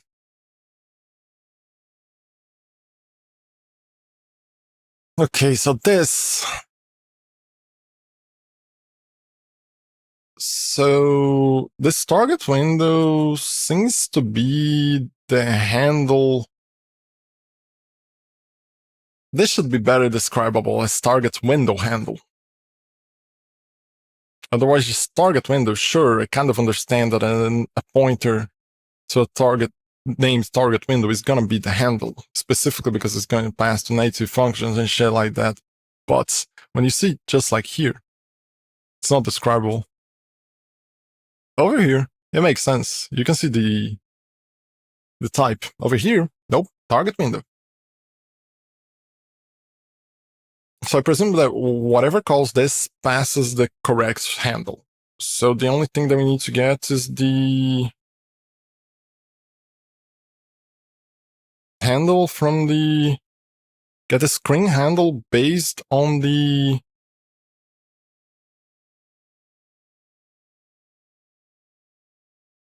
What does it do though? The target frame is a rectangle. It's just get the bounds as usual. That's dumb.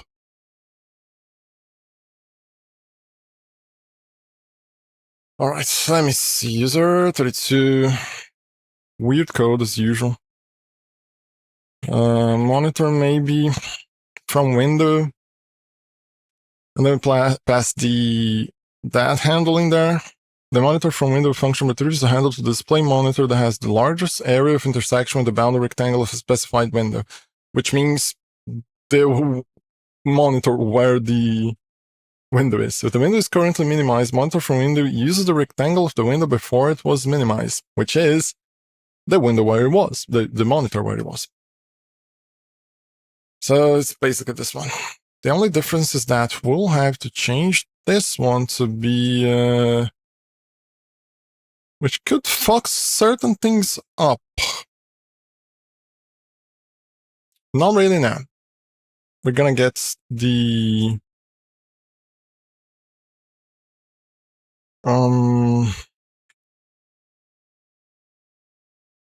think it's window from handle. For physical points, what is this DC? The window from DC function returns a handle to the window associated with the specified display node.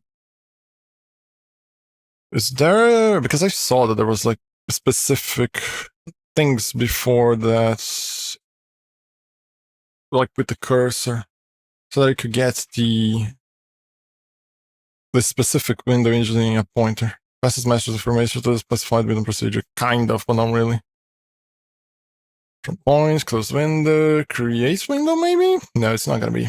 That's just like way more specific. No, def window, default window, nope. It's definitely not destroy window. No, but good to know that there's an enumeration for windows. Not this one, definitely not the foreground one. Nope, not the shell window. Could be useful in the future. I'm quite sure that I could use that for interesting stuff. Now this gathers, this uses the regular hardware handle that I use. Yeah, I think we just have to convert it. Don't know how though. There must be a way to just create one and just pass a pointer to it, right?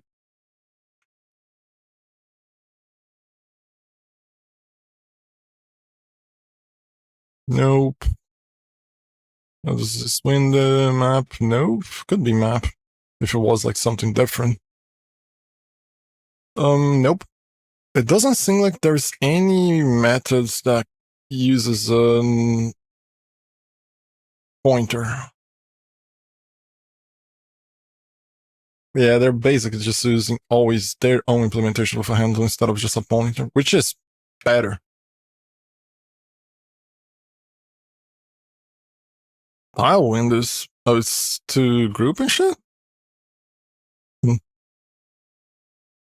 Yeah, there's none. Let's see, this one. There's a safe one in here. Provides a safe handle to a window or dialog that releases a created instance that disposes and destroy window. No thanks. I don't think it's a good idea. Although if it's not here, where is it? It's possibly in the P invoke, right? Provides a handle to a window or dialog. Yep. Let's see. Nope, it's not it. But it seems to have worked, like, from... Yep, it seems to work. It just converts a pointer to a handle window. I wanna see the implementation of this shit. Why did not press Ctrl B, dumbass?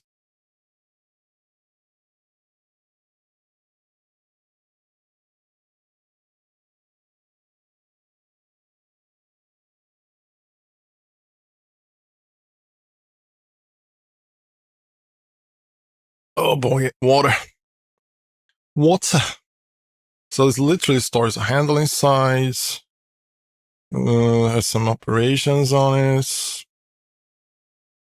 Interesting, they're always the dangerous get handle. That is funny. Okay, I think it's basically just a matter of passing this and it just works. And maybe we need to pass the flags in there all the way down, default to nearest, default to primary. That's a good option to choose. And then that gives me H monitor. So the target frame is a rectangle. So as long as I get a rectangle from that one, it should work, right?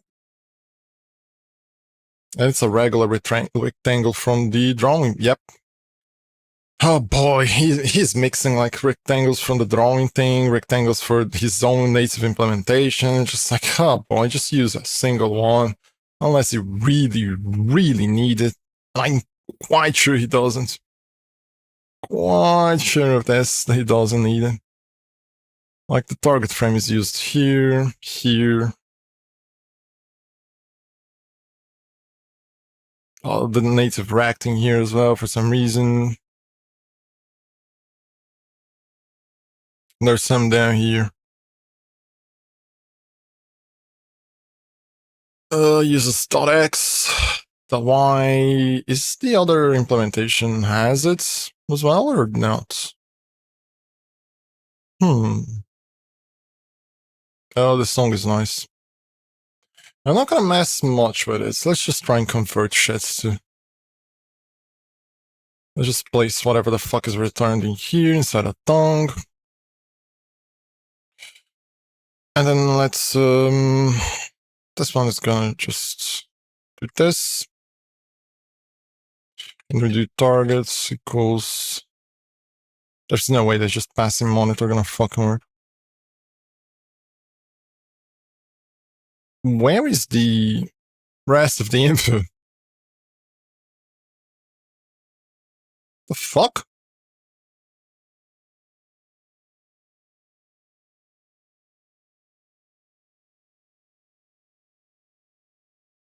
Is it just a handle as well?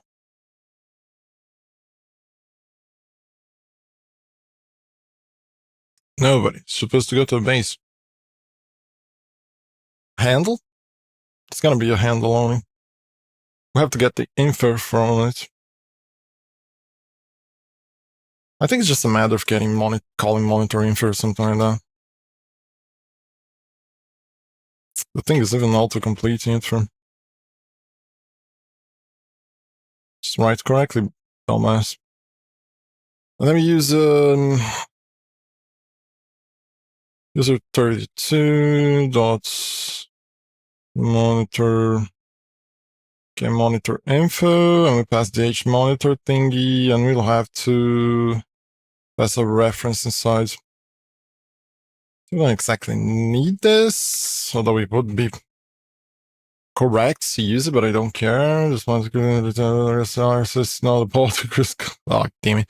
I could custom digital art like logos, banners, overlays, and emits, and heavy to represent your muscles for organic expression. If you want to let me know to on Discord, I can share my portfolio Discord.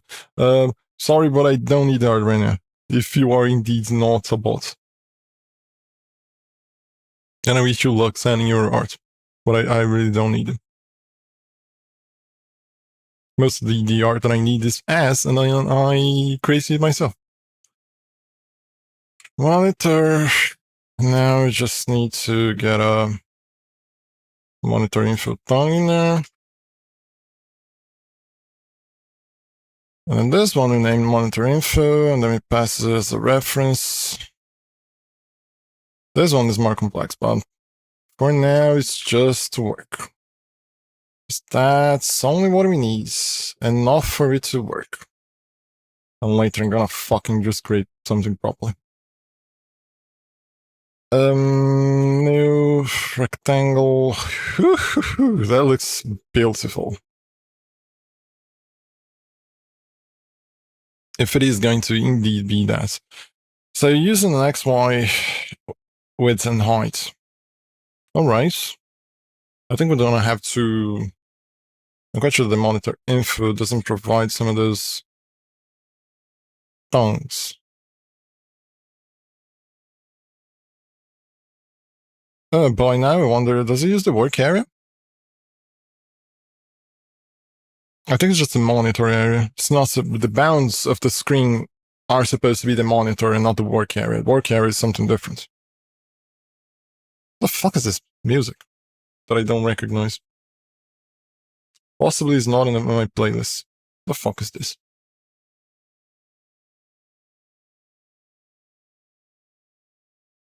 Never heard it. Don't like it for some reason. If I recall, this is nice or not. Is it the one that I recall? Oh, Lucy. Don't click the wrong fucking thing, you dumbass. RC monitor, what do you have here, buddy? Oh, you do have X and Y, right? It's not going to be as hard as I expected. It's really done. So you require an X and Y. Unless it has a point location and size, but then I would have to build the location and the size as well. So it's just, there's no reason to. And I wouldn't like it. Let's make things a little bit clearer.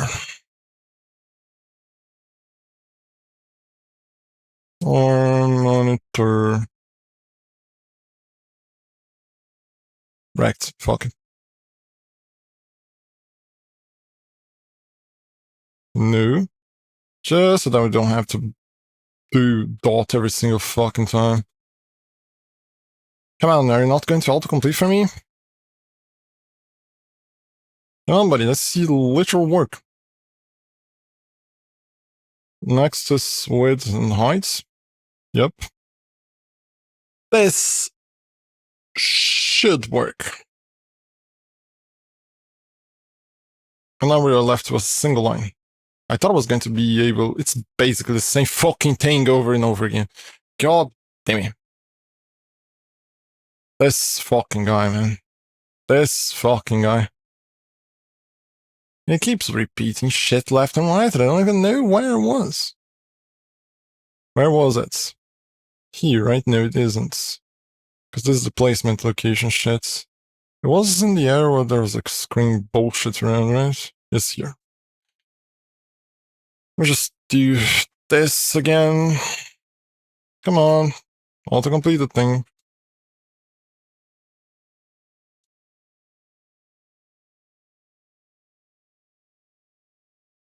Now you don't know what I wrote before. So, if I notice correctly, it's exactly the same code. Target frame, screen dot from handle, target window, bounce. Target frame, screen dot from handle, target window, bounce. Bounce. And it's done. It's over. It's over. Is it going to work? I don't know. Because now we need to do the UI. But at least the code part is done. It's just like with a bunch of like nonsensical bullshit one on top of each other just to make things work, because I don't want to change the implementation. Because when I am going to change the implementation, I'm going to write something that makes sense and not this monstrosity. But finally, it's done. It's done. Well, but that took a while.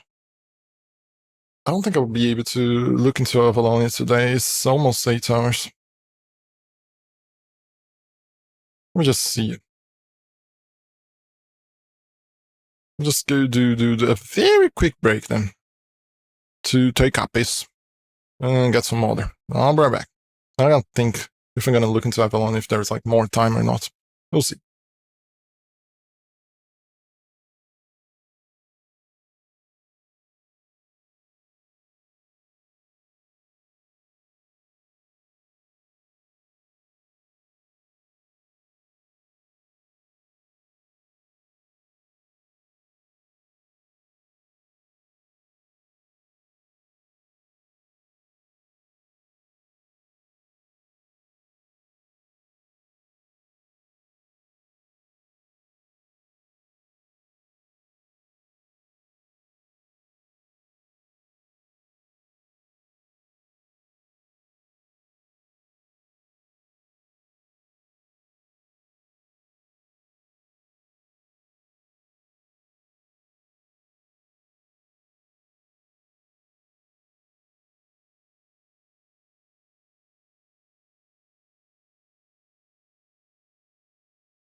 Boy, these songs are not on my regular playlist. It's just like Spotify playing more shites. And I don't exactly like having shirts from bands that I like, but it just doesn't mean that I like all their songs. Is this one a nice one? I kind of seem to recall that this was a nice one.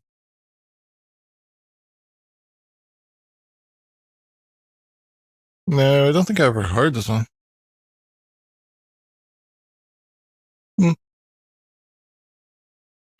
Fun fact, I changed the scene, there it goes. Fun fact, I can write, eat a dick and write a comment, but as soon as I write shill or bootlicker, it wouldn't allow me to post it. What the fuck?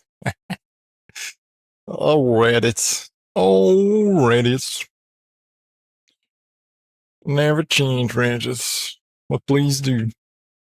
I used to, all the time when I woke up, the first thing that I did was look into Reddit and see. It was a good thermometer. Like the main page was a good thermometer to see if shit was going down in the world as soon as you wake up. Like if the first thing you see is a meme, shit's fine. If the first thing you see is news, something shitty happened. But then they changed like so much of it, and they started removing the whole capacity for third apps to exist and use Reddit, and then it just went to shit, and I never opened it.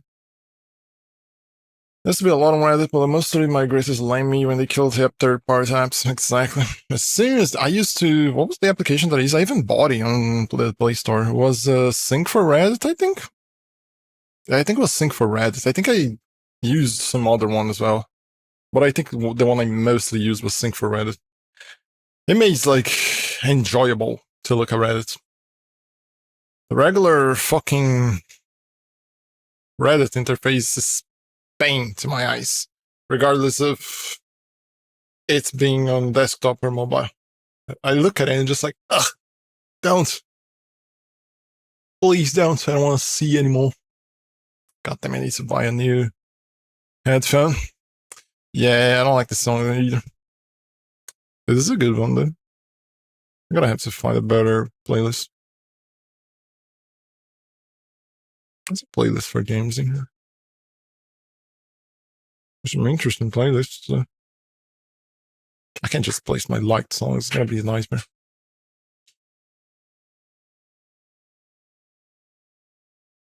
Some Near Automata is nice. pink guy. Good times. Oh, there's Infected Mushroom as well. Infected Mushroom is nice. Jesus, I have twice pink guy. Thrice. Sheesh. I need to get back to playing Dark Ties. Alright, we did shit. Shit works. Now I need to start doing the UI and understanding how the fuck does Avalonia work, because I have absolutely no fucking idea. So that we can start connecting the UI to whatever the fuck. But in a sensible way, not a nonsensical way like this. Whatever the fuck is in this nightmare. Where is it? Here. Main window. What lies in the main window? Everything. Hey, isn't that fun? Isn't that fun to place everything on the main window? It's just like a bunch of errors because it has shit duplicate and it's. I don't care. I'm gonna remove the shit eventually. I don't have anything about base Redis before it's me to use it and charge a shit ton of money to use the JPEG. Not something I can accept. Exactly. Exactly. And the fact that they became weird, protecting like weird people.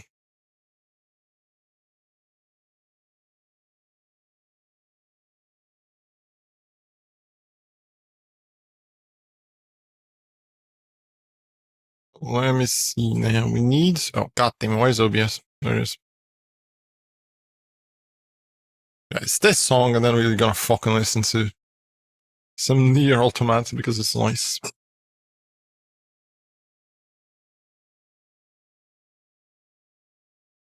Oh man, a bunch of fucking noise around. God damn it. It's the border. Noisy people.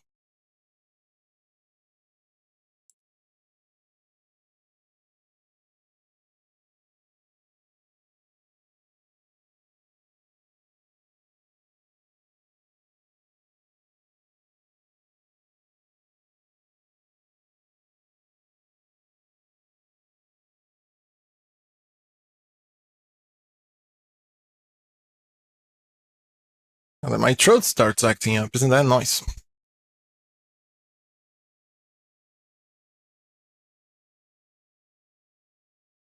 They are weird people. Current CEO was moderating some really weird fascist subs at some point. Sheesh. They're not only defending, they are weird themselves. Yeah, that's a problem. That's a problem. It's the opposite of game devs, like when they start when mods start like consuming their own product, shit starts going there.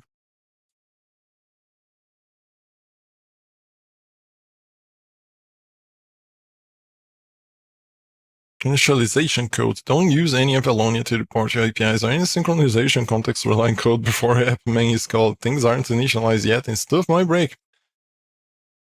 Alright. Build Avalonia, start with the classic desktop lifetime, sure.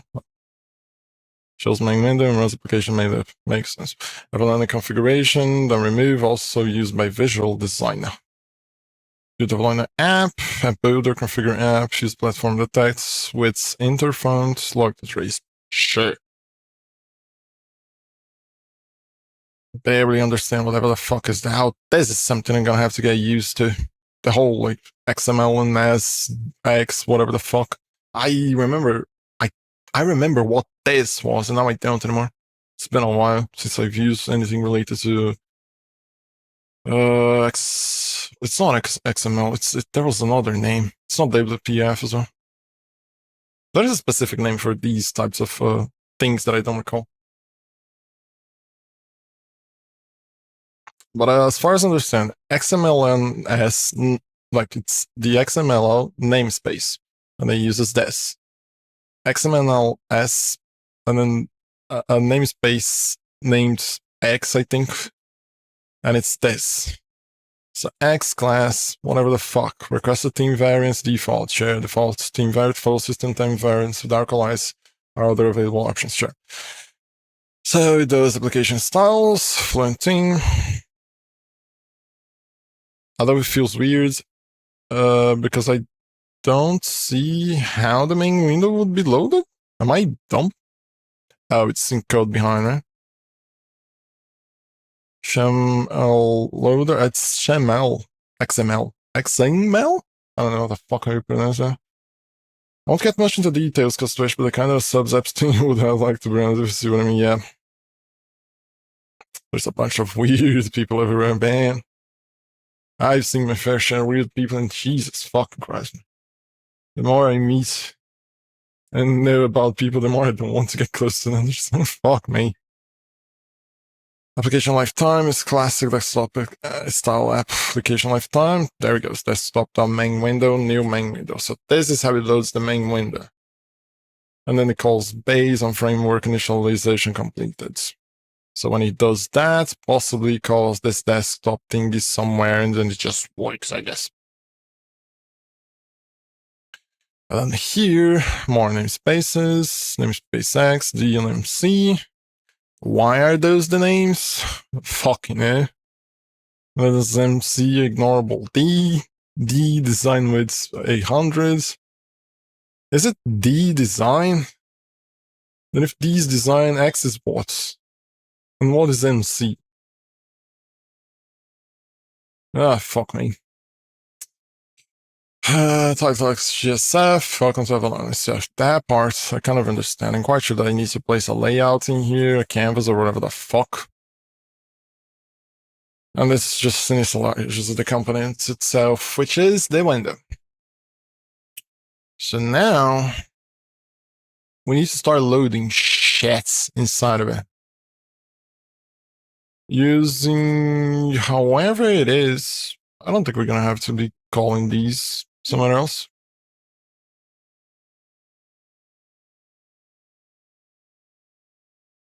Oh yeah, I forgot that I was gonna put automata. music. But then Phantom Make is nice as well.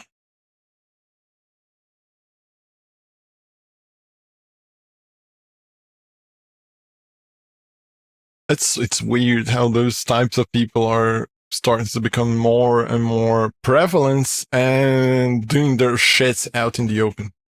I'm just like, why no one does anything? There's something. Why the fuck is it all red? Oh, it's just because it's not registered. Gotcha. Sometimes these happens, even though everything works fine.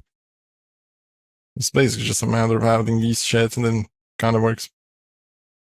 It's just a weird bug in a way. Whoa, whoa, whoa, whoa, whoa, whoa, whoa, whoa, whoa, whoa, whoa.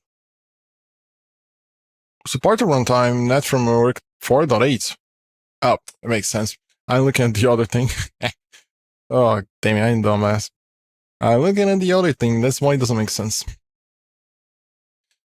So he enabled visitor styles, that doesn't matter for us. Set compatible text rendering default, it doesn't matter to us as well. Tools, setup. Possibly this is important to call. It creates the directories for settings and shit. Alright. So I believe part of this is important for us, besides the language manager, I think. Well, the kind of thing that weird me out, because it's more and more openly done, is how comfortable people are being openly racist in public. Yep. Things keep getting worse and worse. Oh yeah, I finished everything. I should fucking commit. Oh, you dumbass. Oh, bollocks. Is the thing open? Otherwise it's gonna make a full screen out of this. No, it isn't. Right, fine. It's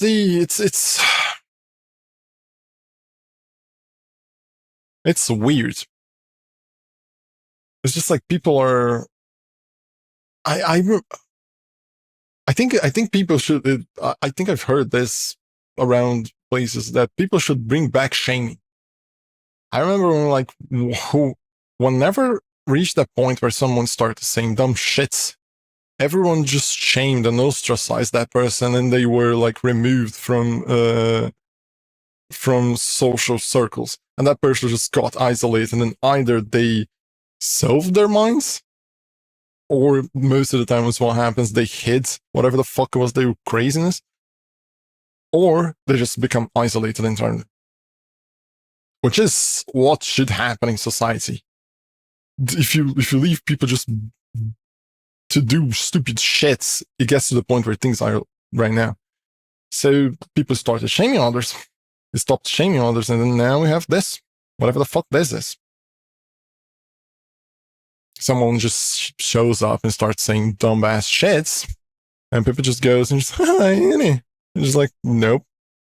You gotta make that person feel like shits for saying dumb, stupid shit. I forgot if there are changes that I made to the main. I don't think I made any more changes to the main code.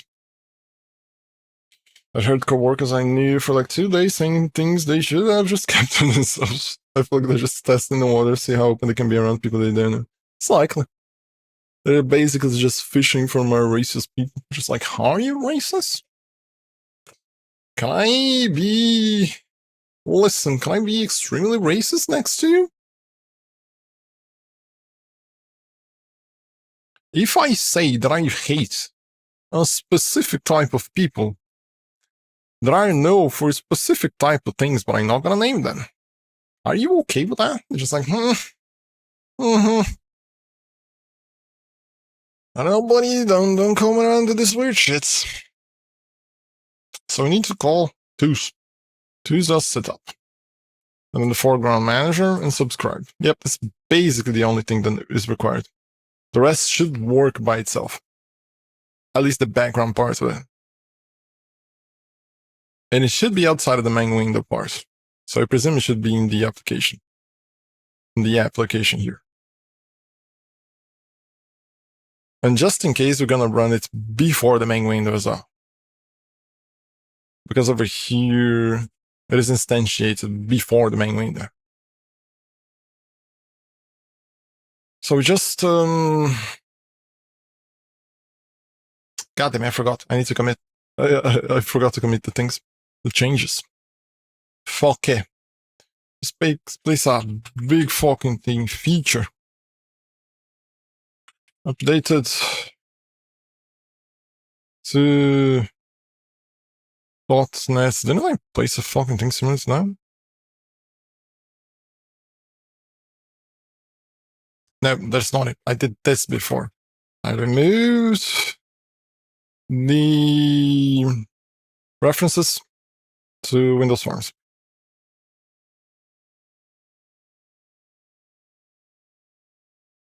Forms from macOS.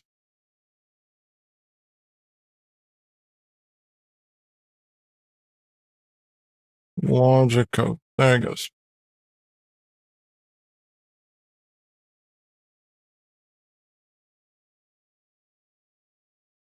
I think that's enough. And I'm not gonna check whatever the fuck it is that I did here and there because it doesn't matter. Because I'm going to eventually change everything, innit? I don't know why I didn't do this on this monitor. Change! Change, motherfucker, change! Right now here we call tools.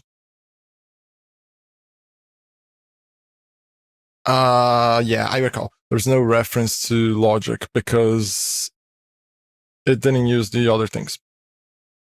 It had too many errors and that's why I never added it. Tools. It's the fuck kind of music is it? Oh, it's Rising Dragon. Jeremiah Kane.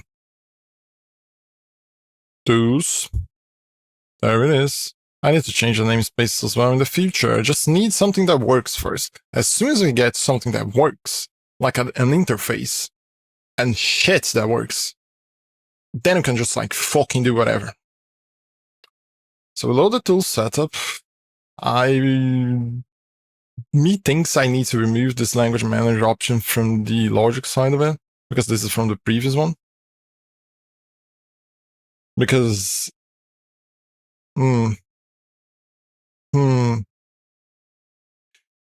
yeah, it's very likely that I don't need it. The config part of it makes sense because it sets the config files and shit like that, but the language manager is, as far as I know, is specific to Windows Forms. Right? I think I even...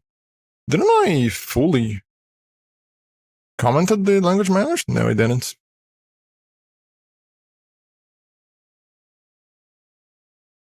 Yeah, I don't think there's a need to call that. Where is the tools though?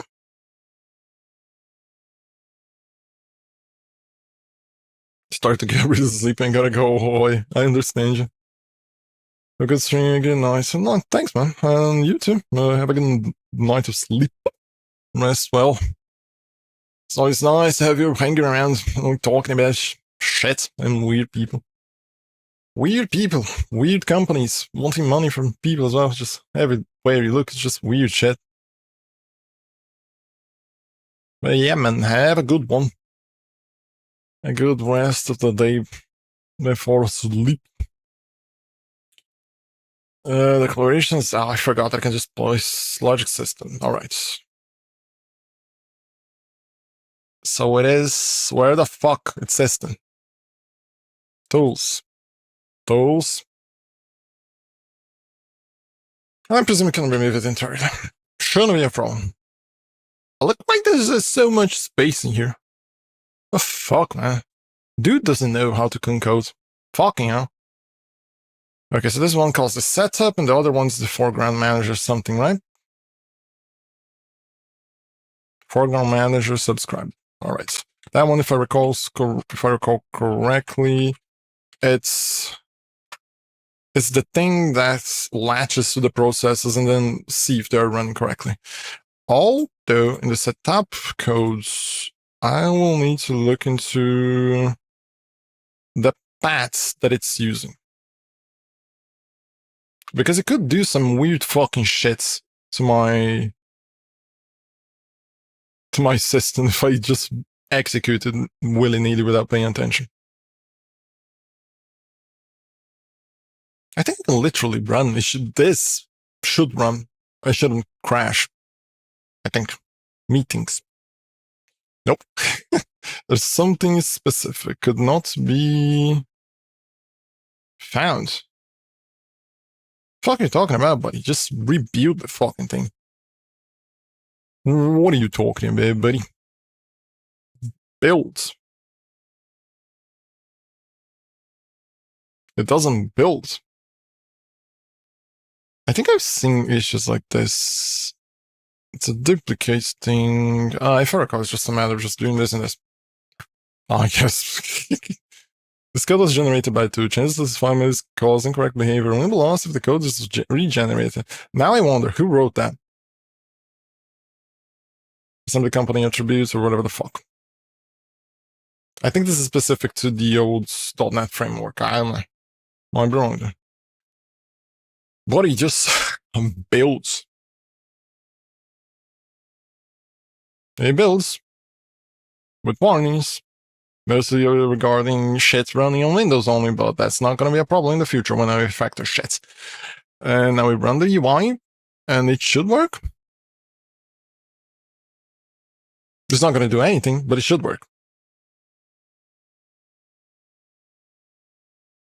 Oh, fuck me. Oh, thank God. I thought I forgot to place the tongue.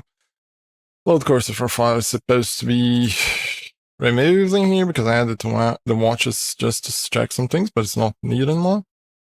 So what is this? Roaming just f.ui. Ah, this is fine then.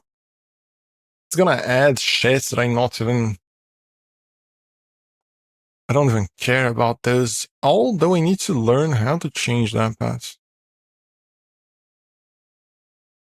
So if it's gonna do shit in there, then it's fine for me. It's fine with me. This extract zip file, if I recall correctly, it's only called by the loads thingy. But I remember that there's like something else that I needed to do, right? If the directory of the configuration doesn't exist, it creates a directory. Makes sense. If the debugger is not attached, it loads the global handlers for the thing. And then there's config load. I think that is what I was supposed to look into, right? Yeah, this one has, if I recall correctly, some paths that could be problematic. Yep. No, it's config path. It's different than the data path. Oh, I can literally see shit. Wait, it stores configurations inside a binary file just like that without... Huh. Didn't know about that. Is the app environment? No, it's not custom. I didn't know that there was a thingy like this. So if the file doesn't exist, it uses... No, I recall this though. Yeah, this is custom, which means that the app environment one might be custom by window. It's not showing. Yep, it's custom. Let's see. It doesn't matter at the end of the day, right? Oh, recall this, the data path property of hell. Oh, that is so ugly. So I guess the location. Can you just execute this for me and just show me whatever the fuck it is? Why are you not using the assembly tongue? No, write properly, you dumbass. Oh yeah, I remember sometimes I need to fucking do this, otherwise it doesn't fucking work for some reason. Nope, it's using something here. I think if we use this, yep, it works, but the fucking thing is exactly in front of it. No, we don't. Those not.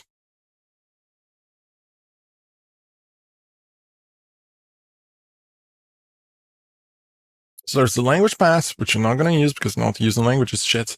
There's the config path that just places the thing in the data path that we know where it is, so it's not that problematic now that we kind of know where it is.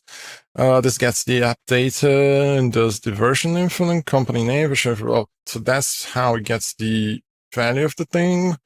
Although, where the fuck do you set it? Oh, it's literally here. File version info. And user app data, get user app data patch. So file version info gets version info from the paths. Which paths?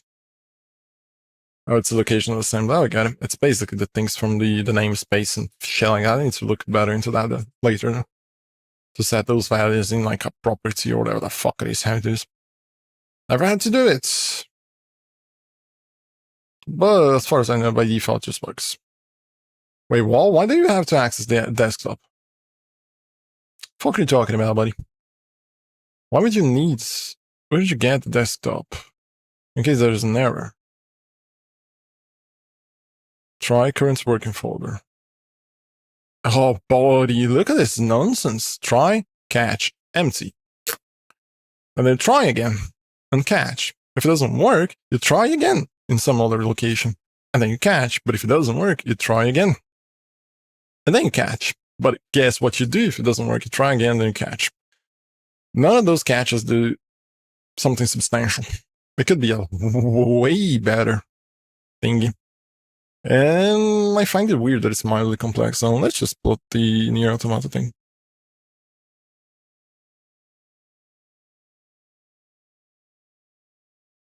Ah, no, this is a different one.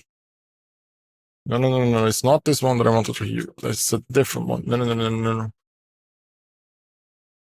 This is a specific one that has like unreleased shit. It's not as nice, at least not the ones that I've used to.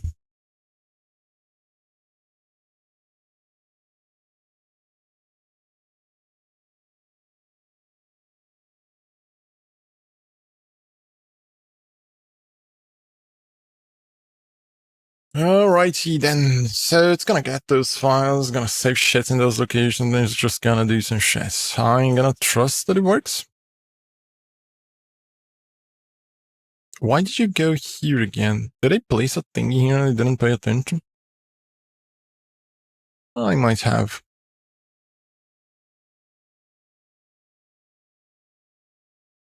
Alright, I'm gonna presume that there's not that many issues in there. So far, everything worked out. Yep, everything works out. Bots.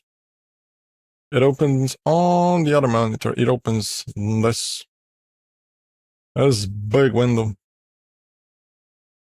This has welcome to Avalonia. But that means that at least the buildup of the software works in the background. It's just a matter of start connecting shits. So we did.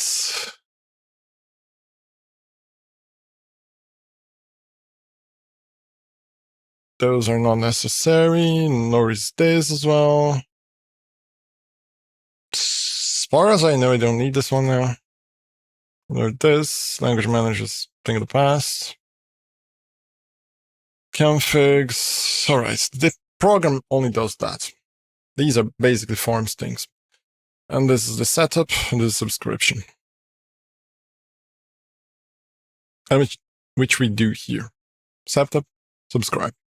This configures, creates all the configuration files if need be. This one is the one that connects to the process watcher and sees if processes are opened and just like opens one and the other as they are needed. So I don't think we're gonna have to mess with program or with... Do I load it in the app though, or in the program thing? Is there a program for the UI? There is.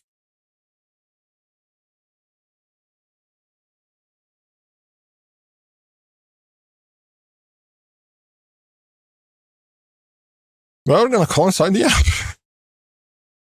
I don't think there's a reason for us to call anything here. Just leave this as it is, and then let's use the app as the program file thingy. And I think this is the correct location because it's on framework initialization completed. So as it initializes the framework, maybe we should have done it after the thing, but no, it's just gonna do it first, earlier. And me thinks that this should be earlier as well, but that's by default. So we're gonna follow the default. Is the audio on foreground? It is.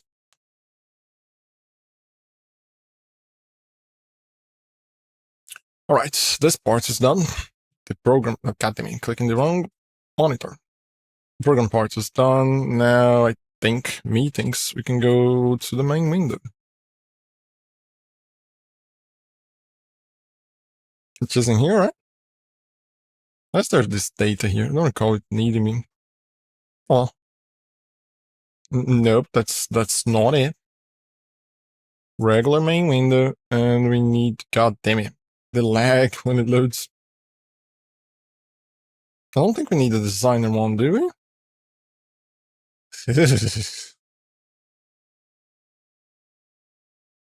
Gives me chills. So how much shit it is.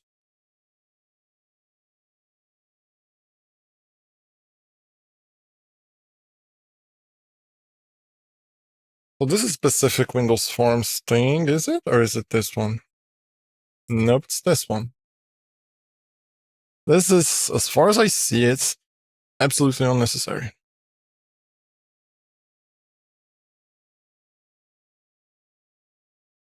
Starting from here is where shit starts to matter.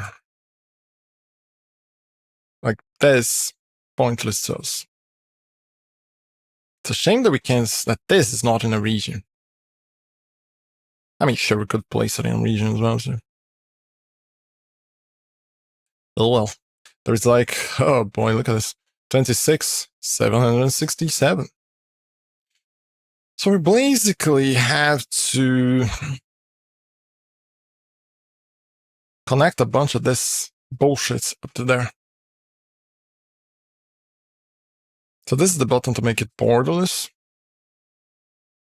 Gets apply resources, gets the image, the name of the button, the style, what happens when we click it. It passes system event handler and gets a this button make borderless click. What the fuck are you talking about, buddy?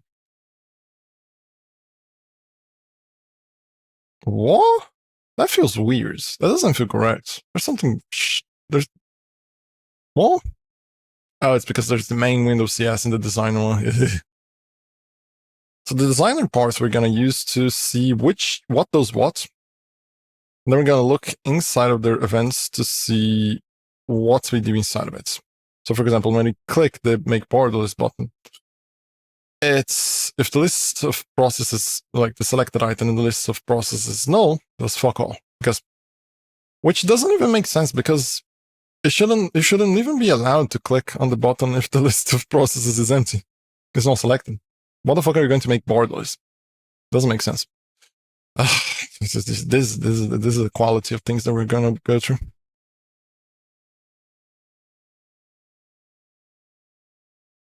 Process details is based on the selected item from the list processes.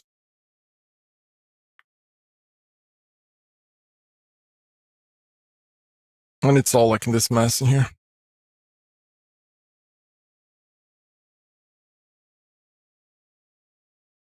If it's manageable, what does that mean?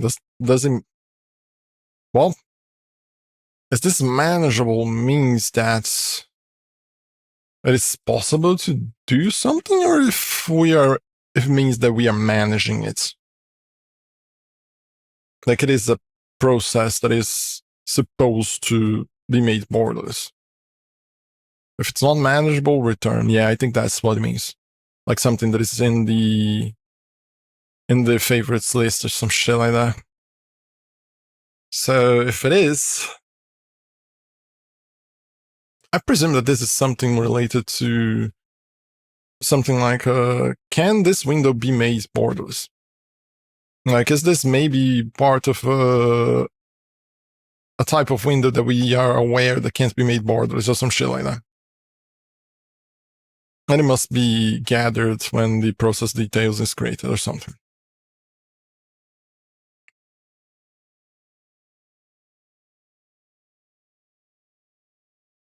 So just sends the process details to the watcher and tell it to remove the border. It goes to the watcher. It gets the process details and the favorite details, passed as no for some reason. I think it's because we clicked on the button. It's not automatic. When it's passed as automatically, it just has the favorite details as well. Favorite details not equal to null, and favorite details delay borderless. And override timeout equals false. Wait 10 seconds before removing the border. So that's why you wait 10 seconds, because it's marked to be delayed. What defines it should be delayed? I don't know. So it creates the tasks, wait for the 10 seconds, and then executes it. Although I don't like how it doesn't seem to await for the thing. Like an await. I don't sure it's basic a single line, but still. Is it awaitable even though it's not awaitable? It's just, it feels weird. The favorite screen exists, use direct from that instead. Favorite details, favorite screen. It's not equal to no. Then it passes it as a remove border to specific rects. But the rectangle, that explains why he never used the screen one in there. He changed so that it uses a rectangle that is built inside of the screen. So it's basically this favorite has this screen as favorite. So use the screen rectangle from that one. And then targets inside of it. Which I don't like. I think it makes things... Using the overload was better. Because it was more descriptive.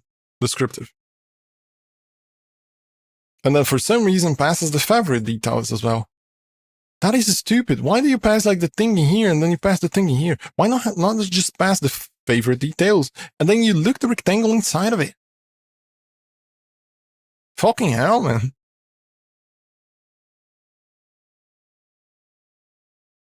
It is absurd. Certain things are absolutely absurd. So down here, there's the PED and there's the form. Thank fuck. I was going to go bonkers. Why is it using the form if I removed all of them, but just this is the old one. And then it gets the window handle as well, which doesn't make sense because there's the PD right here and the window handle, guess what, inside the PD. Bullshit. The rectangle, for some reason. Favorite details, checks if there's a favorite from window. Weird. It's so weird. I don't think I have the mental throughput to mess with this today. I think I'm gonna do this tomorrow. Look into the Avalonia shit, how it works. We're basically going to start as soon as possible doing this part, the list of processes. Because if we can see a list of all the windows and shit working fine, then it shouldn't be an issue. List processes, context menu strip, this process context. I don't know how this works, but I'm gonna have to understand at least a little bit. I think it's this one. No, it isn't.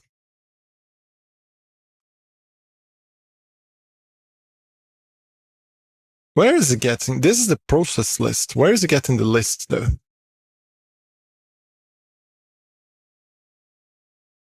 This is just apply resources. I think it's this one, context menu strip. Gets or set the context menu strip associated with this control.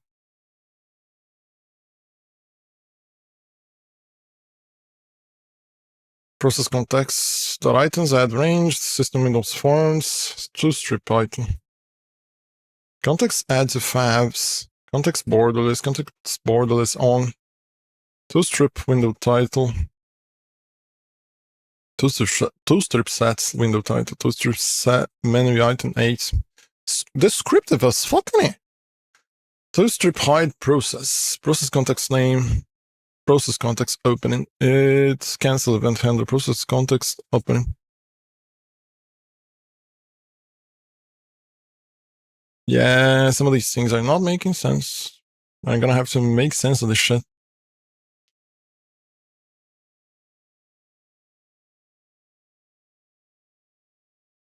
Yeah, the favorites context is basically the same thing. I think maybe whatever the fuck it is in here.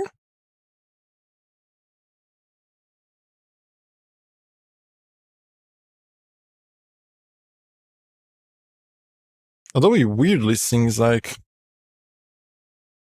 I think I'm gonna work backwards from bottoms up instead of up bottoms, because it is bound to have a list of processes in here, like this update processes. And then there's things in here, and there's the processes to list. Finds the desk, the index. I got window title, make borderless, query processes with windows. But it seems that everything is stored in this processes thing, which makes sense. It's a list of process details. Where is it used though? Is it used it doesn't seem to be used anywhere on the, it doesn't seem to be used anywhere on the,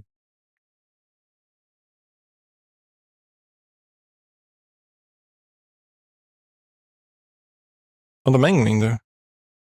Is it acquired somehow through, I guess the watcher, sure. Maybe it's this. And then the watcher is what is being queried here and there, right?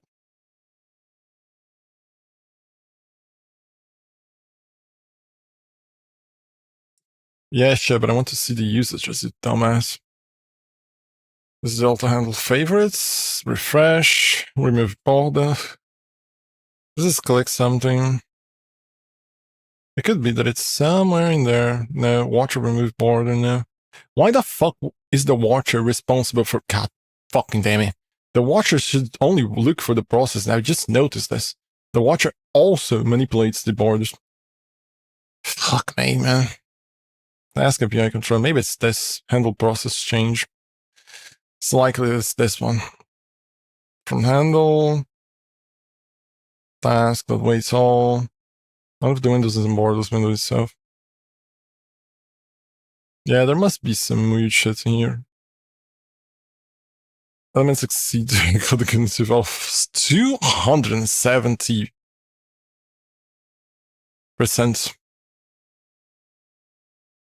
of complexity. Sure, it doesn't seem that complex at a glance, but way too much shit in here doesn't make sense. Yeah, this is gonna be left for tomorrow. At least today we finished this part. Shit should be working fine.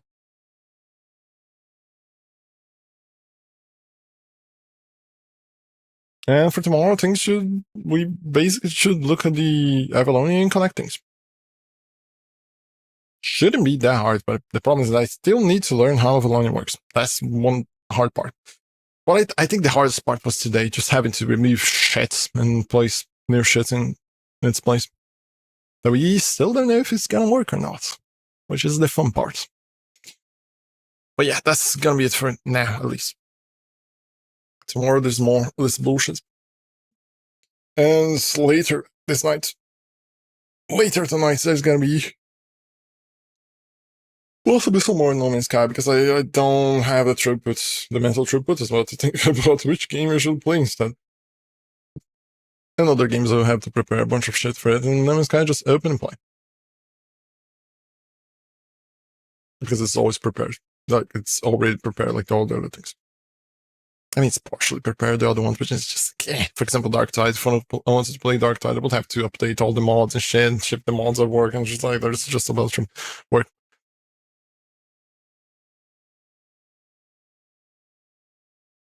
But yeah, even though this is being bullshit, this is being fun. And I can't wait to finish fucking this bullshit here in this place on GitHub. And then mock the previous like creator for his like buffoonery. So that's it for now. Thanks for another showed up. And I'm gonna go bye.